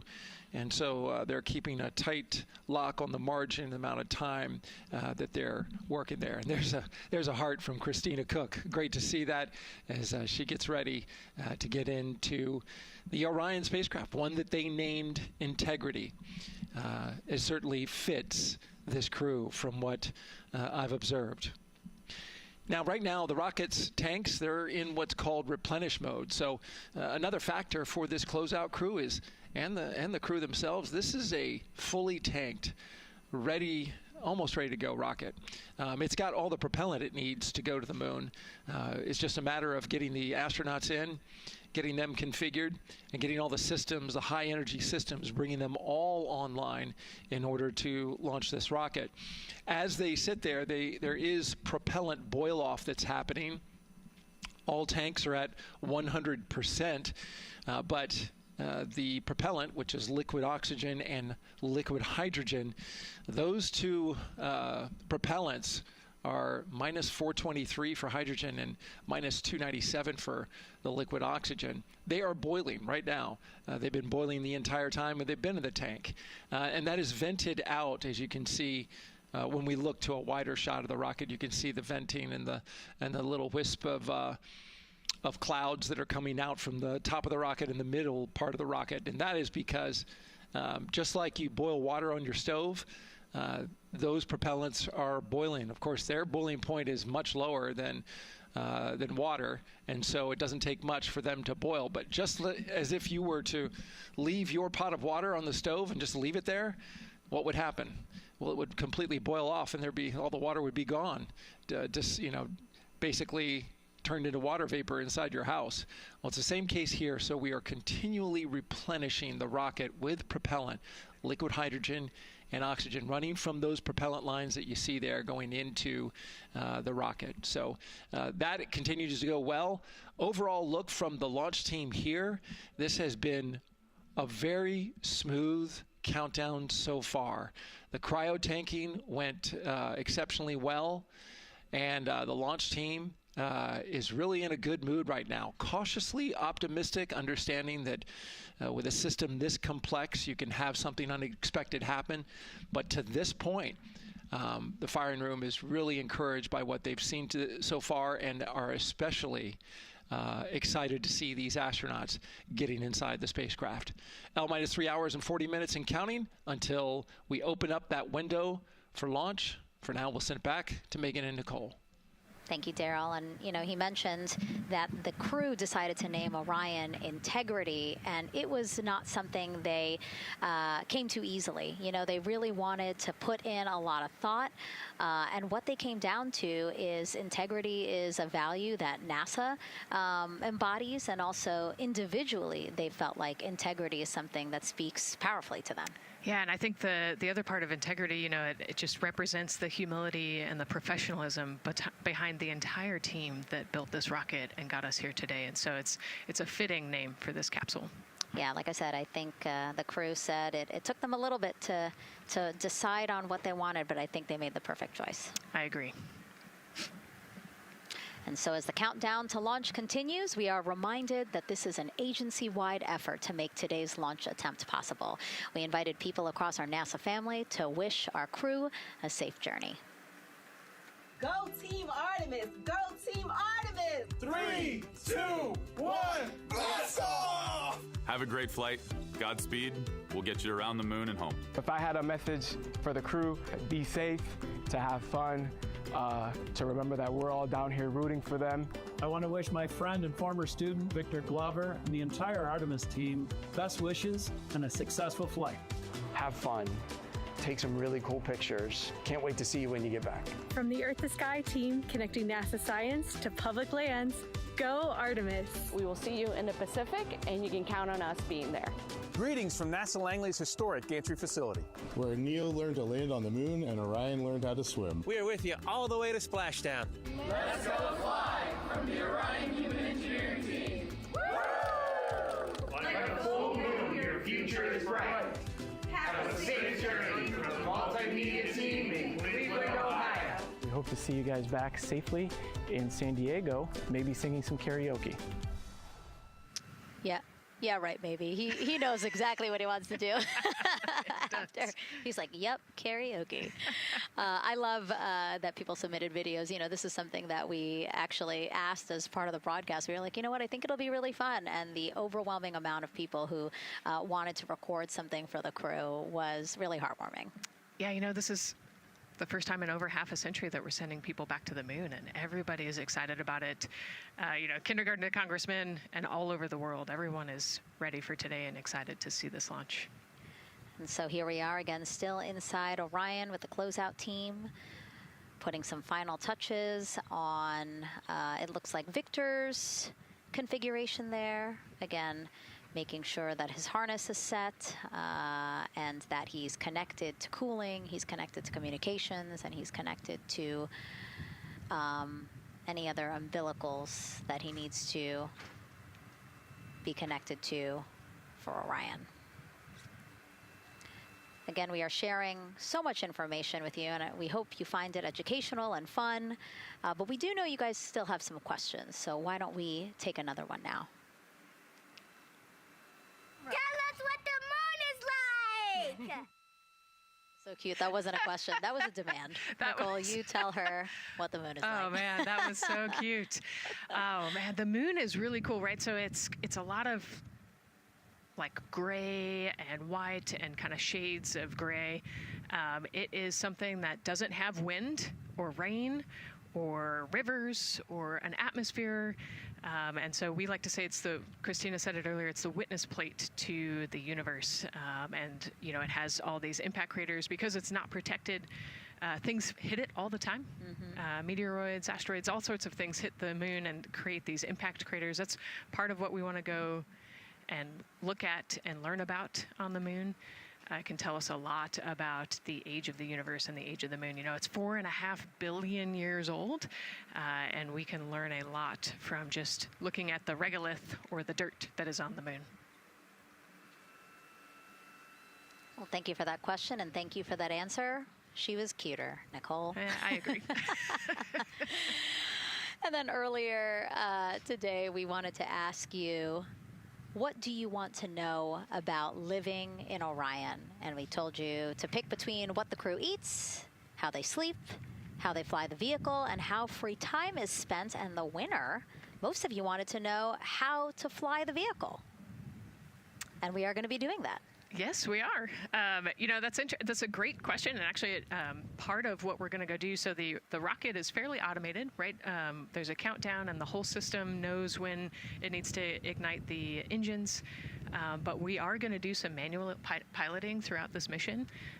Once they launch and they separate from the ICPS, they're actually going to do a rendezvous and proximity operations demonstration. So what does that mean? They're going to take that portion of the rocket and they're going to try to fly closely to it. And so they will actually take manual control of the Orion spacecraft and try to get nice and close to the other portion of the rocket that had just separated. And so you can see actually a little bit in the view that you have right now. So for Reed, the left-hand person, his right hand, there's a kind of a joystick, if you will, on the right side, and then on the left side there's something similar. And so they've got, you know, translational and rotational hand controllers in order to command the rocket in different axes. Yeah, it's really exciting. I mean, Victor said it himself, like one thing that he's really looking forward to is piloting Orion manually. So we'll get to see that during our continuous coverage. Again, we are covering this entire mission. We started with tanking, and we will go all the way through splashdown, so you will see what Nicole was just talking about, that proximity ops demonstration, where the crew will pilot Orion manually.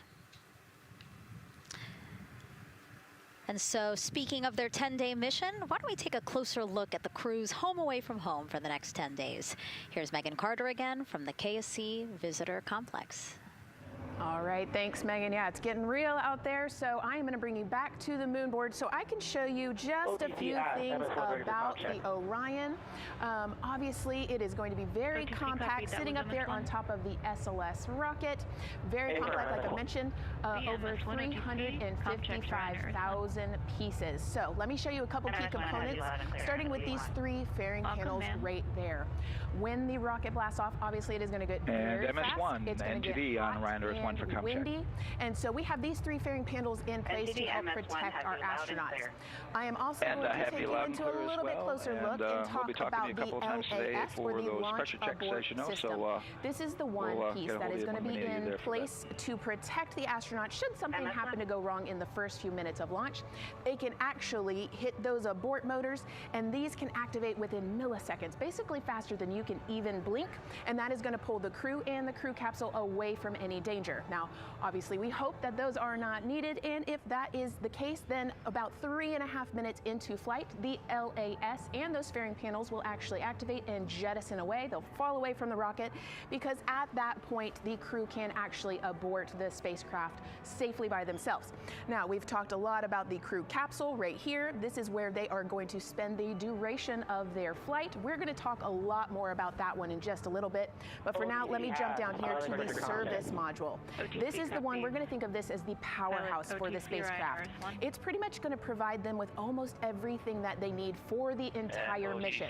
Temperature control, removing the carbon dioxide, providing them with oxygen, so much more. You can also do course corrections and things like that. So super quick breakdown, but as you can see, all of these components together are going to make the spacecraft one that is built not just to fly, but to protect, sustain, and bring those astronauts home.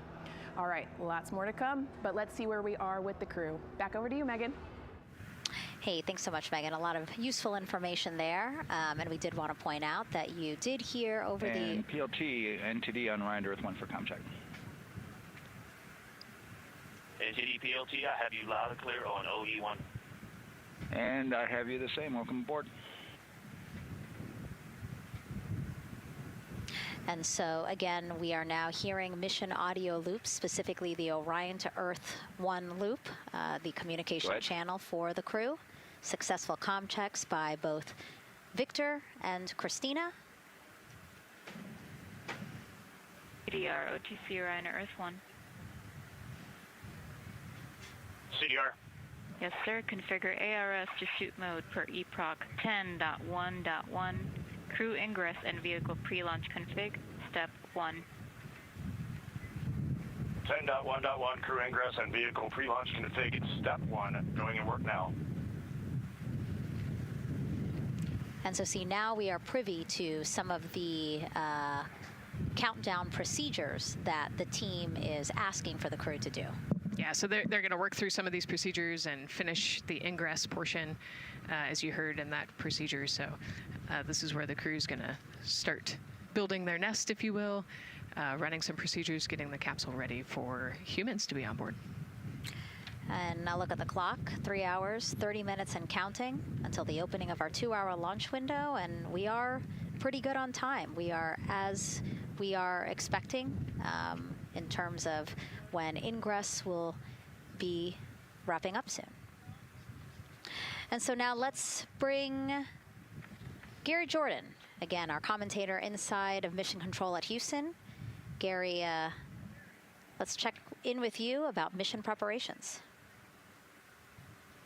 Hey, Megan, thank you. Yes, we're following along here in Mission Control Houston. OTC copies. And we'll stand by for those comm checks.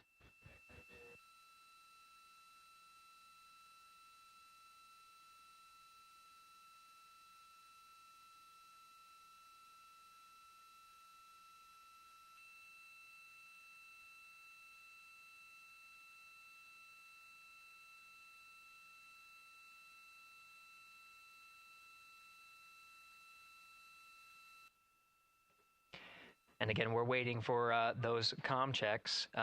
We did confirm from our IVA officer here in Mission Control Houston that all 4 suits have plugged in umbilicals. And CDR, NTD.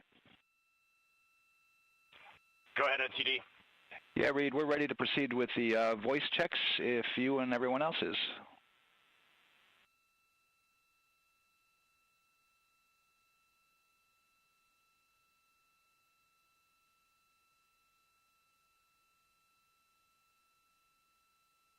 NTD, Integrity crew is ready for voice checks.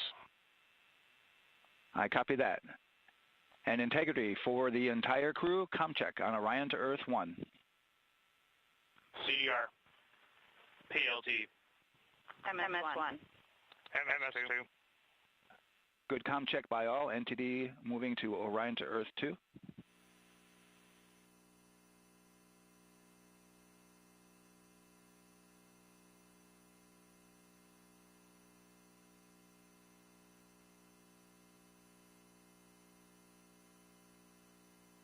CDR.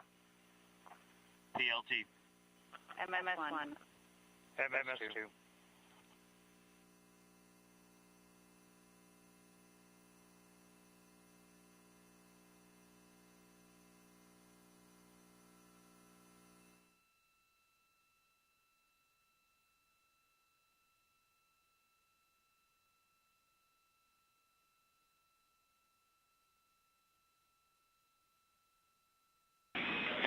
Integrity Houston on Orion to Earth 1. Voice check for the entire crew. CDR. PLT. MS1. MS2. Houston has all 4 crew loud and clear on OE1. Stand by for 2.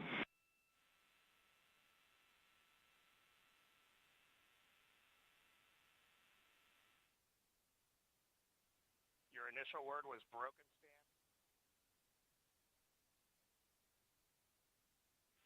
MS1.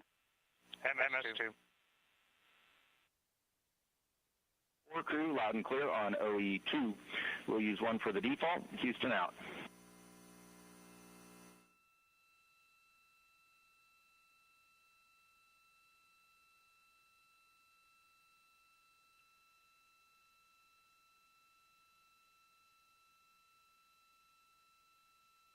And CDR, NTD? CDR. Yeah, we're going to go ahead and we're going to clear a couple of those messages on your screen here. Just want to give you a heads up that you'll see that. Copy all.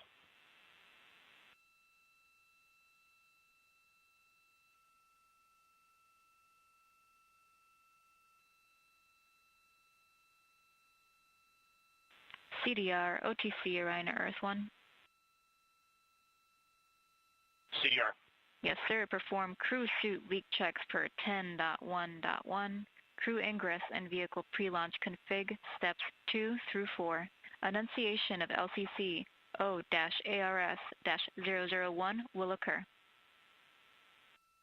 10.1.1 crew ingress and vehicle pre-launch config steps 2 through 4. Going in work now.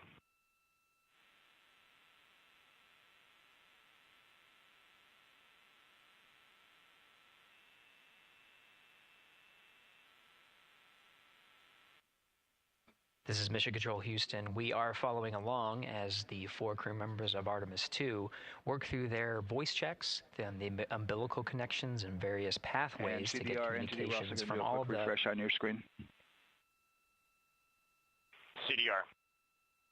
Yes, sir. We're going to look to do a quick refresh on your screen if you guys are okay with that.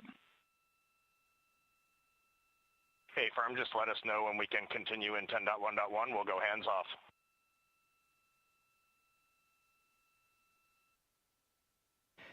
.1.1 referring to the procedures that they have through the various phases of ingress and some of the checkouts needed to prepare for today's launch. Here in Mission Control Houston, the IVA or Intravehicular Activity Officer will be confirming the leak check status and watching as the suits pressurize to once again confirm that the suits are in a good configuration ahead of launch. Of course, for the teams here in Houston, launch is just the beginning. The first flight day is jam-packed with activities. Shortly after main engine cutoff, Integrity will enter into a coast phase while still attached to the interim cryogenic propulsion stage, or ICPS, and prepare to deploy the solar arrays. With power being generated, Integrity prepares... Go ahead, NTD. With that refresh, and you got to go to proceed with your 10.1.1. Picking up 10.1.1, step 2.3 through 4.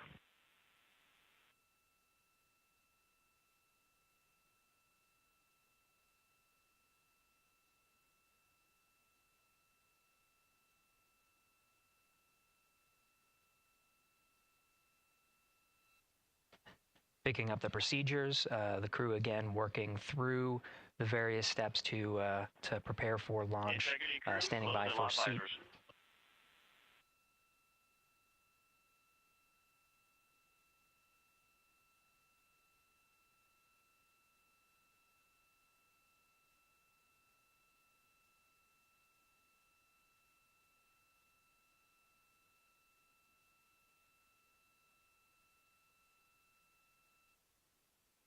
This is Mission Control Houston. With visors closed, the pressurization tests can commence.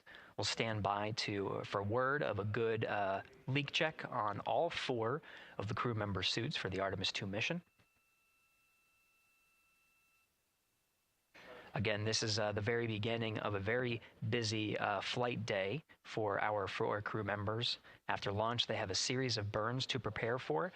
The first major burn being the perigee raise maneuver that allows them to continue in low Earth orbit, and the next being the apogee raise burn that puts them in a high Earth orbit.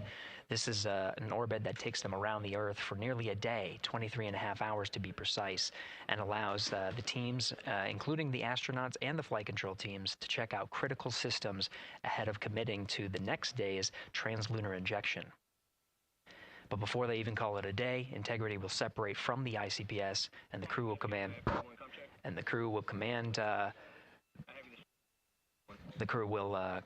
the Orion capsule to separate from the ICPS and turn around and approach the upper stage, but not dock. This is to test Orion's in-space maneuvering capabilities and provide further confidence in docking to another lunar space vehicle like the Human Landing System that will be part of the Artemis II mission ahead of future moon landings.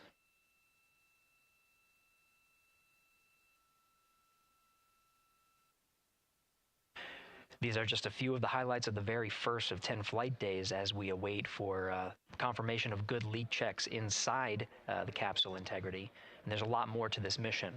A reminder that this is, of course, a test flight. The purpose here is to demonstrate procedures, systems, and life inside Orion on a mission around the moon for the first time, and give further confidence in the capabilities that are charting a return to the lunar surface.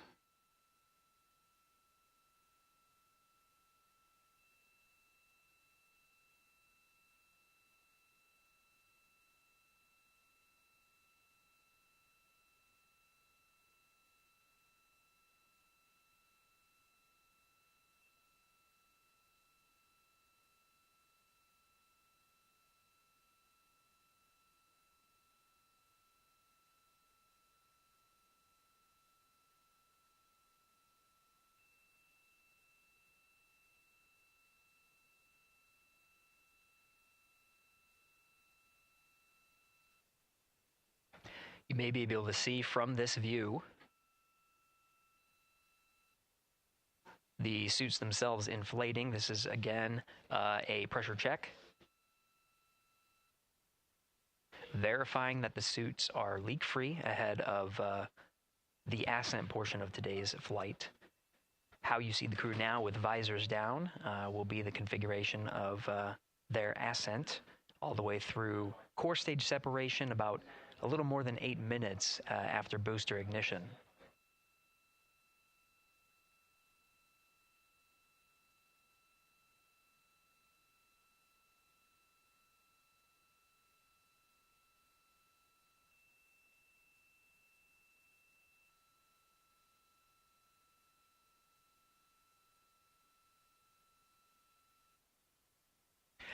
All right, here in Mission Control Houston, we are continuing to follow along, standing by for confirmation of good leak checks. In the meantime, there are no showstoppers here in Mission Control Houston, and we continue to monitor the countdown to launch. Megan, we'll send it back to you over at the Space Coast.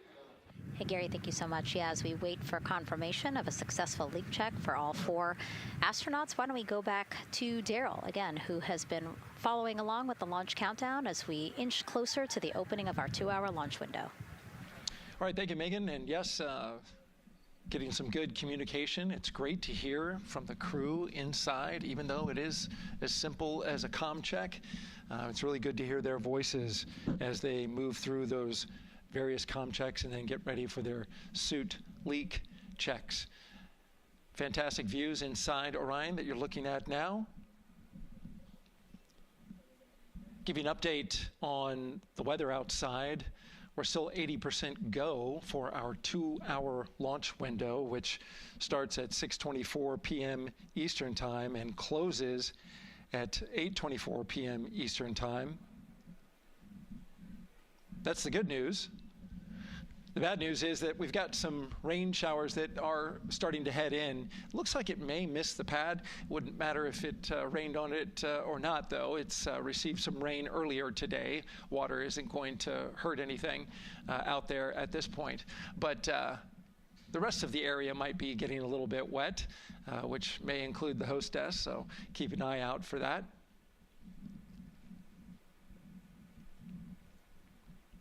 As we're watching with the astronauts inside the Orion Integrity spacecraft, you'll be hearing more and more from them, especially Christina Cook, who is mission specialist number 1. She not only is going to be making history. All crew, visors open, suit loop leak check complete. OTC. Okay, there you heard the suit leak check complete. They checked those suits for leaks in the astronaut crew quarters. They check them again inside the spacecraft. As you can see, the closeout crew, our astronaut support person moving around, turned off the camera, and so now we're looking from outside the Orion spacecraft, looking towards, oh no, let's see, get oriented here. Well, there we go. Back inside, we've got the view. But basically what I was saying about Christina Cook is that she will have the role of reading. CM is ready for closeout, performing video sweep using drag-on camera. OT.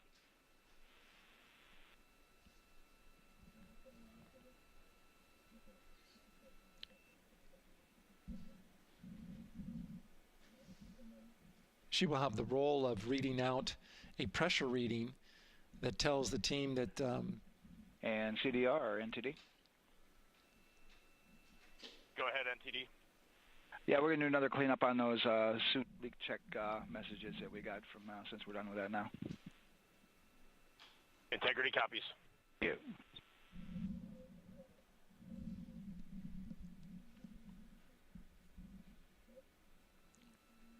And that's communication going between Orion Commander Reed Wiseman and NASA Test Director Jeff Spaulding.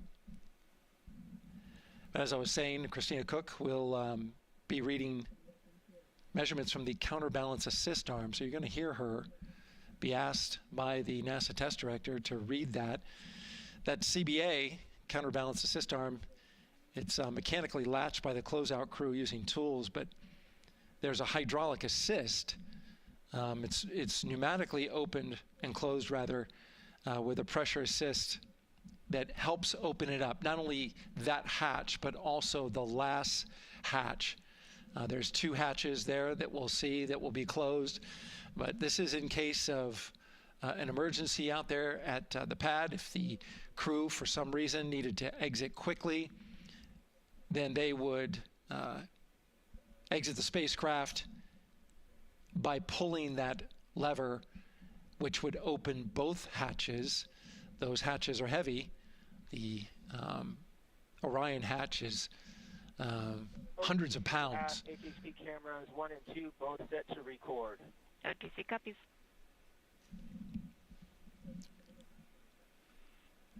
And just an update on the launch countdown, continuing to monitor the team's communications here in Firing Room 1.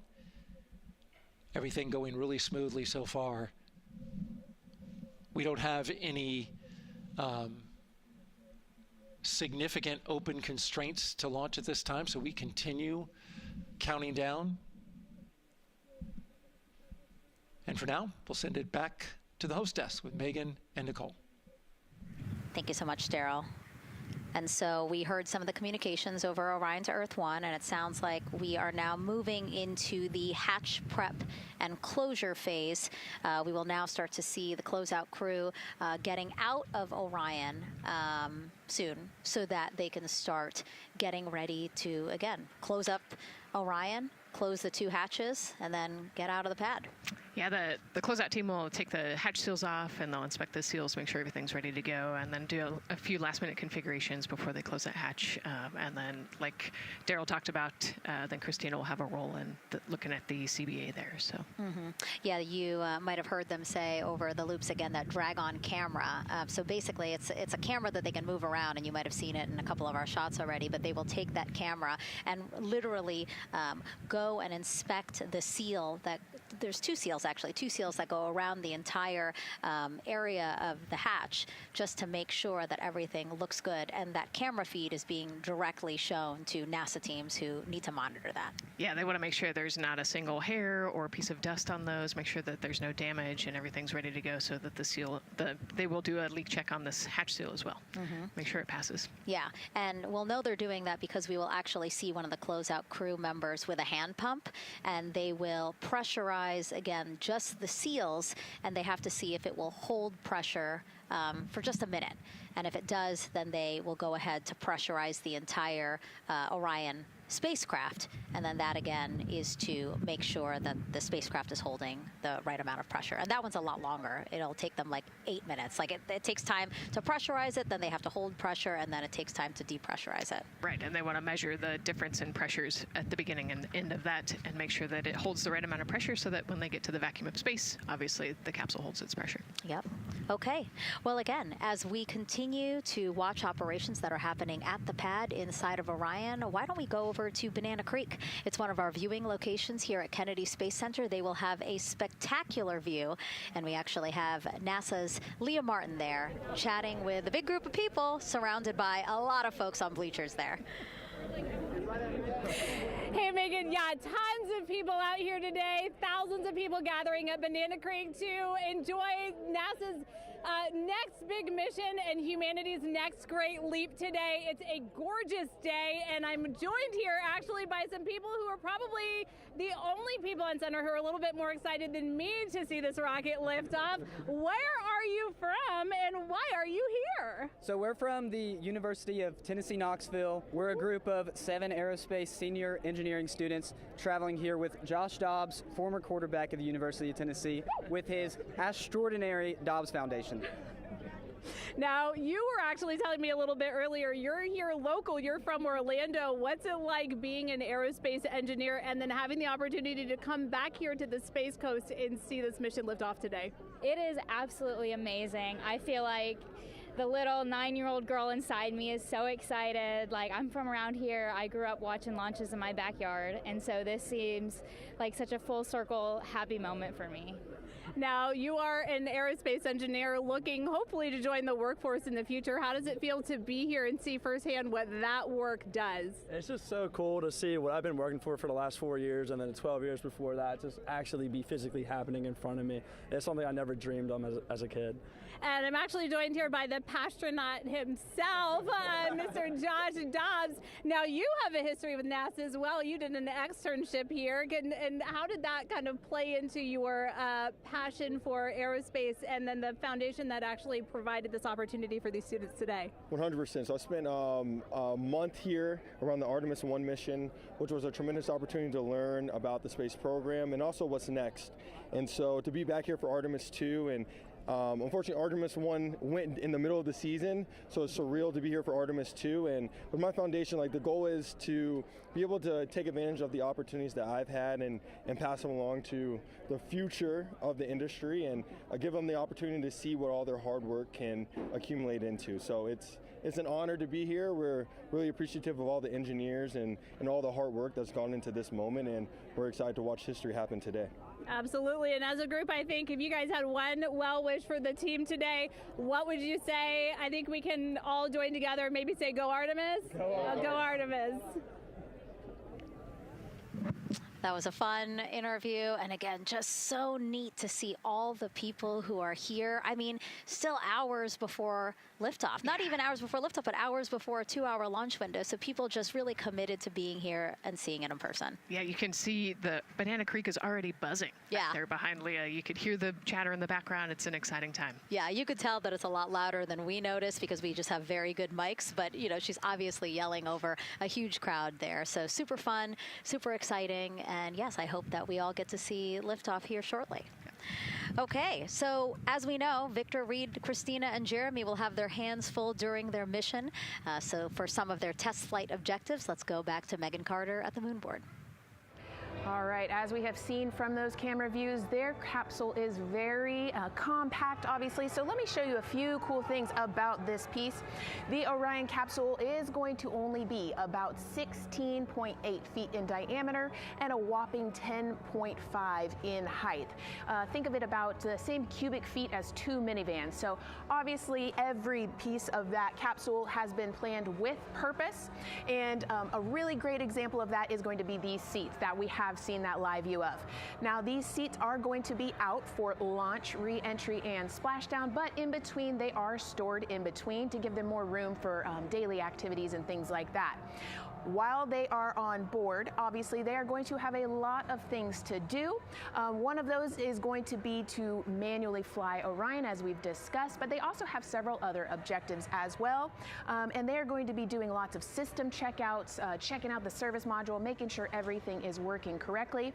They're also, like I said, going to have a chance to manually fly. Now, this was taken during one of their training simulations, but as you can see here, they will have advanced flight displays, hand controllers, touchscreen interfaces, so much to work with and practice with as well.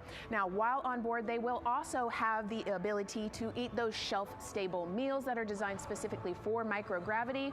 I think I saw somewhere that one of their meals is going to be mac and cheese and brisket, so that makes the Southern in me very happy. All right, but they are going to have also some time to look at some things like power and propulsion. They will have 3 key propulsion systems that are going to help power Orion as well. And speaking of power, I want to bring you back to the service module real quick because I wanted to point out these 4 solar panels. These are going to take about 18 minutes to unfold like giant wings, and they're going to stretch 62 feet from end to end, and these are going to help power the service module and in turn provide what the crew needs for their journey. So as you can see, spacecraft is built specifically for what we need and to guide them and get them home safely. All right, back over to you, Megan. Thank you so much, Megan. You know, it's taken thousands of people many years to get to us to where we are today. Let's meet some of the people of Artemis who've made this flight test possible. I am the Artemis Launch Director. I'm the Orion Crew Survival System Manager. I'm the Artemis II Chief Training Officer. I'm the SLS Launch Integration and Mission Operations Lead. I am the Recovery Director. And I'm Boeing's Core Stage IPT Leader at Kennedy Space Center. I am the Artemis II Entry Flight Director. And I'm the Closeout Crew Lead for Artemis II. Our job is to design the spacesuits that the crew will wear for the Artemis II mission. The team here at Johnson Space Center in the Orion Crew Survival Systems Lab does pretty much everything involved with processing the suits, designing the suits, qualifying the suits, testing them for the Orion mission. The role of the Chief Training Officer is to manage both the planning and the development of how we are going to train our astronauts and run our simulations for our flight control team for the mission, and then go implement that plan. Recovery team is responsible for 3 things. So recovery is what we call our nominal recovery situation, where we go recover the crew and the capsule at their designated landing site. Rescue is if in case we do need to rescue the crew or they landed somewhere else that we did not plan. And then the retrieval is us getting the capsule if they did land somewhere where we did not expect them to. My job on SLS is to manage the operations architecture on the SLS program. One of the specific things that we do is support launch operations. It means a lot to be a part of this Artemis team, to show the next generation in seeing what may come. I am responsible for our core stage processing at Kennedy Space Center. My team is responsible for that core stage, and it's our responsibility to make sure that core stage is safe, built correctly, and there's going to be 4 of our astronauts, and it's going to get them to their ride around the moon. I've been a flight director for over 10 years now. I worked on the Artemis I mission, and after that mission completed, I was assigned as the entry flight director for Artemis II. I can't wait to see the hatch open after splashdown. That's when we know that our mission will be complete and the crew will have safely returned to the moon and back to Earth.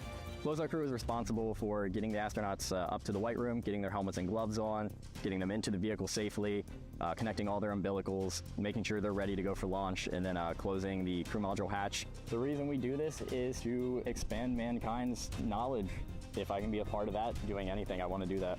The launch director role really is to step back and kind of take that big picture view of launch. How are we doing on any NCs? How are we doing on our timelines, our procedures? Artemis II is a beginning.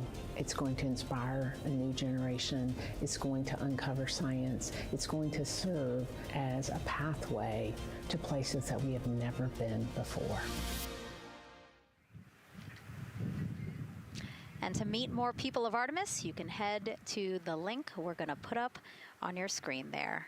just, again, really nice to see all the faces that have put in the work, the time, the hours, the dedication to get us to today. Yeah, so many professionals that worked so hard on this mission.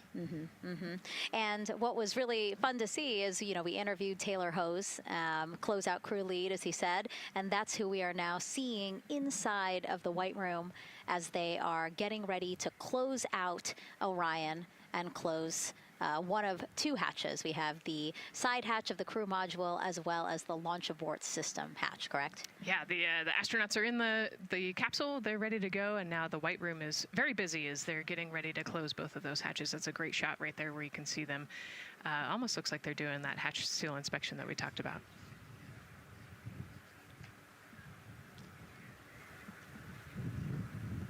And so, Nicole, as we continue to see them get ready to close that smaller hatch, again, the crew module side hatch, let's take some questions now. Sounds good. A lot has changed since Apollo, and I have a few questions about what's next. What part of the moon are we exploring through Artemis, and what are some of the key points that NASA needs to consider when planning missions like this? Were you expecting to see Scarlett Johansson? I think that took you. Yeah, I mean, took you aback. We've talked about this, but everybody has an interest in this mission. You know, it's humanity trying to explore and go back to the moon. And I love this question. You know, what part of the moon are we going to? You know, eventually we want to get to the polar regions, the South Pole specifically. We think that there are volatiles there, so water ice, something that can be harnessed as a resource as we create the permanent base on the moon and then try to get onto Mars. But getting to the moon is a tricky mission. You know, we're going further than we have in a long time, and you know, on the International Space Station we're 250 miles from the Earth, and so we're pretty close. We resupply that spacecraft pretty often with cargo missions, but the further and further you get away from Earth, the more you have to think about the lack of cargo, the comm delay. You know, there's a communication delay the further away you get, and so there are different and unique problems as we continue to explore further and further out into the solar system. And there is so much to learn about the moon, so it's no surprise that yes, even though our goal is to have a moon base at the lunar South Pole, the lunar South Pole is not the main focus of this lunar flyby. So instead, the crew is going to be focused on observing the far side of the moon. So this is actually an animation of what teams expect the moon to look like if the crew launches today. So this is, of course, the side that faces the moon, and this is the far side of the moon, which when, again, the crew does their lunar flyby on flight day 6, we are expecting this will be their view.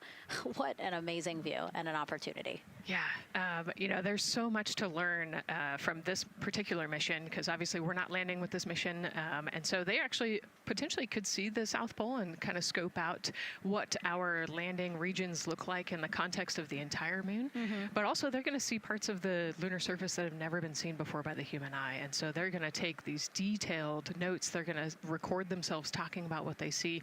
You know, we do a ton of geology training as astronauts, especially this Artemis II crew. They did a ton of geology training working with scientists to learn how to pick out the unique portions that we want to go study. You know, what is the context of the moon? What parts of the moon look interesting and look different? You know, the impact craters that we talked about earlier.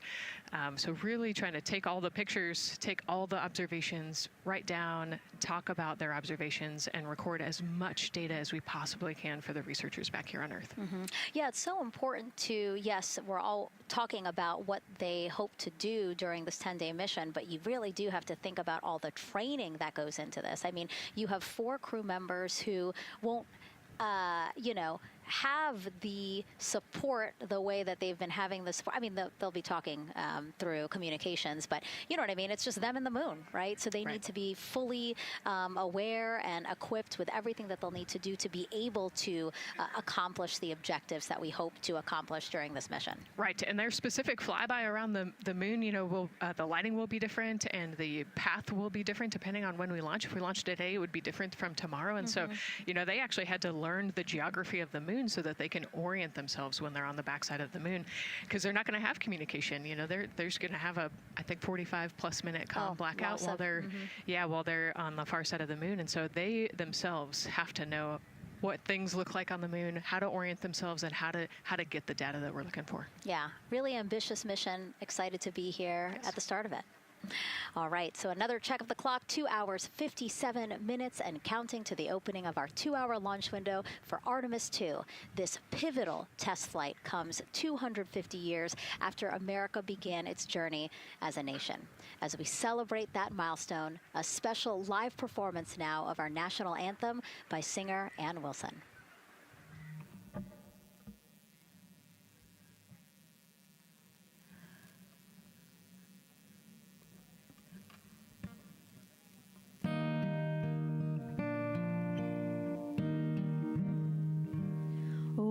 Say, can you see by the dawn's early light what so proudly we held at the twilight's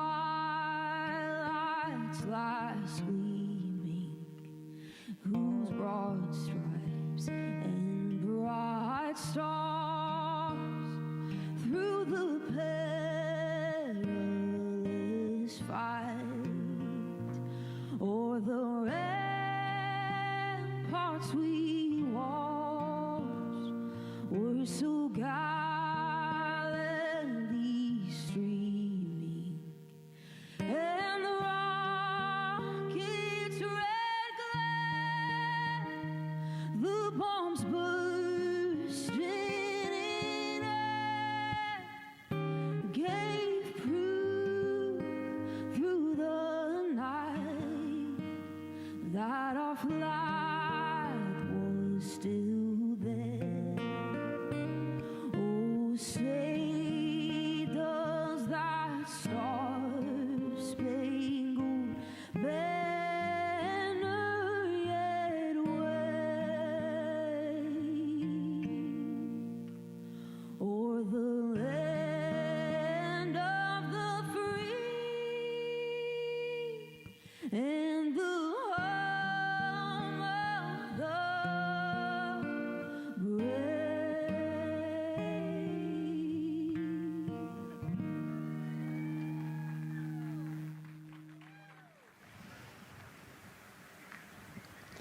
A beautiful rendition. Honestly, I'm a little emotional, a little speechless. Yeah, that was gorgeous. Yeah. I mean, again, we are a nation of explorers, a nation of curious minds, and to see us again 250 years after our Declaration of Independence was signed to when we are trying to return to the moon for the first time in more than 50 years, really powerful. Yeah, leading the way back to the moon. It's exciting. Mm-hmm. And that's so important to us. You know, we do want to be the leaders in exploration, but we definitely know we can't do that alone. You know, we often hear NASA leadership say that, you know, this is not something one nation can do. This is something that is a collaboration of nations, and that's why we have European countries. We also have Canada, again, joining us on this ambitious test flight. Yeah, of course, you know, it goes back to the old proverb, if you want to go fast, you go alone. If you want to go far, you go together. And we want to go far. We want to get onto Mars eventually, and so we're going to get to the moon first, and you can't do that alone. So thank you again, singer Ann Wilson, for that beautiful rendition, again reminding us of what it is we are trying to accomplish for all, by all. We are now back inside the White Room with the closeout crew. Again, backup astronaut Andre Douglas, number 2 there, just outside in the White Room, which is right outside Orion there, with the crew seated comfortably inside. As you can see, they've dimmed the lights a little bit. The crew has the opportunity to set the ambiance, if you will. They were given the opportunity to adjust the lighting as they see fit, again, just so that they can get comfortable. It's kind of like when we are on a plane and you get the opportunity to... Sure, yeah, you don't want the bright lights in your eyes. Also, you want to be able to see the screens well, or see the, you know, the tablet on Jeremy's knee well, so they're going to adjust the lighting to what makes sense for the mission. And we saw in that very quick shot there, our best camera view of the 2 hatches is actually that drag-on camera, like we were saying, that kind of moves around. So sometimes it's hard to show that. So there you have it. You can see that the closeout crew has closed the side hatch. And so right now, that's a panel that they have to close out in order to then close the next hatch, which is the launch abort system hatch. And so, Nicole, can you just quickly, again, talk to people about the two hatches, again, crew module first, and then the launch abort system hatch? Yeah, so the crew module hatch is the one they're working on right now. They just got closed. You can see he's torquing those bolts down. And that is the hatch that completes the Orion capsule.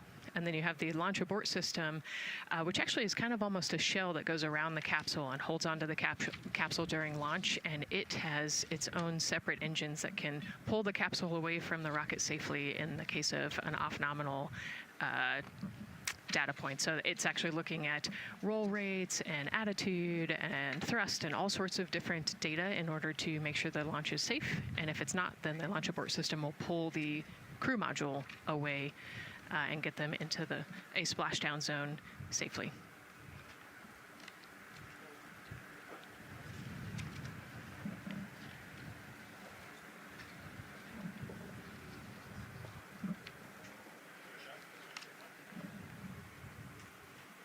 And as we wait for the crew to complete closing that side hatch of the crew module, let's head over back to Banana Creek, where we have Leah Martin standing by with the person who designed this mission's zero gravity indicator, named RISE. It was second grader Lucas Yee from California. Hey, Leah. Hey, Megan. Yes, of the many special guests we have with us today, I think one of our most exciting guests is Lucas, who's joining us, like you said, all the way from California. He and his family actually worked this as a group project to design the zero gravity indicator. Lucas, can you tell us a little bit about your design? Yeah. So you named him RISE. Can you tell me why you picked that name? It was very remote, representing the Artemis II launch and Earthrise. And yeah, that's pretty much it. So were you really excited to find out that you won the competition and that your zero gravity indicator would be going to space? Yeah.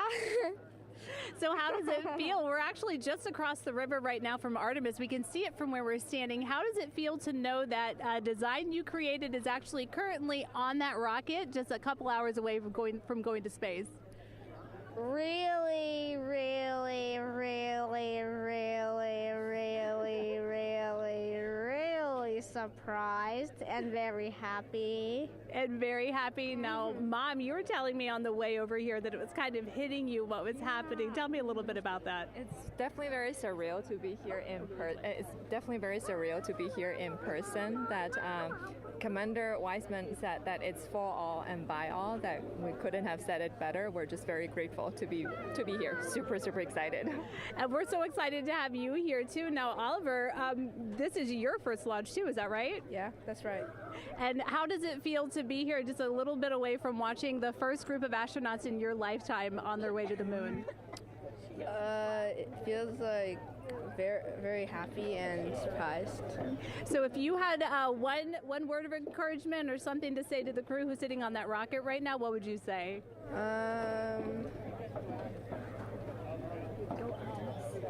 What? Go Artemis. Go Artemis.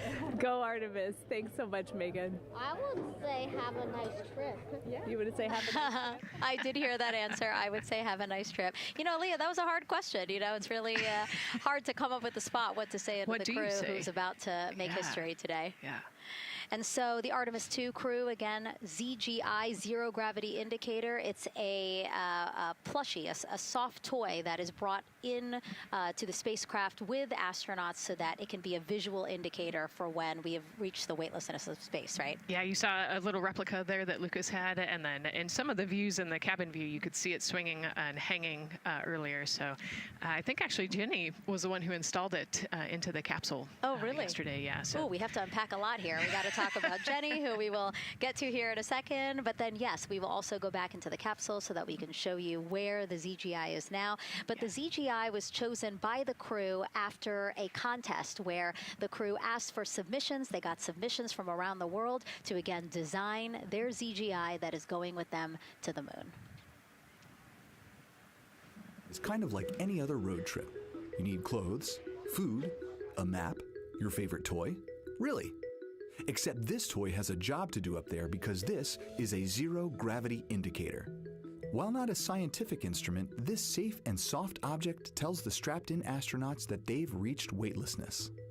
For Artemis II, the crew wanted a one-of-a-kind ZGI, so we asked you to come up with it.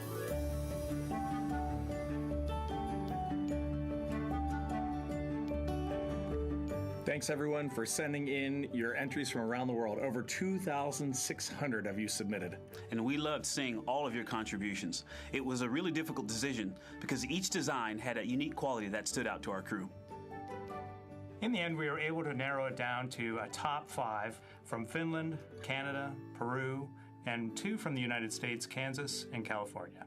In the end, we went with one called Rise. It was a design inspired by the Earthrise photo taken on Apollo 8, which is very special to our crew.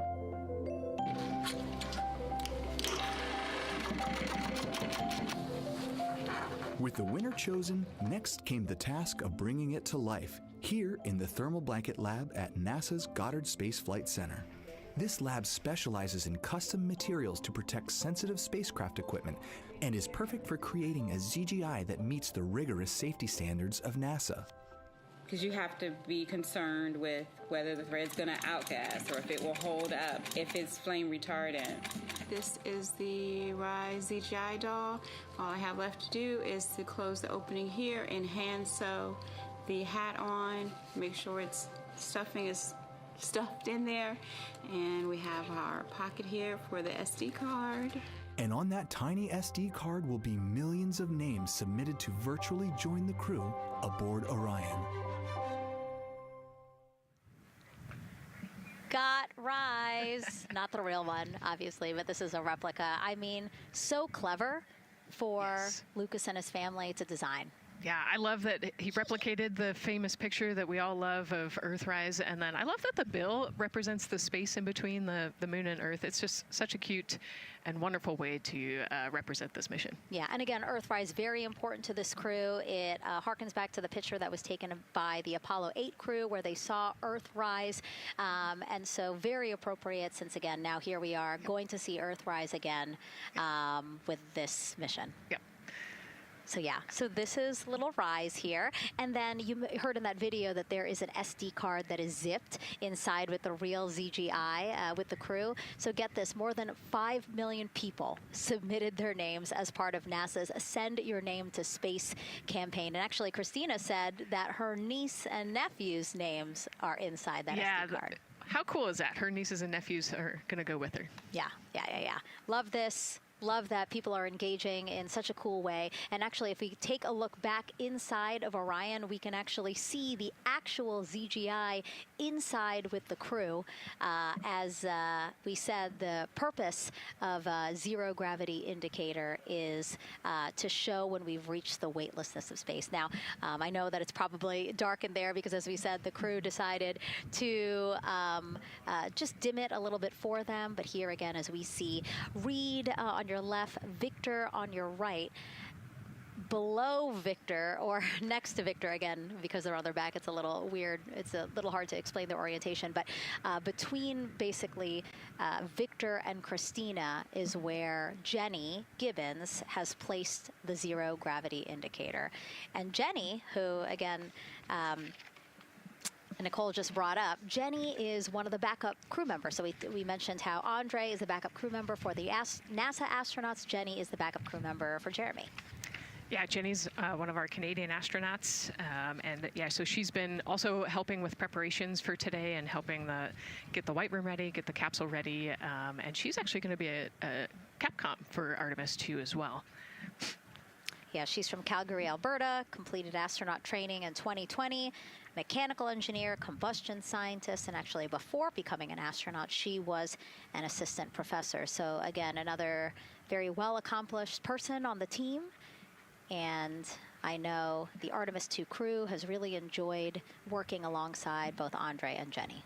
Yeah, actually, Jenny was our EBQ mentor when I went through our ASCANner initial training, so she helped us with all of our spacewalk training, which was kind of cool as well. Okay, and there we have Andre again, number 2, with the rest of the closeout crew team there.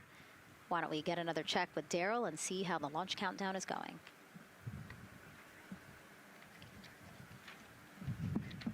Still going quite smoothly here from Firing Room 1 here at the Kennedy Space Center. Launch team working no major constraints to launch, which is great news. We did get an update on a weather balloon that the launch weather officer and his team released. This is an important weather balloon released right around the 3-hour mark. And what it told us is that winds are around 10 to 11 knots in the upper parts of the atmosphere. That's important information for the launch abort system. Should the astronauts need the LAS, this would, of course, pull the Orion spacecraft off the top of the rocket in case there were an emergency, and then take them offshore to a water landing in the Atlantic Ocean. And so the winds are pushing onshore. And because they're pushing onshore, the launch weather officer is keeping a close eye on the strength of those winds, because if the Orion were to come off the top, and it's powered by 3 rocket motors which can propel it or pull it especially fast off the top of the rocket, it would go up into the air thousands of feet and then splash down in the water. And if you've got wind pushing against it, you don't want that spacecraft to come back and land on land. So they're watching that very closely because of the onshore flow. That onshore flow is also what's giving us a little weather action down to the south of us along what's called the beach line, 528. We got a whole lot of people out there. We're getting ready to watch the Artemis II historic launch. Well, they just got a good soaking. Line of rain showers, I should say, passed through that area and soaked the place.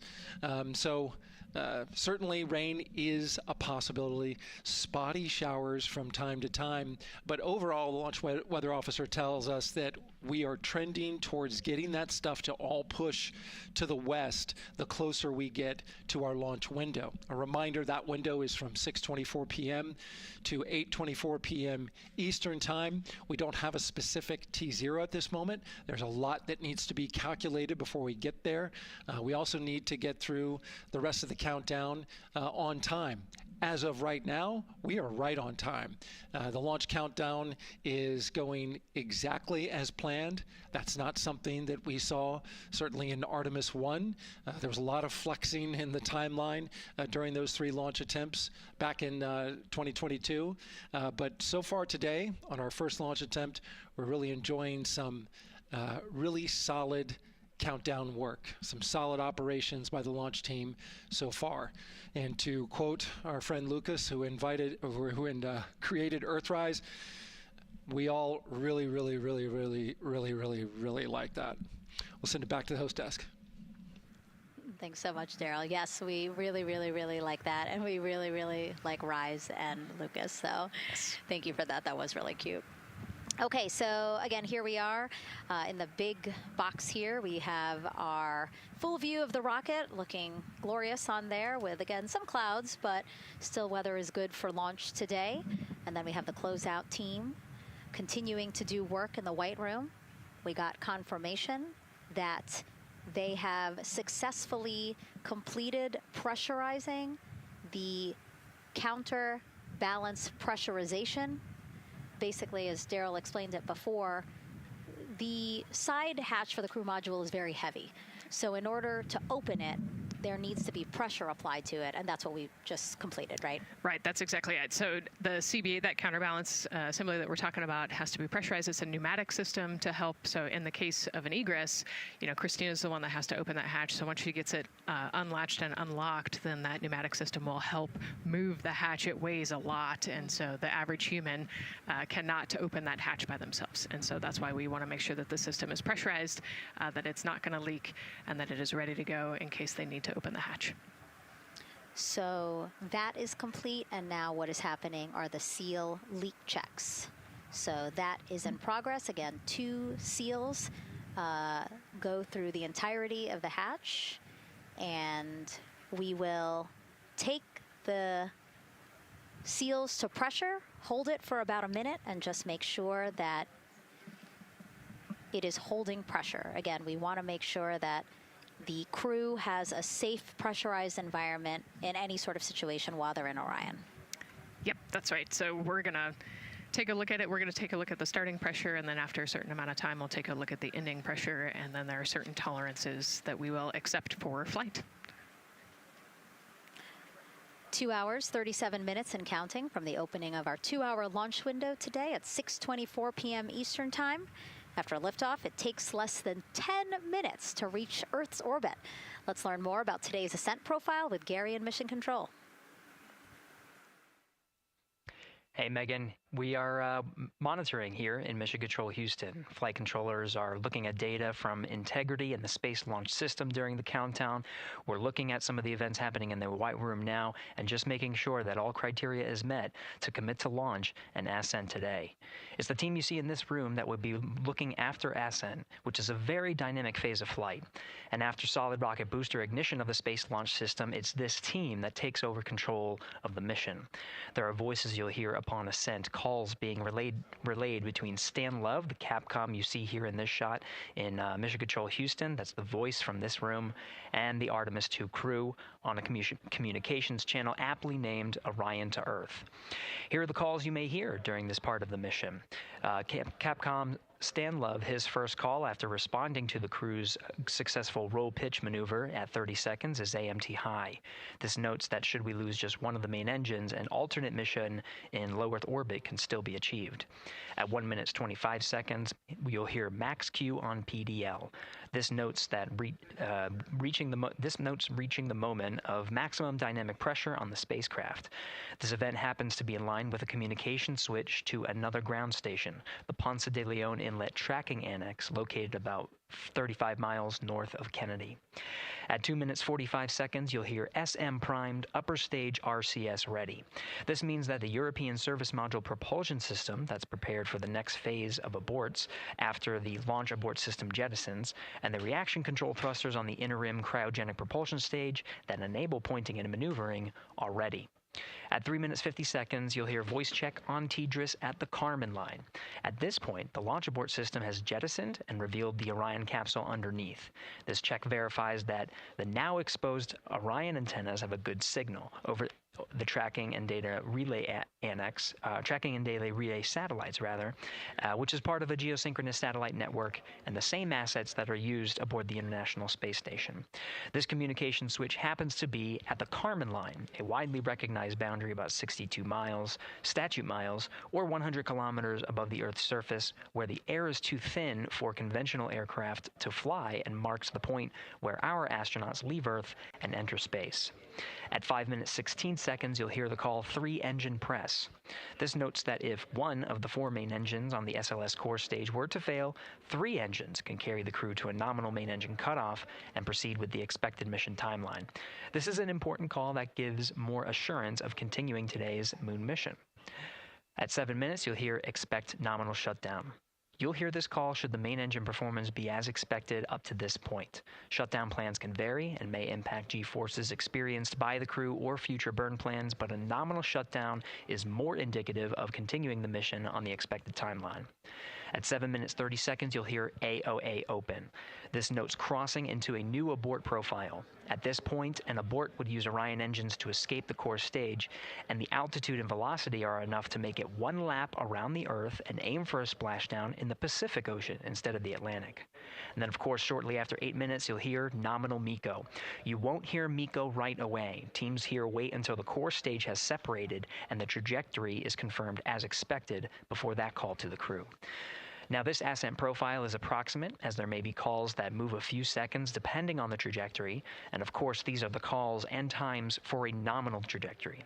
Teams in this room have been training extensively to prepare for any and all scenarios, and they are confident and ready to take this crew into space today.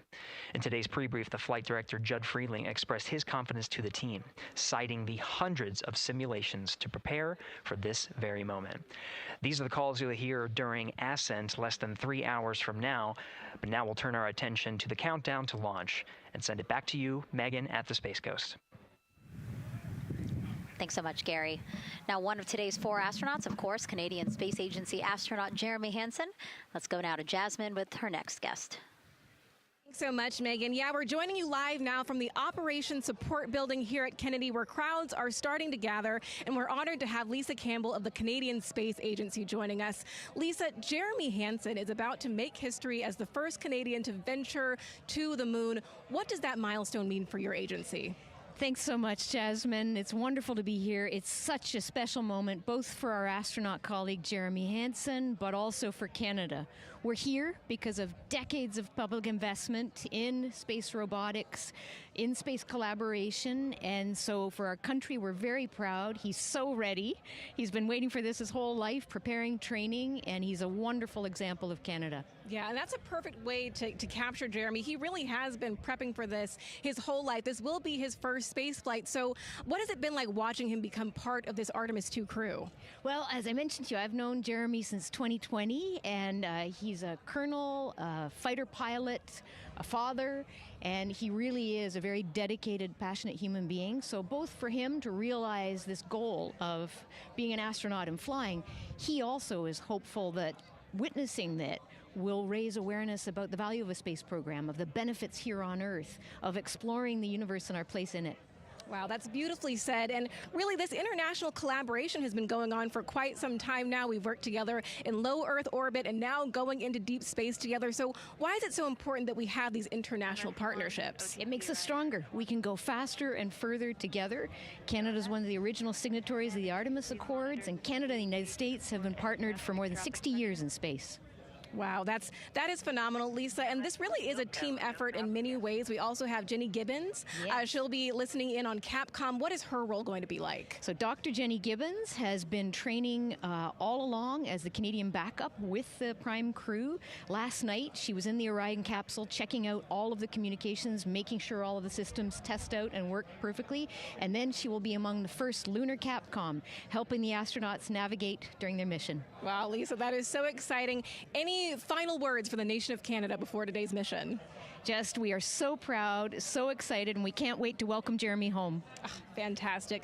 Lisa Campbell, thank you so much for being here today. Thank you, Jasmine. Of course. And with that, let's get back to NASA's Megan Cruz.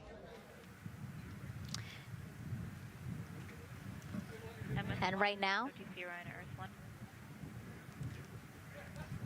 Go ahead. Ma'am, CBA press has been completed. Did you see any drop in pressure?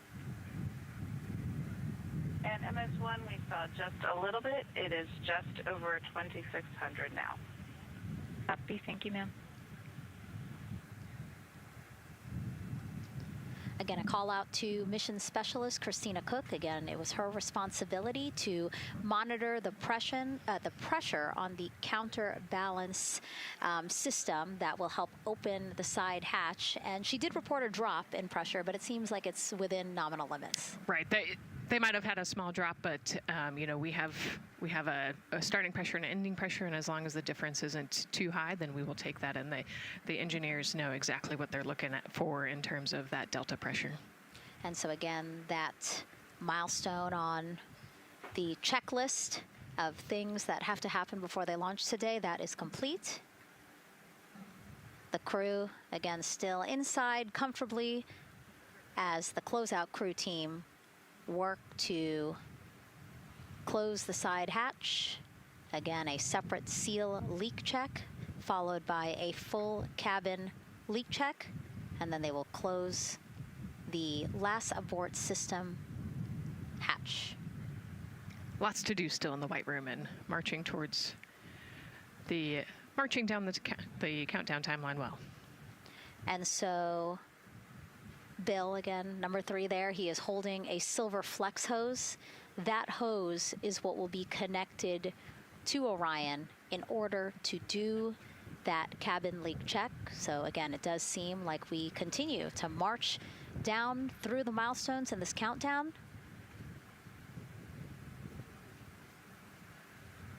Hopefully lifting off today within our 2-hour launch window that opens at 6:24 p.m.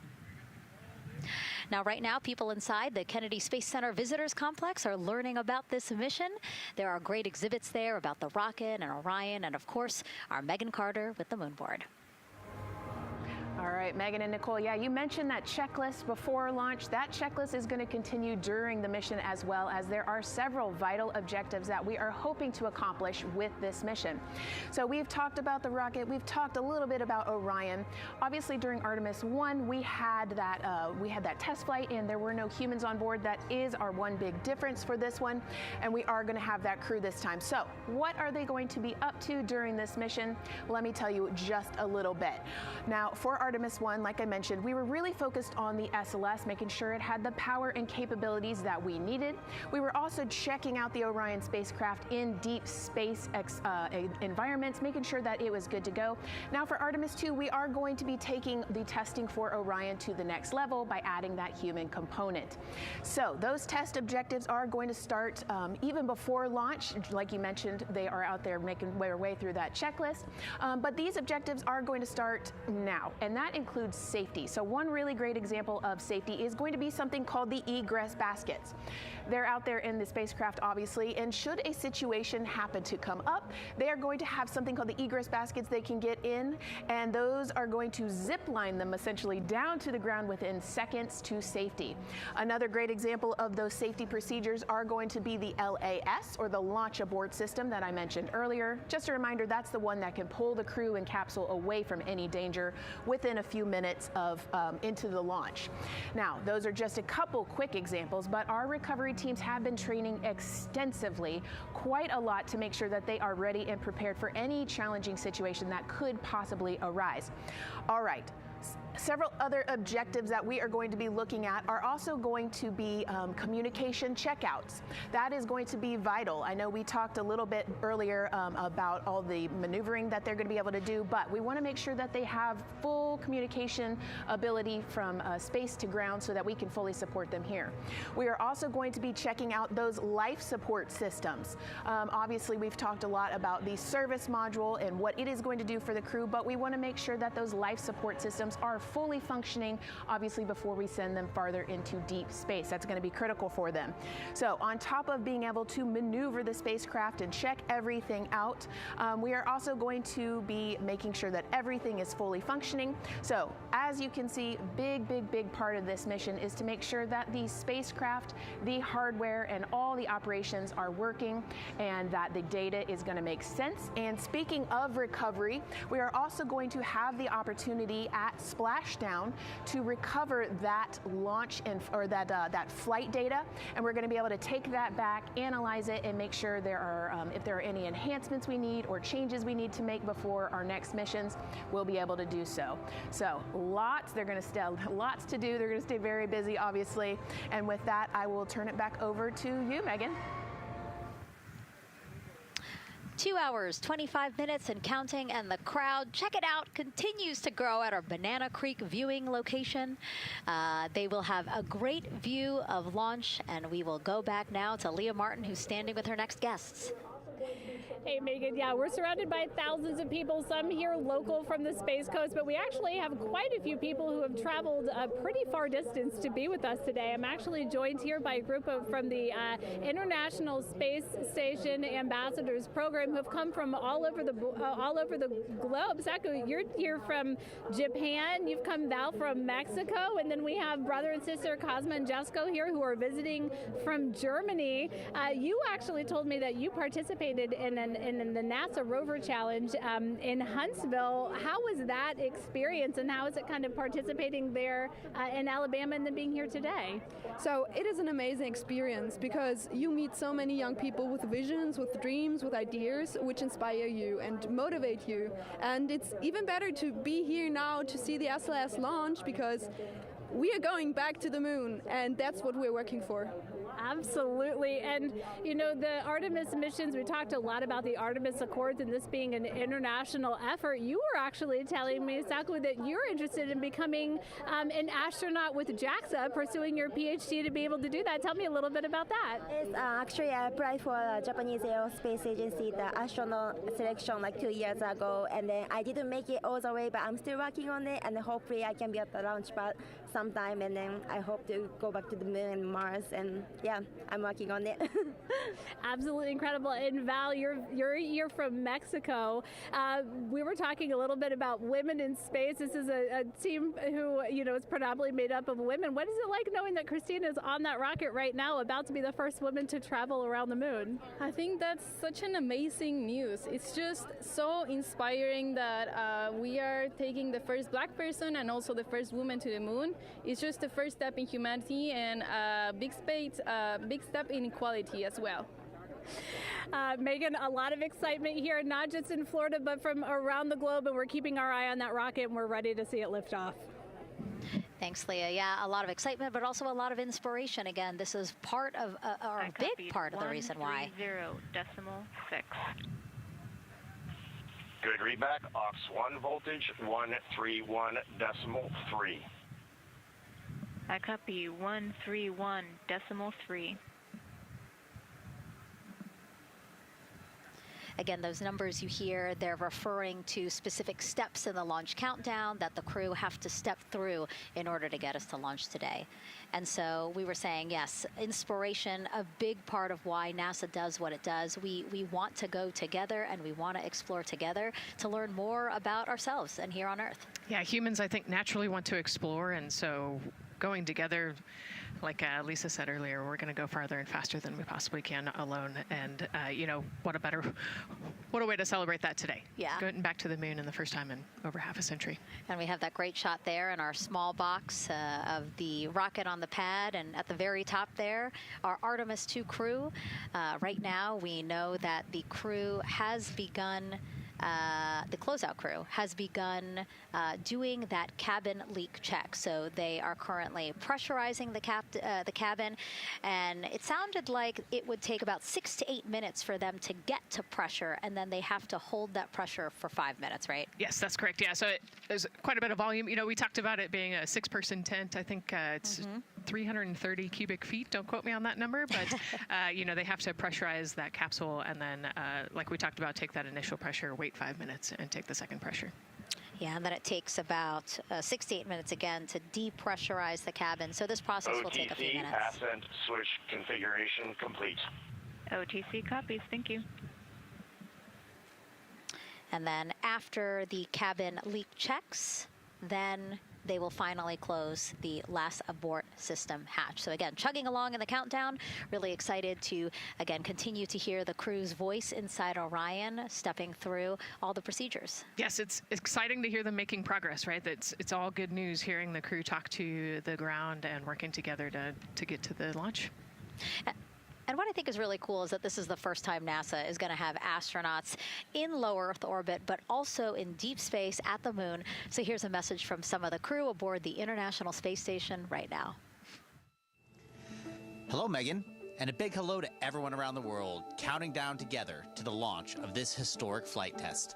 If we weren't in microgravity, we would also be on the edge of our seats. Here on the International Space Station, all of us are honored to have the chance to wish our fellow explorers Godspeed.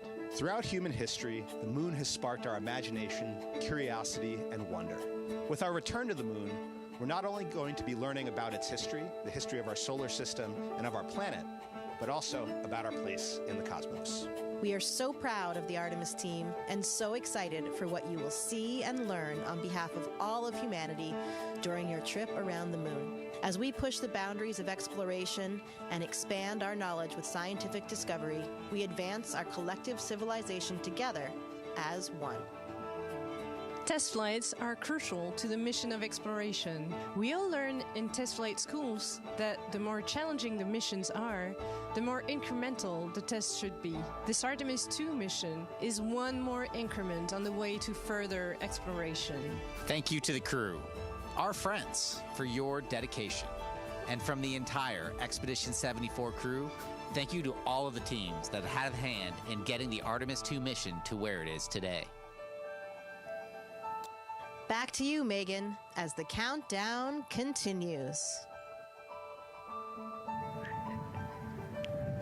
Oh, I love that so much. I just love seeing them there. And again, you have to remember the International Space Station is an orbiting lab. We learn so much there, and we're going to learn so much more from Artemis II, because this isn't just a test flight. It's an opportunity to learn more about the moon, deep space, and how humans can live and work so far from home. So here are some of the science objectives that NASA hopes to accomplish with Artemis II. Artemis II is our return of humans to the moon, flying around the moon on board Orion. But along with that, we're doing a lot of great science. One of the exciting things about the Artemis missions to the moon is that science is actually a fundamental pillar of why we explore, why we're going, what we're doing in Artemis. I think it's incredibly exciting that not only are we testing the vehicle, but we're testing science on board. Science where the astronauts are conducting experiments, science riding along with the astronauts. We have astronauts looking outside the window and really observing the lunar surface. It will help us understand the deep space environment. It will help us understand how that environment affects our astronauts, our systems, and life in general. So deep space is a challenge for us because you have to leave Earth's protective magnetic field. Here in low Earth orbit, the crew members are protected from some of the harmful radiation. Going to the moon, they'll no longer be protected, so they'll have a higher radiation exposure. Much like Artemis I, we have so many radiation sensors and detectors that are inside the capsule so that we can fully understand and appreciate the radiation environment for protecting our astronauts. In my hand here, I'm holding a tissue chip model. This is the exact design that's going to be flying alongside the astronauts. We'll be collecting samples from each of the crew members, and we can make these organ chips out of the astronauts themselves. So every crew member will have their own avatar on board, and then upon return, we can evaluate that deep space radiation environment and what that compares to the astronaut themselves. Not only are they going to help change the course of medicine for the astronauts, but revolutionizing that on Earth as well. We're looking at sleep, we're looking at team dynamics, we're looking at how you interact with the environment. We're also looking at the immune system, so what are the biomarkers? We're using saliva as a method to study hormones and different things in your body that may change during a mission like this.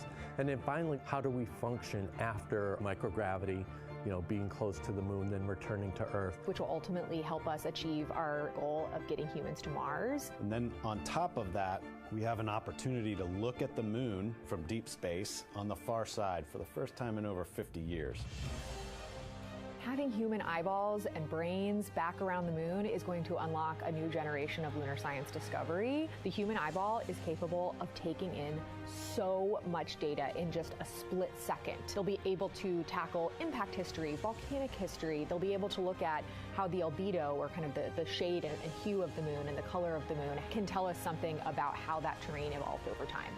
We're integrating science in ways that have never been integrated into human exploration before. We have a front room mission control flight controller position called the Science Officer. We have a brand new science back room where it's basically our brain trust of lunar scientists and geologists supporting the crews of the future. And Artemis II will allow us to really test how this works so that future missions are really set up for success. We'll also be deploying some CubeSats. They're small shoebox-sized spacecraft of their own. They're each provided by another country, one of our partners. As they conduct their research, they'll complement what we are doing at the moon with Orion. It is so incredibly exciting to be a part of this mission. And it has been, really one of the privileges of a lifetime. I can see the work I'm doing benefit crew members right now and benefit the crew members in the future. So it's incredibly exciting and it's very rewarding. As this rocket launches humanity off of the Earth, we'll be setting the stage through our science to prepare humanity to leave Earth and explore the solar system.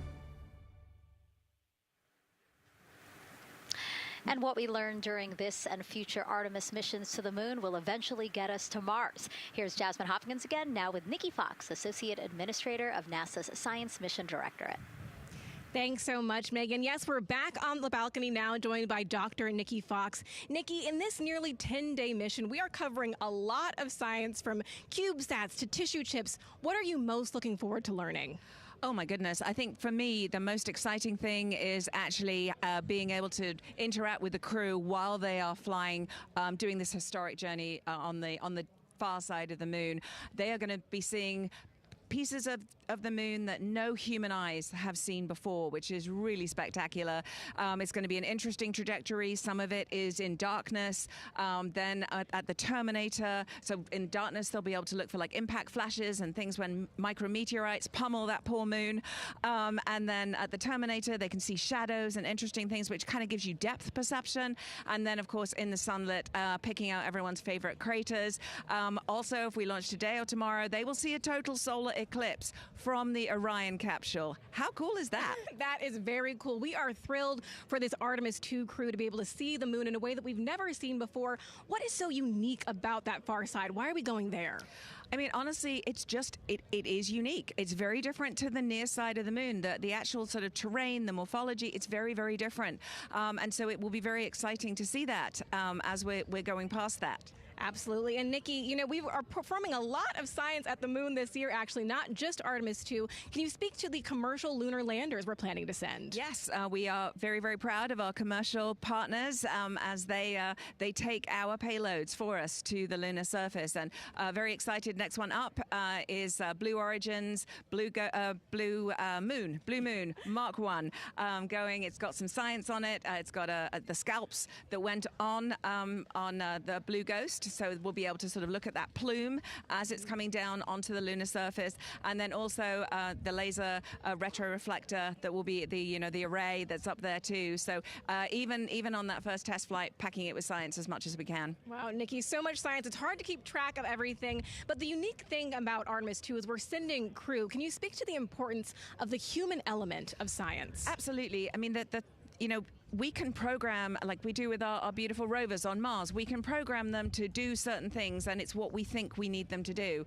When you have an astronaut up there, they can make that sort of like really unique split-second decision. The thing I'm most looking forward to is when they think they're going to be looking here, is hearing one of them say, "Oh my goodness, look over there." And I think that's just incredible about how we do that. Also, flying our tissue chips with the astronauts, our Avatar experiment.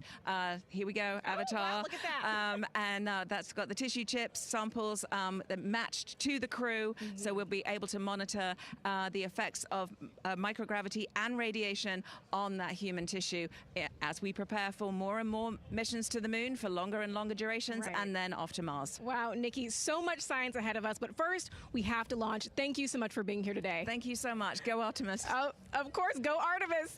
And with that, let's turn it back over to the countdown with NASA's Megan Cruz. Nikki is so fun. She has so much energy and so much passion about the science. And again, yeah, it's just so important to remember that so much science is happening with this mission. It's not just to test out the hardware and the life support systems. Yeah, you saw the science video, and then we talked to Nikki. Man, there's so much going on, right? We talked a little bit about the lunar observations that we're going to do. And then, she talked about, made a really great point about, the human eye can pick things out that a camera or a robot can't necessarily pick out. And so that's why we're sending humans. But also, we're not just doing the lunar observations. The Avatar, that's a really cool experiment. They took blood samples from the crew, and then they used those stem cells to make bone marrow and create those little Avatar chips, which is feels like scientific, sci-fi movie stuff. Yeah. But, we're going to look at radiation. We're going to look at all sorts of different scientific experiments. We got the little CubeSats. We're going to go look at space weather.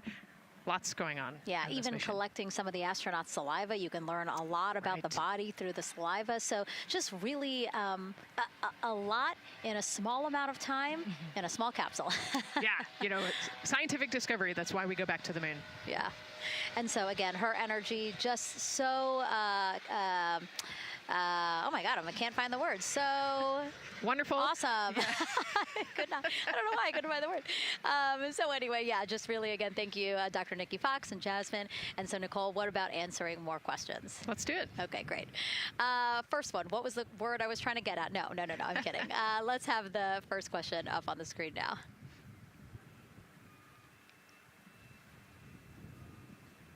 I know we got them. I see him being asked. And CDR O2 Sierra and Earth 1. Go. For your awareness, scrubber cycling is about to be restarted. Integrity copies.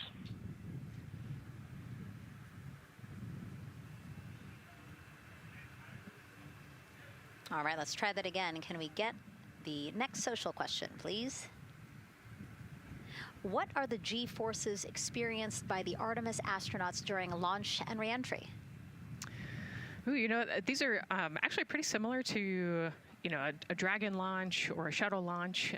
We have to accelerate to get out of the Earth's atmosphere, and then, we talked about the secondary burns that they will do to get away from Earth. But, for me personally, it kind of felt like we got slingshotted off the Earth is how I like to describe it. So, you get set back in your seat and the G forces are into your chest. CDR OTC, you're on Earth 1. Go ahead. Moon leak check complete. The cabin is going to be vented to flight pressure momentarily. Integrity copies. That's fantastic news. Yeah. Again, so the spacecraft is holding pressure as expected, and so now they will depressurize it, which will take about 6 to 8 minutes. Exciting. Yes. Yeah. Go ahead, Nicole. Like we sorry. talked about, continuing to march towards the launch. So the G-forces are into your chest, and it's kind of a slow build, and you can get all the way up to 4.5 Gs into the chest during the launch. And often they have to back off on the thrust a little bit so that you don't get too high in the G-forces. And especially as we go through kind of max Q or that max aerodynamic force, so as they get through the thicker parts of the atmosphere. And then very similar G-forces on the way home. So slow, steady build up to about 4.5 Gs as the rocket actually decelerates. You heard in one of the packages, when they come back, they're going to be going 7 miles a second. Gosh, that's and incredible. So you have to slow down somehow, and to do that, you have to actually, when you brake in a car, you feel those G-forces. And so for the astronauts, it'll just be, again, into the chest based on the orientation. Great. Thank you so much for that answer, Nicole, and for that question. We're going to continue to try to take as many as possible. Again, you know how to send them to us at NASA Artemis. But now we again have another question for you, for our audience. We want to know, what part of Artemis II are you most excited for? Liftoff, Earth views from Orion, lunar flyby, or splashdown? Tell us again on NASA's Instagram or Twitch accounts, and we'll share your answers a little later in the broadcast. That's a tough one. I don't know what my answer would be. I know. I don't know either. I'm excited for it all, but that's a cop-out.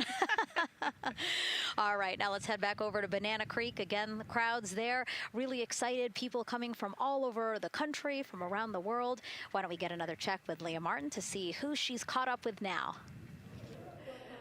Well, Megan, we were a little while ago talking to some students from around the globe. Today, we're actually talking to some local students who are from right here, locally, Merritt Island in Titusville. We talk a lot about the Artemis generation and about the students who are going to become the next generation of dreamers, of engineers, of scientists and technologists. And I'm actually standing with a group of those students here today. Our local high school has actually implemented a really neat new program in the spirit of being able to create these pipelines for employment and engagement. Can you tell me a little bit about what Merritt Island High School is doing? Sure. Well, this is a new program, first of its kind here at Florida, and basically what we're studying is astronautics and aviation, kind of blended the two together. We have flight simulators in our lab, but students are also learning about engineering, aerospace engineering, and we're trying to make all kinds of pathways available for them, trying to give them opportunities to see which pathway they might want to be interested in. So, yeah, it's just a great opportunity for them to learn about space. We just finished doing a whole model rocket build where the students took CAD software, developed their own rockets, put them together, and launched them right from our school. So it was very exciting. Incredible. And then another local high school, Titusville, you guys also have a similar but slightly different program. Yes, we do space mechatronics with advanced manufacturing, preparing students to build and manufacture things to automate, do automation to build things on Mars and things like that, or locally too. Now, you told me that you're actually trying to figure out a little bit what you want to do when you're done. You're a freshman in high school. What things are you learning in your class here that are really kind of tweaking your interest in the aeronautics field? So we're building a lot of things with like metal and how we're supposed to do it on the rockets. We're also doing computer programming, which would help with NASA and like programming and coding. Absolutely. And you were actually telling me that I think were telling me that you're interested in becoming a pilot. We talked a little bit about the pilot who is on board the rocket right now. How is this program preparing you for your future? I mean, it's teaching me everything that I know about aviation, and it's really inspiring that I get to learn it in a classroom, like locally as well. It's amazing. I love it. And then you were also telling me you're taking this class. What's the most interesting thing you've learned? I really like the whole design part of it, like actually like engineering, like because I want to be an engineer. Engineering the products we use when we build stuff, that's definitely my favorite part, learning how to use those kind of softwares. Absolutely. Well, Megan, when they're seasoned NASA employees, you'll be able to say that you saw them here first when they were still in high school. Back to you at the desk. I can also say that they have fans. Nicole Ayers here. As soon as that girl said that she wants to be a pilot, Nicole went... Yeah, why is that something that's so thrilling for you to hear? I mean, I love when kids in high school have goals and they set their goals high and they want to go do something. You know, the kid who wanted to be an engineer or a pilot, like, I love that. You know, find something that you're passionate about, go work hard at it, and go get good at it.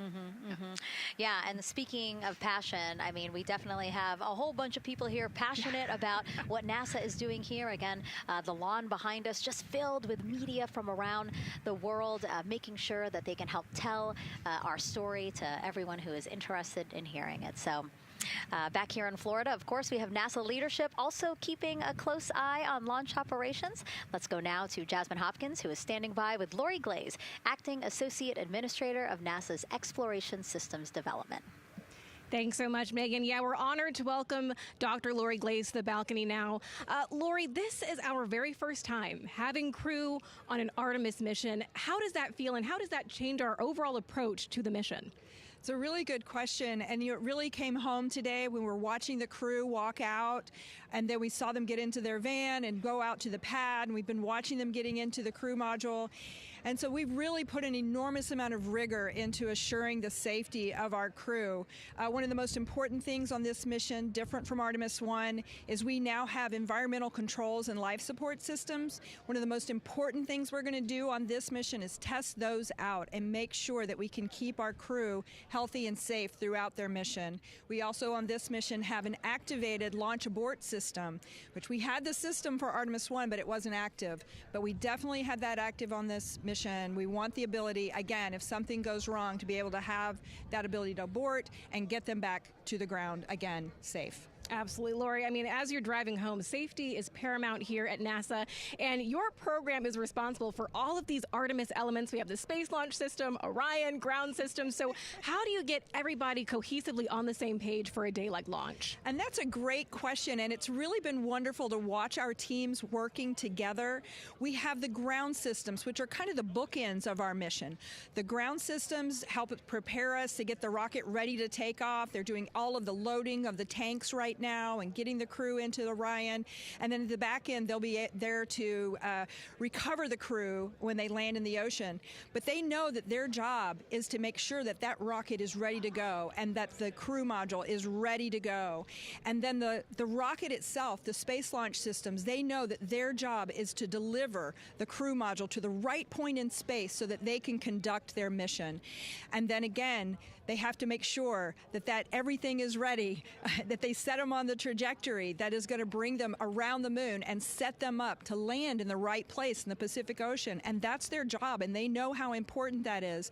And they have to work closely with Orion, which again, they also have to work with all the other teams to make sure that everything's working together. And then on top of that, our flight operations teams, all the people on the ground, they're all working together. They know this mission doesn't work unless every single part of the mission works. Right. Lori, there are so many things that have to work together today. We can't wait to see what happens next. Thank you so much for being here. It's my pleasure. Thank you. Of course. And with that, let's take it back to the countdown with NASA's Megan Cruz. Yeah, and speaking of the countdown, 1 hour, 59 minutes and counting until the opening of our 2-hour launch window at 6:24 p.m. Eastern Time. This is a shot of Jetty Park. It's a nearby popular viewing location of rocket launches, and it is so great to see how many people are here. I mean, this is a Wednesday. Like, people had to take time off of school and off of work, but it's something that they felt like they wanted to do, to be here. Yeah, you know, I think just based on the chatter on the airplane ride yesterday, half of my my airplane ride. Oh, no here way, was, really? They were coming to see the launch. You know, everybody's excited and traveling from all over the world to come see this launch. And it really is a great day. We had some sprinkles here in the crowd, but for the most part, I mean, it's just a beautiful day to witness history. It is, yeah, you know, a little bit of sprinkles, but for the most part, the clouds are staying away, and you can see the blue sky behind us, so hoping for good weather in a couple hours. Absolutely. And so Dr. Lori Glaze mentioned what we learned from the Artemis II mission helps pave the way to sustained human presence on the lunar surface. So what are the objectives of this mission to eventually accomplish that? Let's check in with Gary and Mission Control for more. Thank you, Megan. Yes, the Ascent teams are here in Mission Control Houston, working through their steps to prepare for a go for launch. Right up here on the front board, we're watching the teams in the White Room work through their checklist and closing the hatch as we verify ours, working as one NASA team. What Dr. Glaze said about working across the teams throughout the nation is true. It takes one NASA team to bring everything together and accomplish the mission objectives. The Artemis II is designed as the first crewed test flight of NASA's Artemis campaign, sending astronauts into lunar space to validate systems, operations, and human performance ahead of a more complex lunar landing missions. NASA has identified an extensive list of mission and flight test objectives that serve as a checklist to verify the capabilities needed to land humans on the moon. For the Artemis II mission, there are 5 overarching priorities that cover the mission and flight test objectives. First is, of course, the crew. As the first crewed mission inside the Orion spacecraft, this mission serves to demonstrate the capability of safely sustain the flight crew throughout the mission, including launch, the deep space component, and return. Number 2 is systems. This mission brings it all together to validate the performance of all ground and flight systems needed for a long-term lunar campaign, from launch infrastructure to spacecraft operations in deep space. Third is hardware and data. We'll be gathering performance data as much as possible over the Deep Space Network, but we also aim to retrieve onboard data and hardware after splashdown to gather additional insight and improve future Artemis missions. Fourth is emergency operations. The crew and flight control team will be testing emergency systems such as abort procedures, rescue operations, and contingency responses. During the flight, astronauts will rehearse a number of these procedures to ensure that in the event of a real emergency, the planned procedures and operations are sound. And finally, there's subsystem validation. Engineers will be verifying subsystems across the board to ensure reliability across life support, propulsion, avionics, and navigation systems aboard the Orion spacecraft. Human spaceflight is a complicated endeavor that requires precision and confidence across all disciplines. You may hear the phrase, human spaceflight is the greatest team sport, a few times in today's coverage, and it's absolutely true. Not only does it need mastery of specific components, but the integration extends across thousands of people and facilities around the world to come together and make it all work. A lot of the work from many people has led to this moment, a rocket at the pad with humans on board, ready to put everything we worked for to the test. I'm certainly excited about it. The teams here in this room are looking forward to supporting the mission, and I hope those watching are as excited as we are. We are following the countdown here in Mission Control Houston. Everything continues to look good. Now inside 2 hours from the beginning of the launch window. With that, I will send it back over to you, Megan and Nicole. Hey, Gary, thank you so much. We are getting word that the launch team is working something that we would like to give you an update on, so let's get on over to Daryl. All right, thank you, Megan, and we are live in Firing Room 1 here at the Launch Control Complex. Yes, we are currently not working any constraints with regards to the rocket or the ground systems. But the launch team has been made aware of an issue that the range is working. And currently they're monitoring that work that is going on over at the range. We understand that that issue is related to the flight termination system. Now, the flight termination system, just to give you a quick explainer, every rocket has a flight termination system. It's the system that the Eastern Range here uses in order to send a destruct signal to a rocket in case it veers off path. So it's a very critical, important safety component in terms of how the range keeps the public safe here. We understand that the flight termination system, they're working an issue. And so as they continue to work that issue, they've asked for some assistance from the launch team to help verify some of the work that they're doing on their FTS system. And this is where it gets a pretty unique situation here. The assistance they've asked for is to verify what's going on with their system. They want to check it to see that the work they're doing is okay. And in order to do that, the FTS console operator inside the firing room has been asked to help them verify it. And the way that they're going to do that, and the solution that he proposed to check and verify the system with the launch director, and she gave the approval, is to go get a piece of heritage equipment from inside the VAB that was used during the space shuttle program. And this equipment is able to receive commands by the range through the flight termination system. And so with this piece of equipment, this console operator who works FTS was granted permission to go go over to the VAB next door and get this equipment that he's very much aware of and used during the space shuttle era. And so that is in work right now. The bottom line of all this is, at this moment, the range is no-go. But that is not stopping us from moving forward in the countdown. We can continue to process and work the countdown. The closeout crew will continue to do their work, and the launch team will continue to do their work as well. But we'll keep you updated on what happens in regards to, as far as my understanding goes, a pretty unique situation here with trying to bring resolution and kind of help out the situation that we're seeing at the range right now. And that's the latest here from the firing room. I'll send it back to Megan and Nicole out the host desk. Thank you, Daryl. Yes, very unique, but I think it speaks to the ingenuity of this team, right? To say, hey, we have this equipment at the VAB. Why don't we leverage it to try to solve this issue and work it? Yeah, what a great example of human creativity, right? We know this thing exists. Let's go solve this problem. We have time, like Daryl said, we're going to continue to march down the countdown. So we'll continue to get the rocket and the crew ready, but we still have that 2-hour window. So in the meantime, let's try to figure out what's happening with the range. And speaking of the range, what is the range for people who might not watch rocket launches with us often? Sure, yeah. So anytime that you launch a rocket, you have to clear the airspace, right, in the launch corridor. So where the rocket's flight path is going to go, you have to make sure that that whole airspace is clear.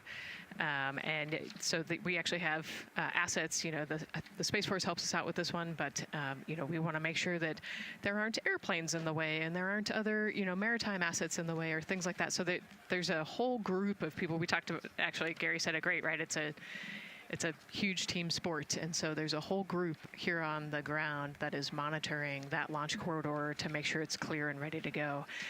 And so if they're having issues, then we definitely can't launch this rocket. We don't want to launch blind into a corridor that we can't see. Yeah, because as Daryl said, I mean, it is very important, the flight termination system, needing to activate it in case of an emergency. So yes, something that we will closely be monitoring throughout the countdown, and hopefully, again, won't be an issue, that they can fix this issue by going to the heritage hardware that's in the vehicle assembly building. Right, what a great idea. Okay, so again, under 2 hours from the opening of our 2-hour launch window, 6:24 p.m. Eastern Time. The crew, as you can see there, inside of Orion, relaxing, getting updates from the team, but also just getting in the right headspace for hopefully launch today. Let's learn a little more about each of them now.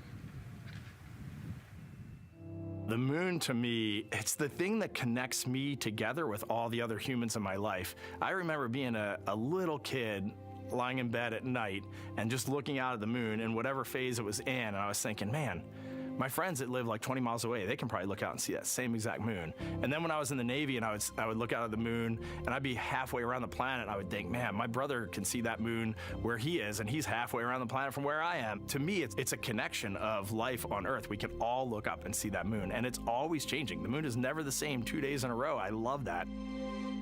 My name is Reed Wiseman. I'm the commander of NASA's Artemis II mission around the moon. I grew up in a little town just north of Baltimore, Maryland, about 20 miles north of the city. There was a National Guard base nearby my house, and there were A-10 aircraft that would fly over every now and then. I just would look up at them and be like, man, I want to be up there. I want to go do that. And then my brother went to the Naval Academy, and I would go every year and watch the Blue Angels fly during commencement, and that just started to grow and grow and grow. For a while, I wanted to join the Air Force, and then I realized Navy flies as well, and they fly from ships in the middle of the ocean, and that was it. Like, done deal for me. That is exactly what I wanted to do for my career. Flying is freedom to me, especially when you're in a jet aircraft coming off of an aircraft carrier in the middle of the Pacific Ocean. Nearest land is over 1,500 miles away. So when you come off of that aircraft carrier, you are truly just alone with yourself out there. It is a magical experience to be out there all by yourself in an aircraft over the Pacific. It's free.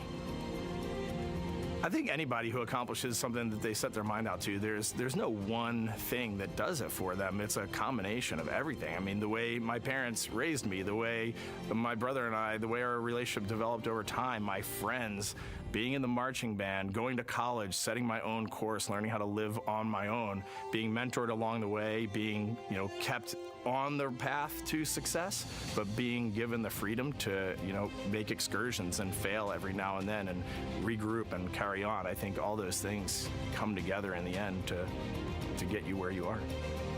I've had to overcome, I'm a human being. I've had to overcome a lot of fears. I'm pretty scared of heights. I joked about that on the International Space Station, but it turns out I'm only scared like at the edge of a building. When you're up on the International Space Station, even though you're 250 miles up, I never had that feeling of falling or that I was, at risk up there. I just kind of loved the feeling of floating and looking down at Earth. There have been challenges all throughout my life. By far, the biggest challenge was losing my wife in 2020 to cancer, and now raising two daughters who are grown up now, but that's been the biggest challenge by far I've ever had to face. It is not easy being an only parent, trying to work a full-time job, and raising two kids is something that I think about every single day. I'm very proud of the work I've done. I haven't always done it well, but I've always shown up and tried as hard as I possibly can. I do wonder what it's going to be like when we are really far from Earth and can see it. The sensation of being so far away from everything that you know. I had that sensation on the space station the first time I got to sit in the cupola for a really long time. So I can only imagine what that's going to be like from 200,000 plus miles away. My name is Victor Glover, and I'm the pilot for NASA's Artemis II mission around the moon.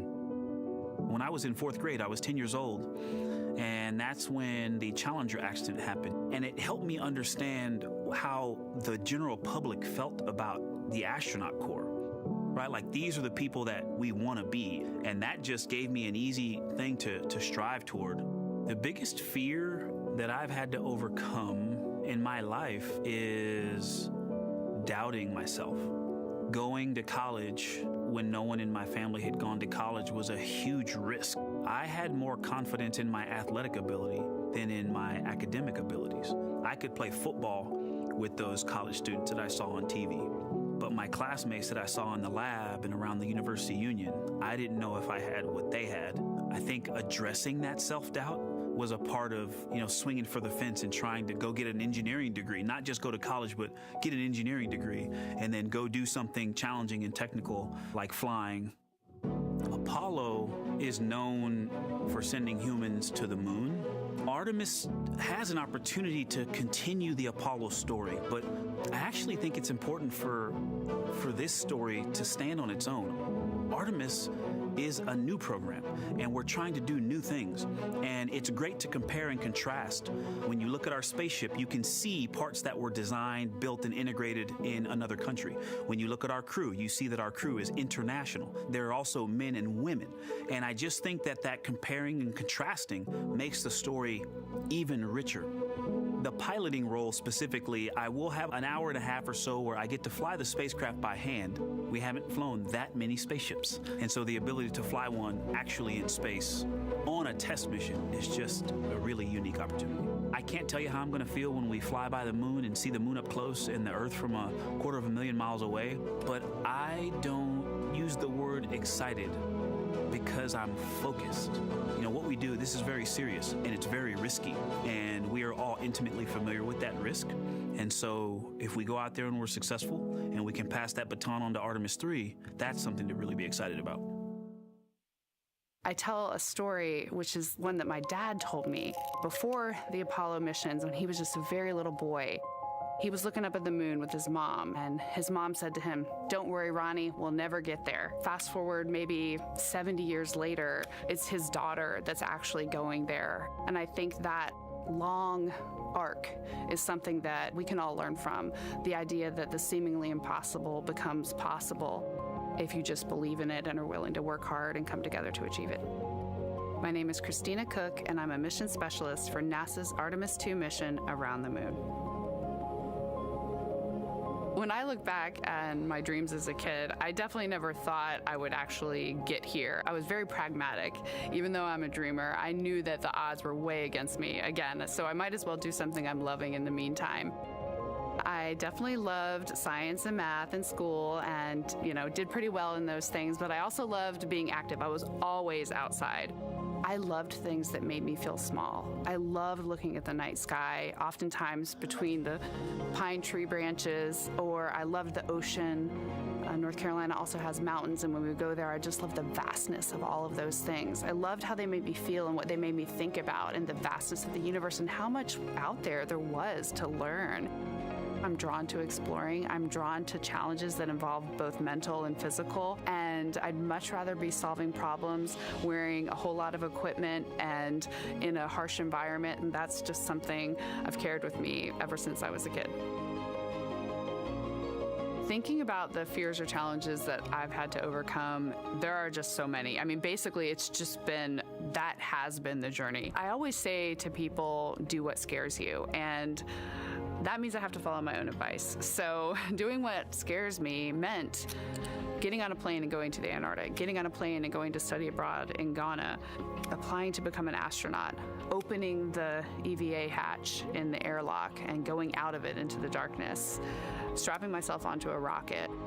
And so for me, I think that no matter what the challenge, recognizing that if people believe in you and you believe they believe in you, challenges seem always a little bit easier. To me, the moon, it represents history. It is a witness plate. Everything that's ever happened to the moon is still written on the moon. Every single person has looked at the moon their entire lives. We see the same moon. That's something really special. It's just the epitome of a symbol of something that's in each of our hearts, but that's also represents exploration and reaching. I have this very distinct memory of seeing an image of an astronaut standing on the moon. It's burnt in my brain because I went back to it so many times in my childhood, and I would look at that image, and I know it had a huge impact on me that humans had walked on the moon. My name is Colonel Jeremy Hansen. I'm an astronaut with the Canadian Space Agency, and I'm a mission specialist on NASA's Artemis II mission around the moon. My elementary school years, I grew up on a farm outside of London, Ontario. I spent as much time as I could with my dad on the farm. I learned the value of hard work, for example. If I wanted to go to work with Dad, it was going to be a long day, and I was going to have to not complain, or I wasn't going to get to go the next day. I had a treehouse. I had a vivid imagination, and I changed my treehouse into a spaceship. I made all these dials and controls. I had circuit breakers for switches that I found in the barn, and I was exploring space in my imagination. The most important thing I did to get to where I wanted to go in life, which was flying fighter jets and eventually becoming an astronaut, is I shared those desires with other people. And it turns out, just like you don't go to the moon on your own, if you could, I would have done it a long time ago in my treehouse as a kid, you have to go as a team. I think the biggest impediment to achieving my goals was, of course, myself. And I think that's a common human experience. There are many times where just little things would get in my way, and my immediate interpretation of that was, well, now that goal's out the window. You know, people must have lifted me back up, and somewhere in the back of my head, that persistence came through. And I think that's a common human experience, to doubt ourselves. I've come to this, I guess, realization that I believe that we all have gifts to contribute, and the goal is to figure out how to use your energy towards adding positively to humanity's existence on this planet. But I love it when humanity sets big goals, like sending humans to the surface of the moon with an eye to eventually going to Mars, because when we do that, we can bring together genius from not just even in one country, but around the world. I've also learned from my indigenous mentors that they refer to the moon as Grandmother Moon. So you've probably heard of Mother Earth. They use Grandmother Moon because Grandmother Moon is responsible for the water in their community, just like the moon moves the water around the planet, affects the tides. And I think that's a really beautiful thing for us as we go back to the moon, to think about all the different cultures around the world and how they view the moon differently. And that's really neat because we all share that same moon in the night sky.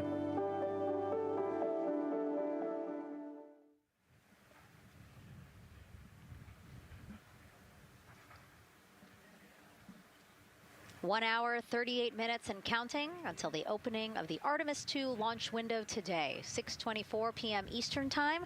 And we are looking at the rocket and Orion out on the pad, historic launch pad 39B here at Kennedy Space Center. What a great view, Nicole. Yes, it is. You know, we can see the clouds out in front of us, but they are to the west. And you can see that there's some blue sky peeking through behind that rocket, which is good news. And more people continue to come on center here. About a couple of hours ago, folks with special passes to come on center were allowed to start driving on with family and friends. And of course, we have media growing by the moment here at the press site here at Kennedy Space Center, setting up their cameras, setting up tents, interviewing folks. Again, this great jib shot that we have from our camera here showing all the interest that we have here at the press site. And actually, even to the right of us, so camera left, no, sorry, the right of your screen, left of us, plenty of other people there, set up with their own tents, broadcasting to their own viewers. And so again, just really cool to see everybody wanting to share in this moment. Yeah, that's, I mean, how many media tents we can see from here. It's a beautiful thing. Yeah. I think it's important to share this message with the whole world. Yeah. And so let's take a look now at people who are watching in other parts of the country. We have this shot here from the U.S. Space and Rocket Center in Huntsville, Alabama. Oh, man, look Just at that. kidding. Museum of Flight, Seattle, Washington. So sorry. Hello to you over there. Sorry, I thought that you were in Alabama. But here you are from Seattle, Washington. Again, the Museum of Flight. They must have had a special event to bring people there to watch, as well as a special event here. Now, correctly, the U.S. Space and Rocket Center, Huntsville, Alabama. Of course, they would have a lot of people here, and I'm sure this crowd will grow when we get closer to launch. Marshall, the home of the SLS rocket. Yes. Yeah, this is a great shot. You can see all the people there, and obviously you've got quite a few artifacts in there as well. Oh, now they know. Yes. Yeah, now they know. They're on the broadcast. That's too funny. Awesome. Hey, listen, it's all right. We can sit. We can sit and chill until we wait for the opening of the window. No, there they are. Yeah. Everybody's excited. Thank you guys for showing us your excitement. I know deep down it was in there. It's just that you felt like sitting at the moment, and that's all right. There's a little delay. Yeah, that's all right. Well, thanks so much to those supporting these watch parties and bringing them to us live here. Actually, our video paths are taking quite a circuitous route to be able to bring those live views in from Seattle as well as Alabama, but we're glad that we can be able to share it with you in the broadcast now. And so why are we going to the moon? Why does NASA want to build a moon base there? Here's Megan Carter again with our moon board. All right, thank you, Megan. Yeah, so we are right around that hour-and-a-half mark, hopefully for that launch. It's going to be very exciting. So they are going to have a few days to be around the low Earth orbit, and then they'll be heading on to the moon. So yes, let's talk what will be happening. Why are we going to the moon? So obviously this is not going to be a landing, as we've discussed. They are going to be coming with 4,000 to 6,000 feet around the moon's surface, and this is going to connect us directly to our past. Those Apollo missions did have 6 lunar landings, and the Artemis campaign is looking to build on that past by going back to the moon, staying longer, and then going farther. So how are we going to do that, and why? We have obviously talked a little bit about that lunar South Pole, and we are focused specifically on the far side of the moon for this one for a specific reason. You might have guessed we're going to be looking for some resources especially, and that's going to be water or water ice. That is going to be giving us some really critical pieces for future missions. And as you can see here, we have identified 9 potential landing zones. So this is going to be a critical objective for our crew. Depending on when they launch, it will determine what is going to be visible, but we do have these 9 landing zones right here around the Shackleton crater. And as you can see here, a lot of that area is deep and dark, and that is where we are going to be looking for that water ice, because that is obviously going to give us not just water to drink, but as we know, that can actually be converted into our propellant potentially, that hydrogen and oxygen. So that is going to make the moon a critical place for that moon base, because we want to think of it essentially as a backpacking trip. If you have your tent and your hiking boots and your camping stove and all your gear, you don't want to take that out and be on the trail for the first day and then try everything out. You're going to test things out a little bit closer to home before you go out on that adventure. And that kind of goes for us as well. So the moon is going to be critical for us in the future steps towards our lunar landings, and then also for going farther on to Mars in the future. It's going to set us up for that deep space exploration, and we can't wait to see what they see once they get to that flyby. But for now, we are, like I said, getting closer. So I'm going to turn it back over to you, Megan. Exciting stuff. Again, the idea of accomplishing a moon base, like as we've been saying, sometimes things just seem like science fiction, and it's amazing that we're making it science fact. Yes, yeah, we're going back. We're going to scout it out, and then on the future Artemis missions, we're going to put boots back on the moon for the first time in over half a century. But we're going to stay, and we're going to learn from the moon, and we're going to, as Megan talked about, the water ice, and harness that resource, and, not only learn from the moon about Earth and about the solar system, but also figure out how we get to Mars from the moon. And so what we're seeing now back inside the White Room with the closeout team, they are removing basically fixtures that protected the crew module hatch while they did work around it, right, Nicole? Yep. Yeah, so anytime that you're moving around and working, there are some sensitive sensors and parts of the crew module that we don't want to kick or bump into, and so it's easier to just put a guard up while you're working in there and then take it down later. And so this is a visual cue for us that the team is getting ready to close the last hatch, again, the launch abort system hatch. Can you tell us about what the LAS is? Yeah, so launch abort system, this is, we have the crew module, and then what sits out basically on top of the crew module is the launch abort system, and it has its own motors, so that we'll arm it about 5 minutes prior to launch, and then it stays with the crew module until about the Kármán line, so that 100-kilometer point in space.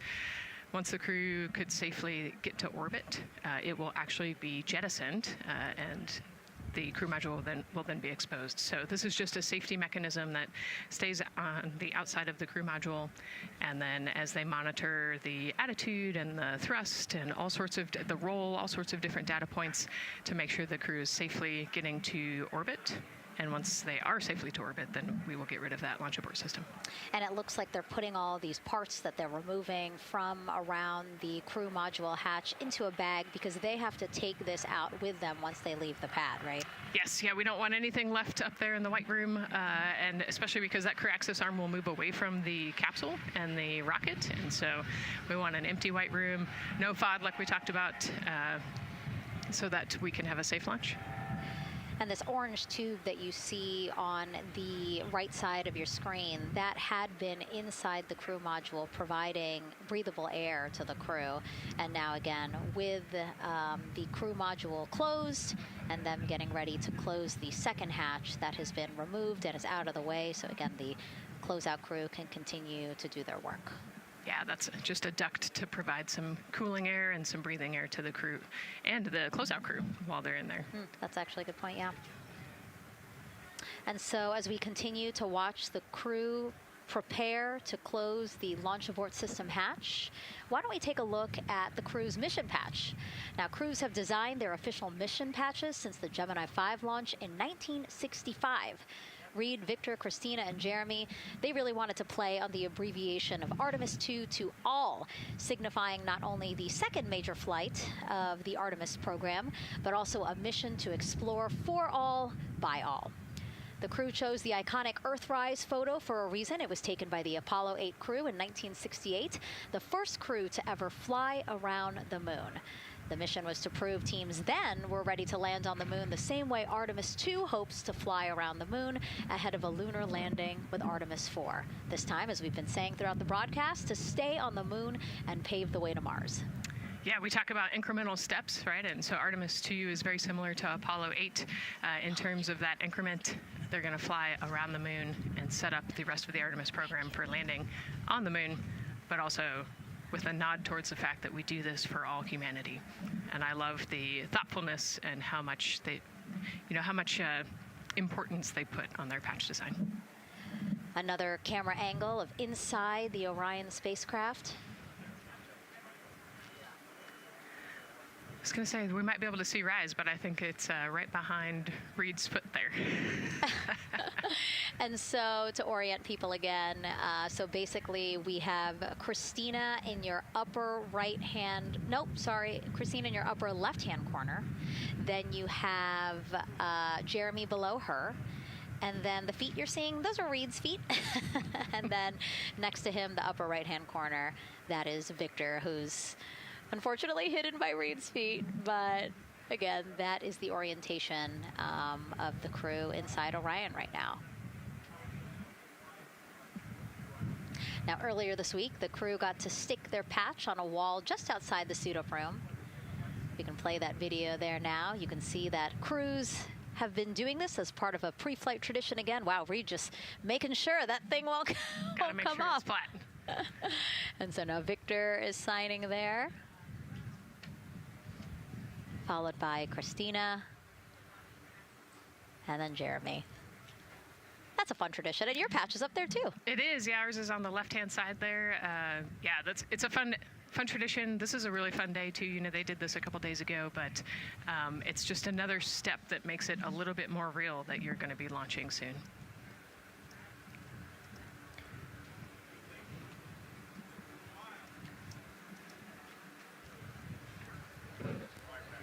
Again, we talked a little bit about this before. The basically like a computer there on Jeremy's leg, a way for him to just check out the data, see some of the data that also Reed and Victor are getting to see, but in those much bigger displays for Orion. Right, yeah, it's basically a tablet on his leg, and it's actually plugged into a cord nearby that allows him to have a screen repeater so he can see what they're looking at. And it looks like he's taking notes. Can you talk a little bit about what that is? It's part of, all of them have like a little procedural book, right? Right, yeah, so they have what we call a knee board, and they'll have blank pages to take notes on. They might have a cue card or procedures, or they can be kind of custom built to what each crew member wants for their knee board. This mission, of course, built by people and companies in all 50 states, as we've been saying throughout the broadcast, and with our international partners as well. Let's take a look at some of the people playing such a big role in today's test flight. What we're doing here is a collaborative effort of hundreds of thousands of people. This is about the parts, the hardware, the software, the services, all coming together to make that mission possible. My dream for this space program is that we would not just push the boundaries, but that we push them together. And liftoff of Artemis I. We rise together, back to the moon and beyond. It takes a team to do great things. And Artemis has an incredible team. We have international partners. We have commercial partners and industry partners. It takes unity to accomplish great things, and that's what this mission's all about. We're not sending our money to the moon and lighting it on fire. We're putting that money right back into the economy in ways that benefit everybody. So every dollar that comes out of the Treasury that goes to support this mission goes back into the Treasury 3 times. What is very important to me is that we do it the right way, and that we do it with our values, that our industries grow, that our communities grow, that our families are healthy and safe and have amazing things to work on. Then we're going to build machines to go even further onto Mars.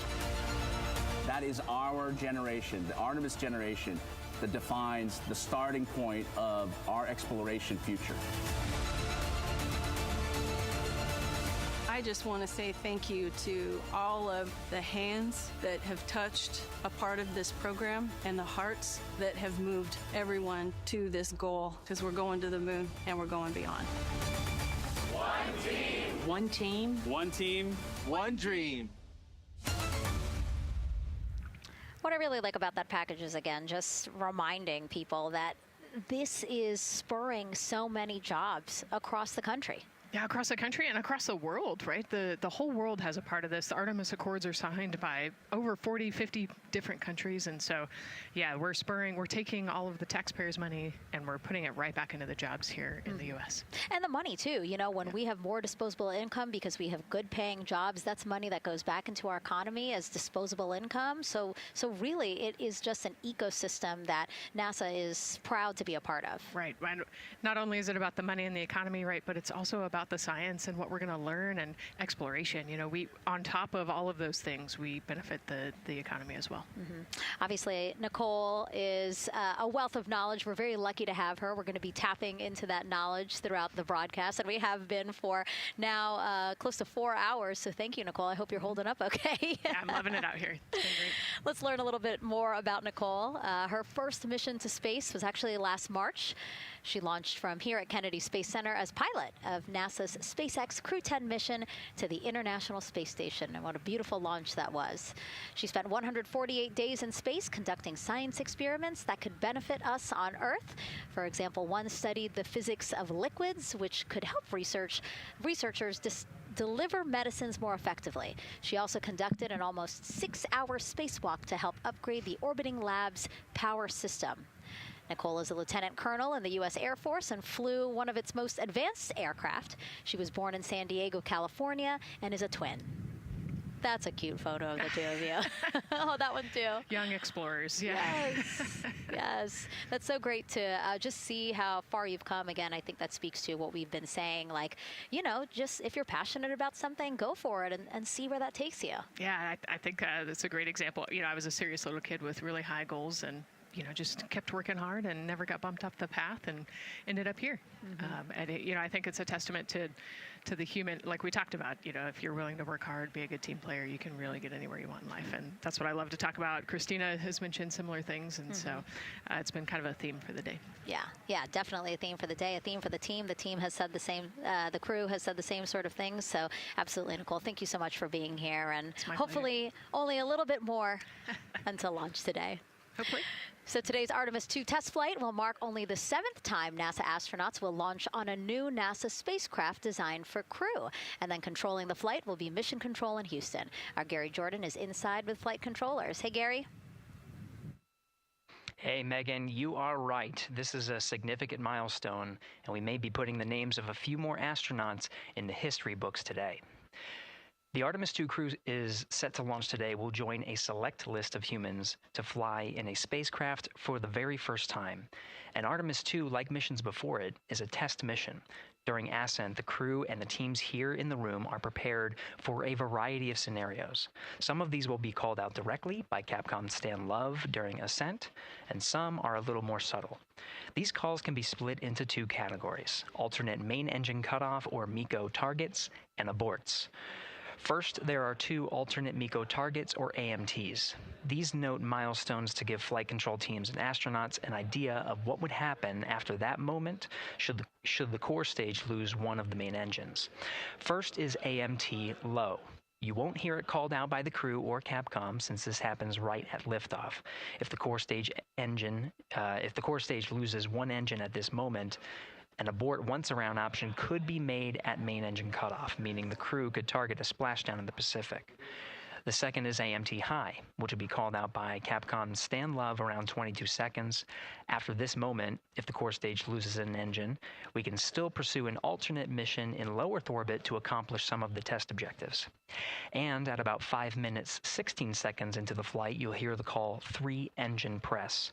This is a good moment. After this point, if the core stage loses an engine, we can still make a nominal main engine cutoff and pursue a moon mission as expected. Again, these MECO targets give the flight control teams and crew an idea of what lies ahead should one main engine be lost, but assumes we are otherwise continuing to a main engine cutoff target.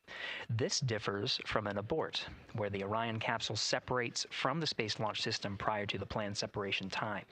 There are abort options at every moment that integrity is attached to the Space Launch System, from the pad to more than 3 hours into the mission.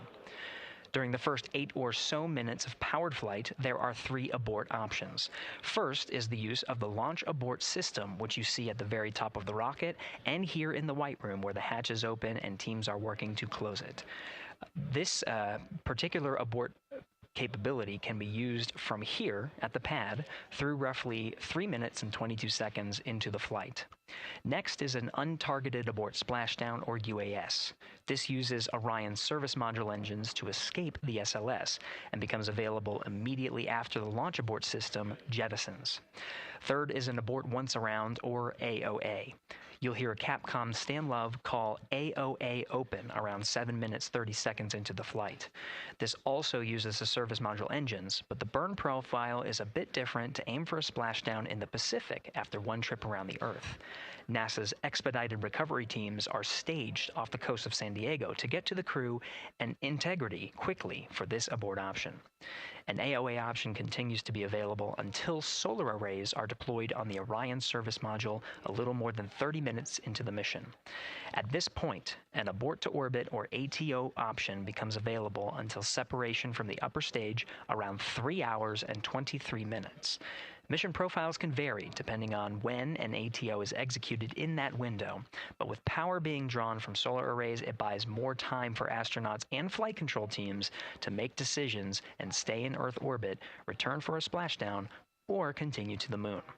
The Artemis II crew and flight control teams are well trained on all of these scenarios, and the calls you'll hear to the crew on Orion to Earth may help them be in a ready state for whatever challenge may come their way. At this time, we're not tracking any significant issues here in mission control in Houston, Texas. That would be showstoppers for today's launch. We're continuing to, of course, monitor the countdown along the way MS1, and make sure all systems are go for when we reach T0.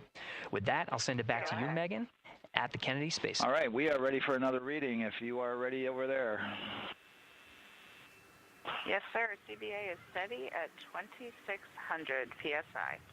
All right, copy that. And you know, the more times we ask you to do that, the closer we get to launch, so that's a good thing. Copy. You heard it there from NASA Test Director Jeff Spaulding. The more that they keep on asking her how the pressure is holding in the counterbalance assembly mechanism is a good thing, because it means we are getting closer to launch. So that's amazing news over the loops that we just heard on Orion to Earth 1. Again, that communication channel with the crew. But now I want to get back over to Daryl with the launch team. He has an update now on the flight termination system that the team was tracking. All right. Thank you very much, Megan. And we're getting an update now from the launch team as we speak.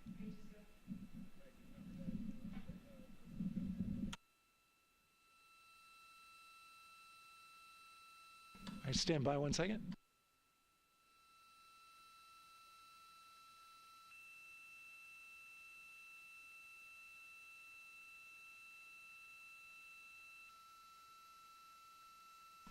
Okay. Sorry about that. We're just getting an update, in fact, about what I was about to report out on the range. And the good news is the range is go. So we reported that they were working to verify their equipment regarding the FTS system. And they asked for a little of that verification work to be done by one of the FTS engineers here in the firing room. He went out to the VAB to get some legacy hardware to help out with it. But in the end, this is a fix that the range had come up with to get clearance, to clear the range rather, and to as well work the FTS system. And so now they are go. Again, the range is go. That is no longer a constraint. And so you combine that with the fact that the rocket and the ground systems here also working, no constraints, clear board here is great news. So again, the range is green, and we're continuing to work through the countdown. We got a weather update that came in to the launch director from Launch Weather Officer Mark Berger. He reported out that there's still a little bit of feisty weather activity that's happening up in the Titusville area. That's the city neighboring the Kennedy Space Center. Those showers had passed over Kennedy, and then now they're currently over in Titusville, currently still within that mile kind of constraint of flight through precipitation rule. But we're still far enough from the window that it looks like it won't be an issue. And in fact, we're seeing some good sunlight now breaking through onto the launch pad. As you can see, it's actually shining on the other side of the rocket here. But to the west, we're starting to see some of that clearing that was forecast. And so the launch weather officer held his forecast for 80% go for flight during our launch window tonight, which, as a reminder, is 6:24 p.m. Eastern Time until 8:24 p.m. Eastern Time.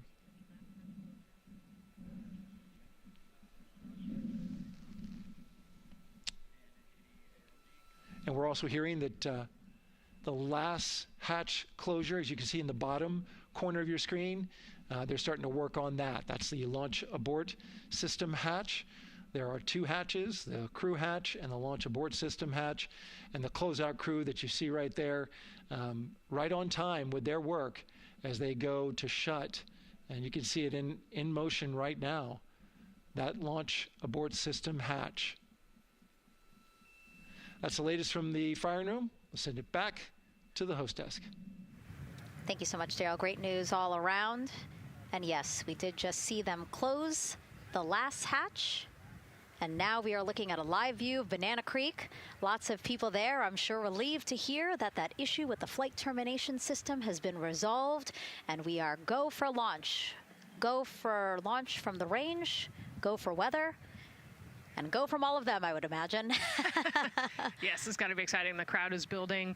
And as Daryl said, you can start to see the sun poking out here, and we can see all the clouds are moving north and moving away from us. So it's all good news. And so as we know, we have our Leah Martin down there at the Banana Creek viewing location, and she's standing by with some other guests. Hey, Megan, I don't know if you heard that huge cheer just now, if you heard a big rumble. As soon as Daryl said that the range was clear for launch, everybody clapped. It was super excited as we get to do some final countdowns. Standing next to me, I have Hudson and Maddox, the son of brothers here. And I asked you a little bit earlier, how excited are you to be here for launch? What did you say? I'm very excited. It's our mom's birthday, and, you know, not a better way to celebrate right now. I asked you on a scale of 1 to 10, how excited are you? Would you say? 11. Yeah, 11. I'm very excited. Super excited. Yeah. So, Megan, we've been watching the launch broadcast here and hearing some of the questions that you and Nicole have been asking and answering. And I actually wanted to ask these two kids, if you could take a 10-day trip around the moon and take 3 people with you, who'd you take with you? Well, I'd take my dad and my mom. And I mean, I don't know. Probably My best friend. I'd just say one of my friends, you know. Oh, one of your friends. So brother got left out. Who would you take? That was just what I was thinking. My dad and my mom and my best friend.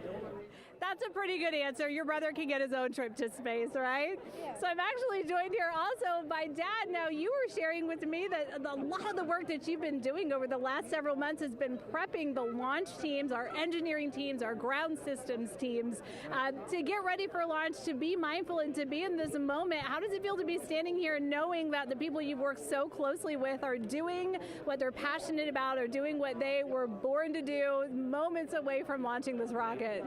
I mean, this is an exceptionally happy moment for us and all of us and the people that are, about to take off on this historic trip here. And I'm grateful to know that we've helped in some way, shape, or form to help them stay steady and calm, in such an exciting time within the agency. And so to just be here and witness it and know that, they've got some tools to help them stay calm and steady is everything to us. So. Fantastic. Well, Megan, we are standing by ready to go, and we're ready to cheer this team on. Thanks so much, guys. And yes, Leo, we did hear that cheer. That was very exciting. I think the vibe over there is they're celebrating, they're having fun. And here, once they heard that we're go for launch, everybody had to run back to the camera and work. It's a little bit of a different vibe, but I definitely think that people are excited, especially as we see now live inside of the White Room at the launch pad. The closeout crew has closed the launch abort system hatch. You saw there, we took it live. Took a lot of them, I think all of them, except for one. I think it took all 3 or 4 of them to push that hatch door close, and then they felt around the perimeter of the door to make sure that everything was sitting just right. Right, yeah, we talked about how heavy the crew module hatch is. This hatch is just as heavy probably, and so, they're working the closure here. And working those connections, and you can see, there's still 3, 4, 5 people that we can see in the White Room. It takes a lot of people to get this these hatches closed and this rocket ready to launch. Mm-hmm. And so the next step in the countdown is that this team will start closing out the White Room. So basically disconnecting things, stowing things, making sure that when they leave, there is nothing that isn't supposed to be there. And really, then at that point, it's just all 4 of the crew member, Victor, Reed, Christina, and Jeremy by themselves at the top of the launch pad. Yeah, and then eventually that crew access arm will move away, and then it'll really just be them up on top of that rocket. Mm-hmm. Yeah, your eyes lit up when I said that. That's exciting. It is. It is. Yeah, we had a moment, we talked a little bit about my fear of heights, but most of our crew is afraid of heights. And so there was a moment where I realized that it was just us, 100 and some odd feet up and no crew access arm, and may or may not have said something that made everybody go, huh. Were you wondering to yourself, how did I get here? We're pretty far up. That crew again bringing that drag-on camera. That camera is a handheld camera that is a live look for teams who are remotely watching these operations closely. Again, verifying that things are as they should be before the crew starts, the closeout crew starts leaving the White Room. You see them checking their procedures. You can see they're covering the ends of those hoses. That's to protect those hoses from FOD, so we don't want any dirt or anything to get into those while we transport them and stow them. So you can see Andre there working to close out the hoses as well while they're cleaning up the White Room. And so they'll tape that close. You just saw number 5 holding some tools. Again, we'll stow those away. You have to account for everything. Obviously, they did have tools out. They did have procedures, paper, notes out. Like all of that has to go. Yes, and you can even see on number 3's hat, he's got a string that's connected to his suit there. Mm-hmm. That's, again, just to make sure that we don't lose anything. If, a gust of wind or you get knocked or something, you don't want to lose a single thing in the White Room. So everything is tethered, everything is accounted for, and everything is protected. The crew now, another live view of them inside Orion. Jeremy, Christina, and Reed and Victor on the right side of your screen. What do you think they're thinking right now, Nicole? Oh man, just over an hour to launch. There's probably a little bit of a lull right now, monitoring some systems, but you can see Reed's got his feet crossed. So I think just trying to relax and, pass the time by maybe thinking through the items that they're going to monitor through the launch, the different jobs that each of them have throughout the launch. And once they get to orbit, this first day on orbit is actually really busy for them. They've got, 2 burns that they have to monitor. They've got to get the system set up, and they've got to get the cabin set up. So there's a lot going on in the next 24 hours for this crew. I think they've got a couple sections where they get to take a nap, but I don't think they get a full night's rest for quite some time. So, going through what's next. And so as we say that, I mean, imagine what it would be like to live in a spacecraft for 10 days. Let's take a look at what life will be like in Orion. Artemis II is our first crewed mission back to the moon since the Apollo program. A lot of the focus of Artemis II is really checking out systems to be sure that we're ready and well positioned for continued human exploration. My name is Susan Baggerman, and I'm the Chief Health and Performance Officer for the Orion program and the Artemis II mission. And this is 10 Days in Orion.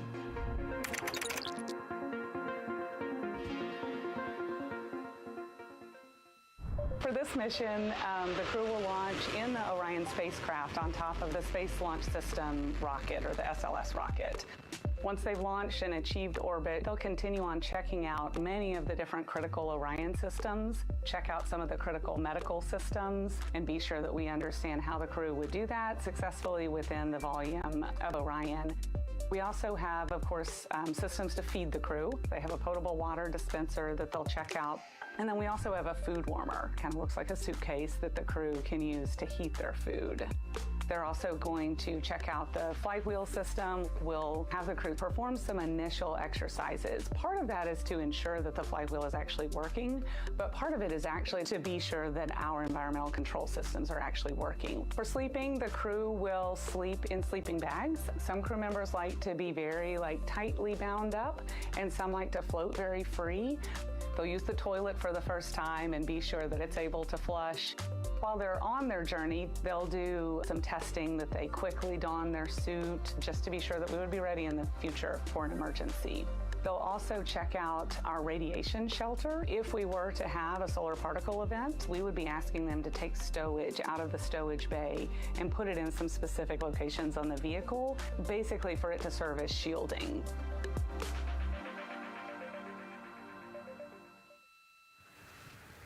And so I want to talk a little bit more about what we just heard in that package. I am interested in the space food. So Reed, Victor, Christina, and Jeremy have a pretty big menu to choose from, so that's really cool. We're actually going to pull up a graphic now that kind of shows you some of the food that they're going to have with them on their 10-day journey around the moon. We know of more than 10 types of beverages. There's coffee, a mango peach smoothie, apple cider, lemonade. So those all sound delicious. And now I've just remembered I haven't eaten lunch. They're actually not too bad. I actually have a mango peach smoothie with me today. No way. Yeah. So you can see they come in these little packets here, but it's just kind of a dried powder that you add water to. So this would actually, you'd add 175 milliliters of water and let it sit for 2 to 5 minutes, and then you can stick a straw in it. You saw in that package they put a straw on the top septum portion there, and then you can drink it.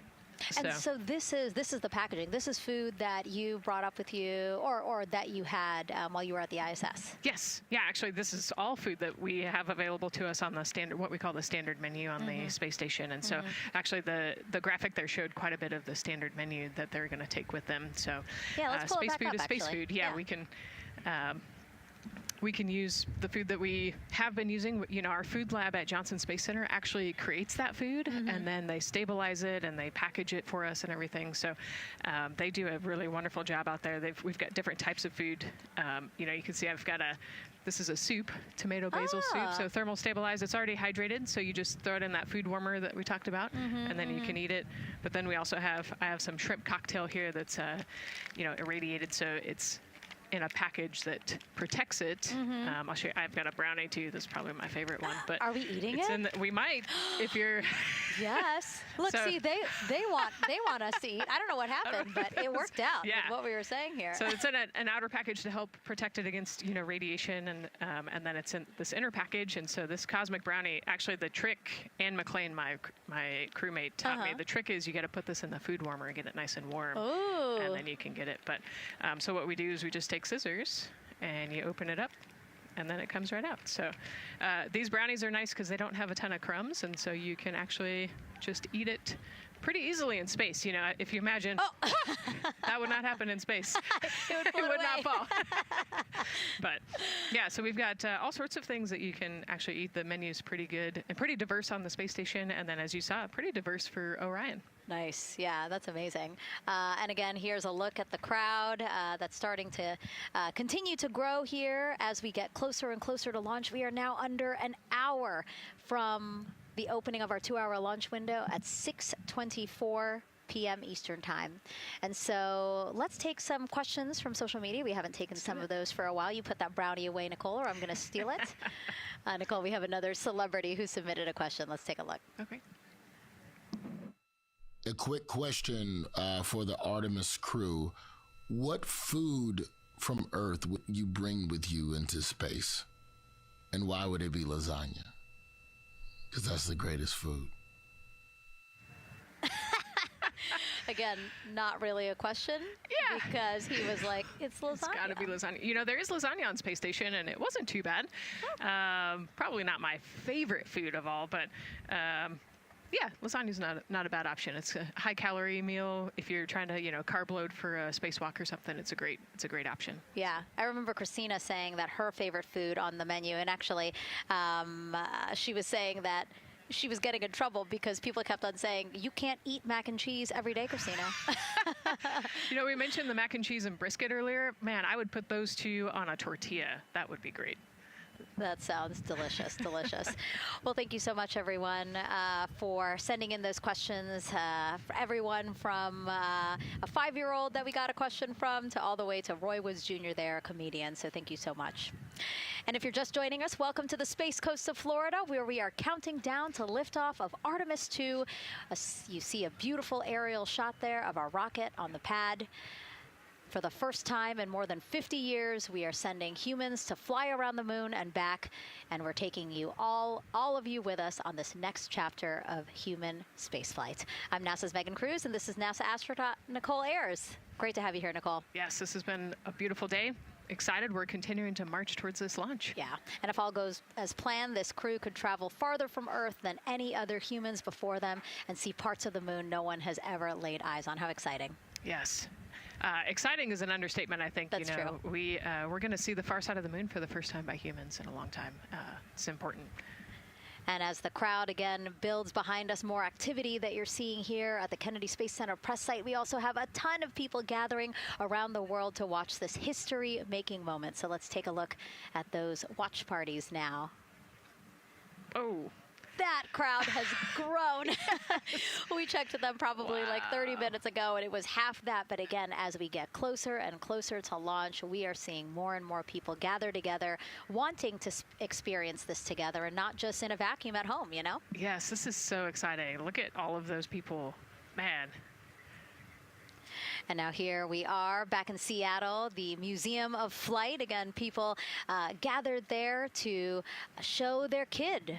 We see someone walking in the second row there. His first crewed launch to the moon. How exciting. That is exciting. Hello, everyone.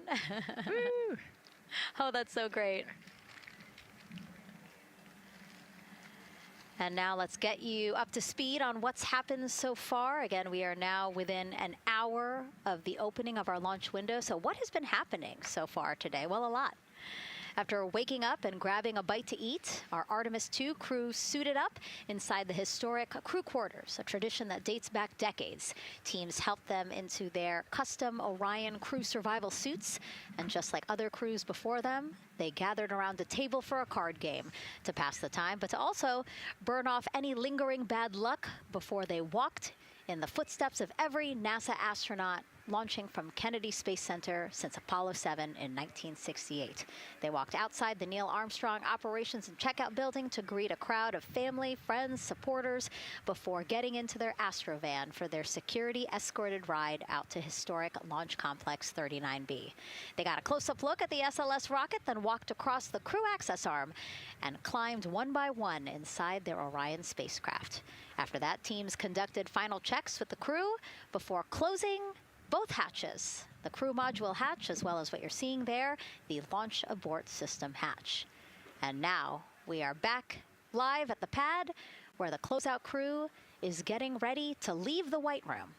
They are now tethered, Nicole, because they are about to move some pieces that connect the Orion spacecraft to the White Room, correct? Yes, there's kind of what I would call a shroud. You can see them working that there. So it is actually connected, so that way the gap between the crew access arm and the crew module, and well, I guess that's the LAS there, is covered.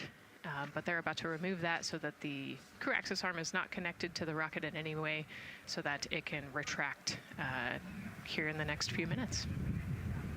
And for how we're looking with the launch countdown milestones, let's go to Daryl Nail in the Launch Control Center. All right, thank you very much, Megan. And as you can see there, the finishing touches, as you've been talking about, to the LAS, which brings me to that subject, because we currently are hearing the launch team is working an issue that was reported out with the LAS. At least there's an issue apparently with a battery on the LAS. The engineer who is in charge of the launch abort system sits on console here, reported that a temperature for one of the two LAS batteries is out of range, and although it's not a constraint for launch right now, it would be when that temperature is checked inside of T-minus 6 minutes, which is inside of terminal count. So right now, the team is working some troubleshooting on this issue. Going to follow, of course, along closely with what they learn. But again, a battery temp for one of the two batteries on the LAS is out of spec, and the team is working to understand, first of all, whether or not this may be a sensor issue, or is there an issue with the battery itself. So again, looking into it, troubleshooting and researching as we speak. With regards to the weather, we did get some good news there. Launch Weather Officer Mark Berger reporting to the launch director that the weather chances have now improved for the window. We are up to 90% go, which is great news. Again, 90% go. That is up from the 80% that we started when we had the first weather forecast come out officially 3 days ago. And so that is great. And for anybody who's here in the launch area knows that is certainly viewable. They can see that by just looking up. So we're getting some good clearing as forecast. And then just a reminder for those people who are watching the launch from the nearby area that if you're watching on an internet-enabled device, just remember that there may be a little bit of a delay. Can't tell you how much of a delay, but since it's on an internet device, sometimes this broadcast might be a little behind what you're actually seeing. So just keep that in mind as you are watching. Don't wait till the last second to run outside if you're inside your RV or your camper or your house. That's the latest here from the firing room. Of course, we'll keep track of that last battery issue. We'll send it back now to Megan and Nicole at the host desk. Two of them there had to be tethered to the inside of the White Room, because obviously now we have detached the White Room from the Orion spacecraft. Yes, that view is quite something. Yeah, spectacular. Yep. Yep. Oh, no, I'm sorry. I forgot. Nicole's scared of heights. An astronaut afraid of heights is actually not uncommon, as we've learned today. But yes, so obviously, again, things proceeding as we march closer to the opening of our 2-hour launch window at 6:24 p.m. Eastern Time. Again, the closeout crew just finishing up those last couple of things they have to do before leaving the White Room and then leaving the pad, leaving only the 4 Artemis II crew members inside the spacecraft by themselves at the pad. Yeah, and then we'll be curious to follow the battery issue on the LAS as well. I think sometimes it's just a sensor issue, sometimes it's a battery issue. So hopefully they figure that out quickly. Mm-hmm. And so if we can take a shot of the crew inside the capsule, if one's available, why don't we talk a little bit more about each of them? So we have Artemis II Commander Reed Wiseman, Baltimore native, and he's actually, you see his feet in that shot there from inside Orion. He's been in space once before as flight engineer for Expedition 41 aboard the International Space Station from May through November 2014.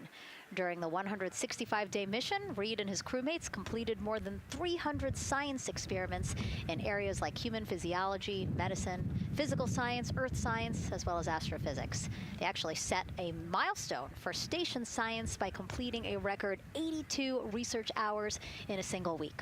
He also served as chief of NASA's astronaut office from December 2020 to December 2022. His 2 daughters were out to wave goodbye to him as he made his way to the launch pad. And again, there's Reed's feet. Reed is the one sitting in the seat to the right, closest to our camera there. So looks like he's relaxed by the body language of his feet. Yeah, you know, I think they're kind of in a holding pattern, if you will, or a waiting period. So it makes sense that he's a little bit relaxed. He's also kind of just a relaxed person in general. He's wicked smart, but has a demeanor that keeps everybody calm. And so I think we're seeing that here today. And so in this shot, Reed is the one sitting on the left, and to his right, Artemis II pilot Victor Glover. NASA selected the California native as an astronaut in 2013, and at the time he was actually serving as a legislative fellow in the United States Senate. His first trip to space, November 2020, pilot of NASA's SpaceX Crew 1 mission. That was the first operational mission of NASA's Commercial Crew program, which resumed launching American rockets from American soil to the International Space Station since the end of the shuttle program.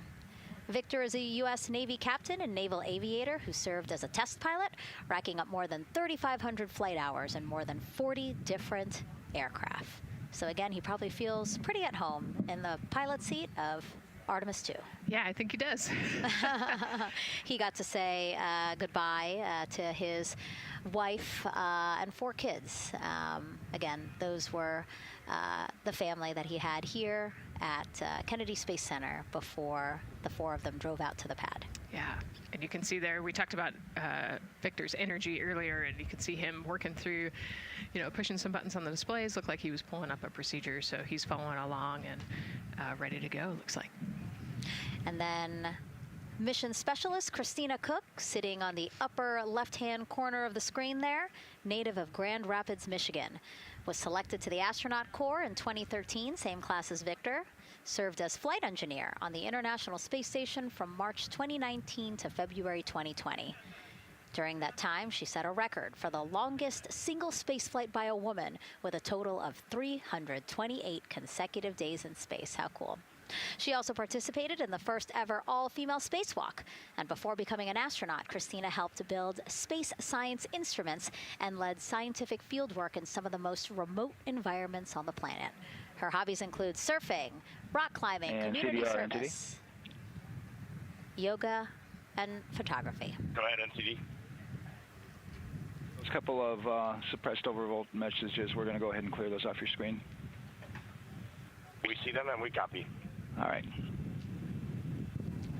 NASA test director. We're still working here, trying to get through everything. So we're getting close, and then trying to talk that other issue that we just picked up a little bit ago. But I think work-wise, we're doing really well.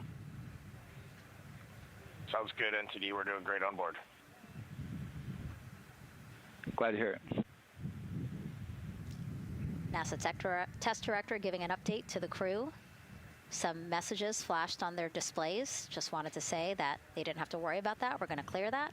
And that also just reassuring the crew, again, that they are tracking and working the issue with the launch abort system battery.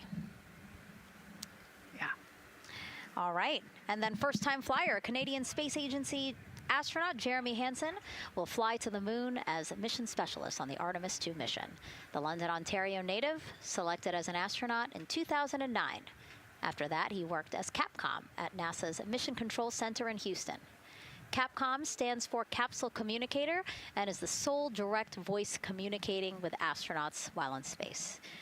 Jeremy also participated in training exercises, really cool ones like living on the ocean floor off the coast of Florida to simulate deep space exploration for a week. In 2017, he became the first Canadian to lead a NASA astronaut class. He also enjoys getting out on a sailboat, rock climbing, and mountain biking. He has a wife and 3 children. And he's the one that you see bottom left-hand corner of your screen. I know, I'm trying to see what he's doing there. Christina's looking too. And so there is your Artemis II crew inside the Orion spacecraft. And this is actually the 7th time NASA astronauts will launch on a new NASA spacecraft designed for crew. And if you're wondering about the first 6 crewed test flights, here they are.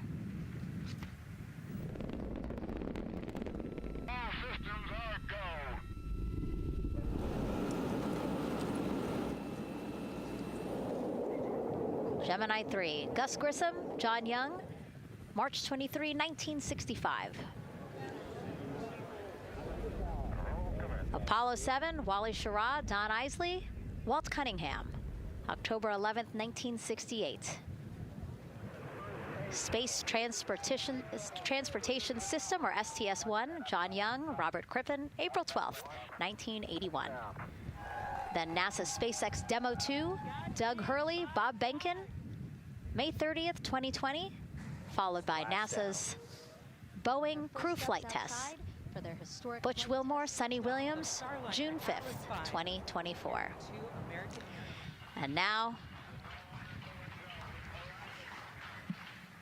Artemis II with Reed, Victor, Christina, and Jeremy. It is really surprising, honestly, to hear that through all these decades, through all these launches we've had, this is only our 7th new vehicle that we're testing for crew. Yeah, you know, we have so many different missions that we think about and we talk about, but really 7 vehicles that we've tested and that we're flying. You know, I like to think of spaceflight really as a permanent test, right? We have, you know, hundreds of missions or so. You know, an airplane that gets tested and then flown has thousands of data points. And so really spaceflight is always going to be in the test field. And I think it's important to remember that, especially as we put humans on rockets that we never have before, or for the 7th time we start a new vehicle and a new mission. Just getting word now that White Room closeouts are complete. And so the closeout crew is preparing to leave the pad. It's exciting stuff. We are making good time, and the closeout crew is doing really well. 41 minutes, 43 seconds and counting until the opening of our window. And Artemis II is a 10-day mission that will send the 4-person crew on a journey around the moon and back to Earth. It will be a critical step towards future lunar and Mars missions.